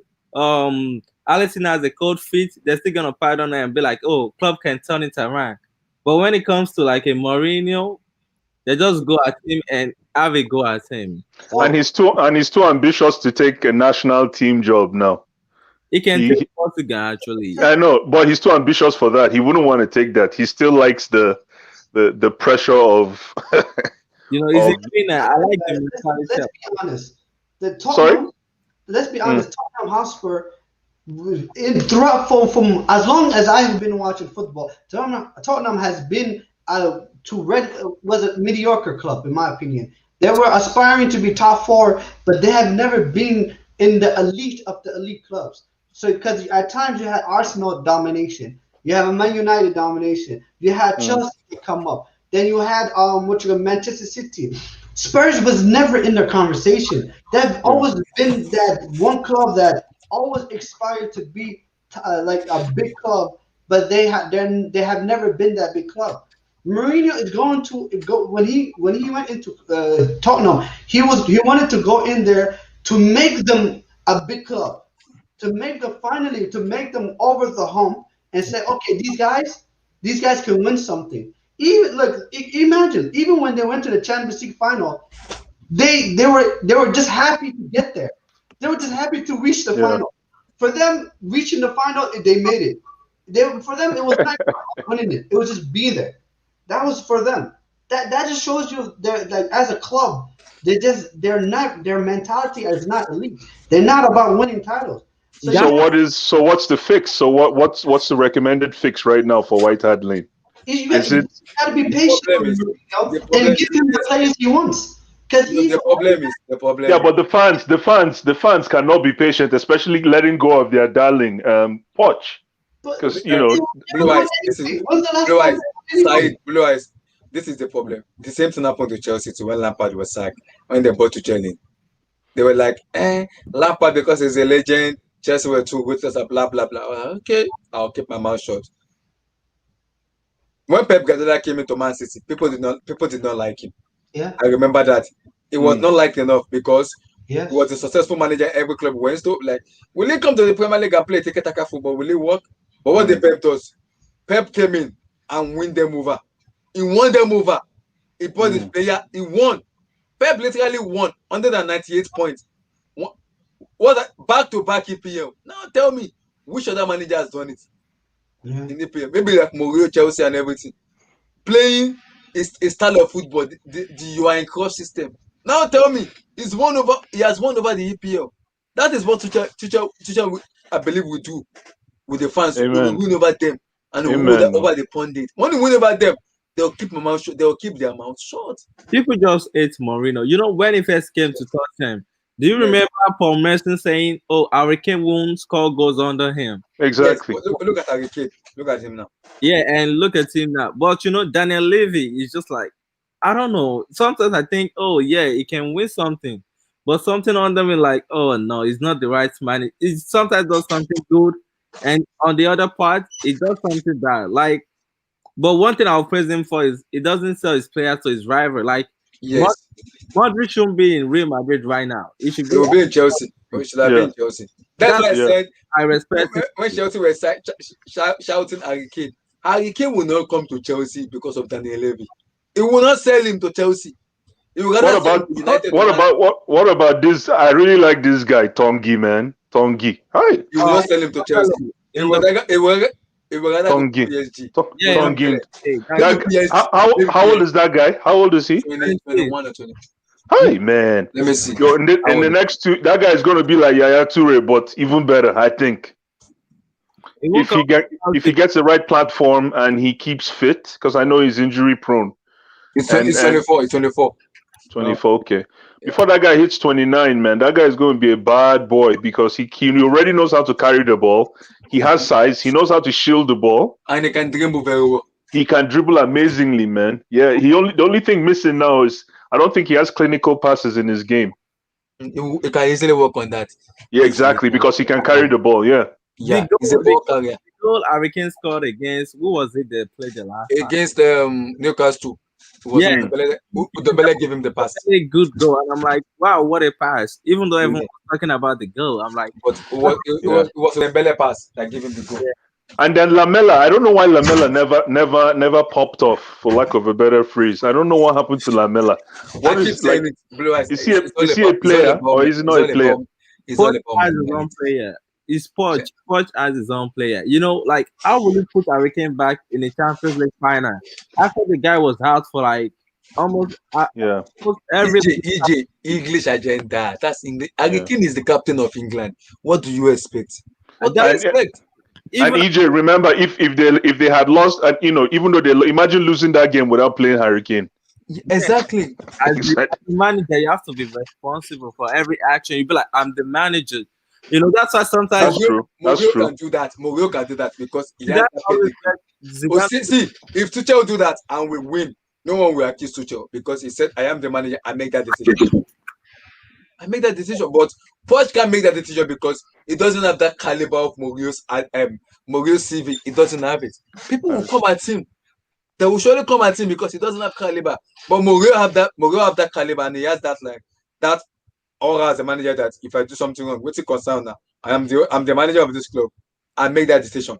That criticism was for like Zidane too earlier when he was managing. They were like, oh, why don't you drop Benzema? You know, you guys know Benzema doesn't score. The same thing happens under Tuchel too. When they drop Messi Mount, people like, why are you dropping Messi Mount? He's English. Messi Mount is the budget to my team, but he need the Tuchel already said it. He need the is he a machine? He need the rest. How the expect people to be playing every day? One have a better player on the pitch. He's not hating on Messi Mount, but he understands what's going on. Yeah. He understands. But English pundit will not let him rest. They will not let him rest. Yeah. They won't. What do you think this guy's legacy will be at Real Madrid? Gareth Bale. I'm just wondering about I was gonna ask EJ, you're picking my mind, man. I was just gonna ask you your thoughts on Gareth Bale because I really didn't like how Zidane treated Gareth Bale. I'm a Gareth Bale fan. I like his style of football. You know, but I don't know how to explain it too. I don't know how to explain it. That's why I'm stuttering because I don't know too. Maybe because he was too injury prone and like some of his behavior off the pitch. Like you just see him like covering his face with the mask, like not looking in the game, not looking sharp in the matches. So that's it. And people that be like, oh, Zidane doesn't like Gareth Bale. That's Mm. actually not true. Because if that was true, you guys will know, like, when we were doing the three-pitch run for like the Champions League, there Yeah. was time Gareth Bale was out, and Isco comes in, he changed his formation to a 4-4-2. Yeah. Once Gareth comes back, we go back to a 4-3-3, so Gareth Bale can come back Yeah. into the team. And Yeah. people decide to be like, why will he play someone who just came back from injury Yeah. like that instead of playing Isco, who has been on form? But people don't see that time is when this goal was between them. You know, when you get injured so much, you have to move on from you. Like, you know, oh yeah, it can just be a player that will show up like he did in the 2018 final. So like Yeah. something like that. But I don't So know what was he demanding regular starting play, or was it just the fact that, like, I really don't know, because after those two crucial, I don't know if they were crucial goals, but those two big goals in that CL final, I think, was it against Liverpool? Yeah. Like those big goals, I was thinking that, okay, Zidane would say, okay, you know what, I'll find a spot for Gareth Bale for everything. But no, man, it got worse. And that was the reason Zidane left at the first place, because he told Perez, well, like, oh, sell him, let Ronaldo stay, and we can get an Mbappe. We will use Gareth Bale fund. So I mean, you will use Gareth Bale field to fund Mbappe to come. That was the plan, but because Perez didn't listen and think like, oh, Cristiano is old and Gareth Bale is still young. That's why Zidane left in the first place. And who did they go back to? Zidane. Exactly. So like that was what happened between them. The reason they left in the first place was because Perez wasn't listening to his advice for Gareth Bale to go. But when he left and they saw that, oh, Gareth Bale isn't adding anything, even Solari, Lopetegui was using him too. So like everyone criticizing Zidane, but like, oh, Zidane got it wrong. Imagine that is a Lampard when he does that.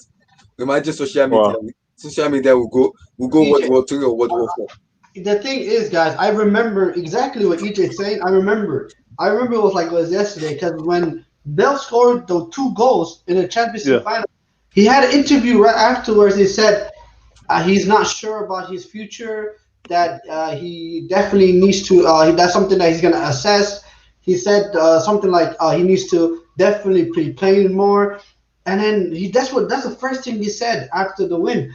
And see, Gareth Bale is a fantastic player, will always be a fantastic player. He's brilliant. He was brilliant for Real Madrid. He's been crucial for Real Madrid. But I feel like Gareth Bale is very arrogant, in my opinion. And then I feel like the Real Madrid did a lot for Gareth Bale. They have shown him a lot of patience, and the guy, like, they gave him what he wanted. He was injured. He was injured for a lot of that season. He was injured. I think for 2 seasons in a row, like almost like 75% of the time he was there, he was injured. That's why Isco was playing much more instead of like Gareth Bale. That's why I graded more Isco. And people saying, oh, Zidane isn't tactical. What is that? You could have just go to Perez and be like, oh, get me a new right winger. But instead, it was like Isco is on the bench. We're gonna use him as the cam, and he can go in forward to help us to score goals. But hey, it's tactical enough. Let them say what they want. What's Gareth Bale's wage? What's his wage? 500. 600. Chai. I mean, Real Madrid played 300 and Spurs played 300. So like it's coming back this summer, which is another problem, and it can affect the transfer we want to make. You know what's crazy though, EJ? You know what's crazy? Yeah. Even though Spurs are paying half of his wage, he still earns more than any player in the whole entire club. That's why Ramos is mad. I hasn't signed his contract. We were like, oh, Gareth Bale is any more than him, and they were like, oh, he has to take a pay cut because he has to pay Gareth Bale. Like Sergio Ramos, like, for Gareth Bale, really? That's why he hasn't signed his contract. Well, I mean, it just been the guy Bell. I don't understand, like, because I'm always gonna start with Zidane, because Zidane has given me the opportunity. He gave him every opportunity to play in the team, but he's never been reliable. So Zidane said, you know what, I'm gonna move on from him, And then Bill decided. I remember because he was supposed to go to China. I think the summer before when you guys won the Champions League final, he Yeah, was supposed to go to China. He Perez decided said no. Perez said no. Which yeah, that's crazy. It's crazy. It's like because Zidane said you can go. to move away from him, but Perez Yeah. didn't listen. So like you can't blame Zidane for what happens to Real Madrid right now. So like when they say injuries and all of them, like he advised the president, let's go away from this guy, keep Ronaldo, and we can win more trophies. But he didn't listen. So everyone blaming Zidane right now is a fool. But I mean, just imagine. We're talking about Cristiano Ronaldo. You would imagine that though for as much as Cristiano Ronaldo has done for Real Madrid, they're gonna give him a better send off than just sell him to Madrid. Sai, you know what the problem is? I don't even mind when they buy Hazard. Imagine Ronaldo was there and you have Hazard. Look at that combination. Hazard is a playmaker. All Ronaldo knows to do is to just score goals. Hazard will create for him. He will just finish up. That's the job. That's it. yeah, Hazard should have just, anyways. I think he should have just stayed in Chelsea. Man. Another chat is I think Real Madrid want to get rid of Bale. Madrid don't want a situation where they pay Bale, Mbappe and Haaland, and a possible Sergio Ramos these high wages. That's what my problem is. That's Yeah, what the but problem Bale, is. the other day, Bale was in. I saw that. You folks must have seen that interview where they were talking to him about Tottenham. He said, "Oh no, I just came here for training." Yeah, he said it. that was what he said. He said I was trying to get fit for the Euros. Exactly. That's different. You all are taking out of context. He said he planning to go back to Madrid. Madrid doesn't want you. No, but when you say that, how do you expect your teammates at Spurs to feel? You know, like chopped liver? That was crazy. Like YouTuber Expression, right? Sorry? Expression. Do you guys know him on YouTube? Yeah. I think so. I get it. I don't know. Yeah. He was like, "Oh, I already knew. I knew the ways for." No, I think those kind of statements are better kept inside. Like, how can you just say that? Oh, I'm trying to get ready for Euros. That's why I came to Spurs. What? No, the guy doesn't care. He knows Zidane was starting, so he will prefer Rodrigo, like 18, 19. I think that's his age. But he didn't do himself any favors for Spurs to even consider him making that statement. I think. Didn't you guys notice after he made that statement, he hasn't even started any game on that. There you go. Oh, there you go. You see? You can't say that, man. Like, especially he hasn't started any game. Like they have 2 games now they have played, and he hasn't started. There you go. EJ, guys, you know what's funny, right? I remember when. Let me put you guys on backstage. Okay. Like and subscribe, guys. Like and subscribe, guys. Like, subscribe, like.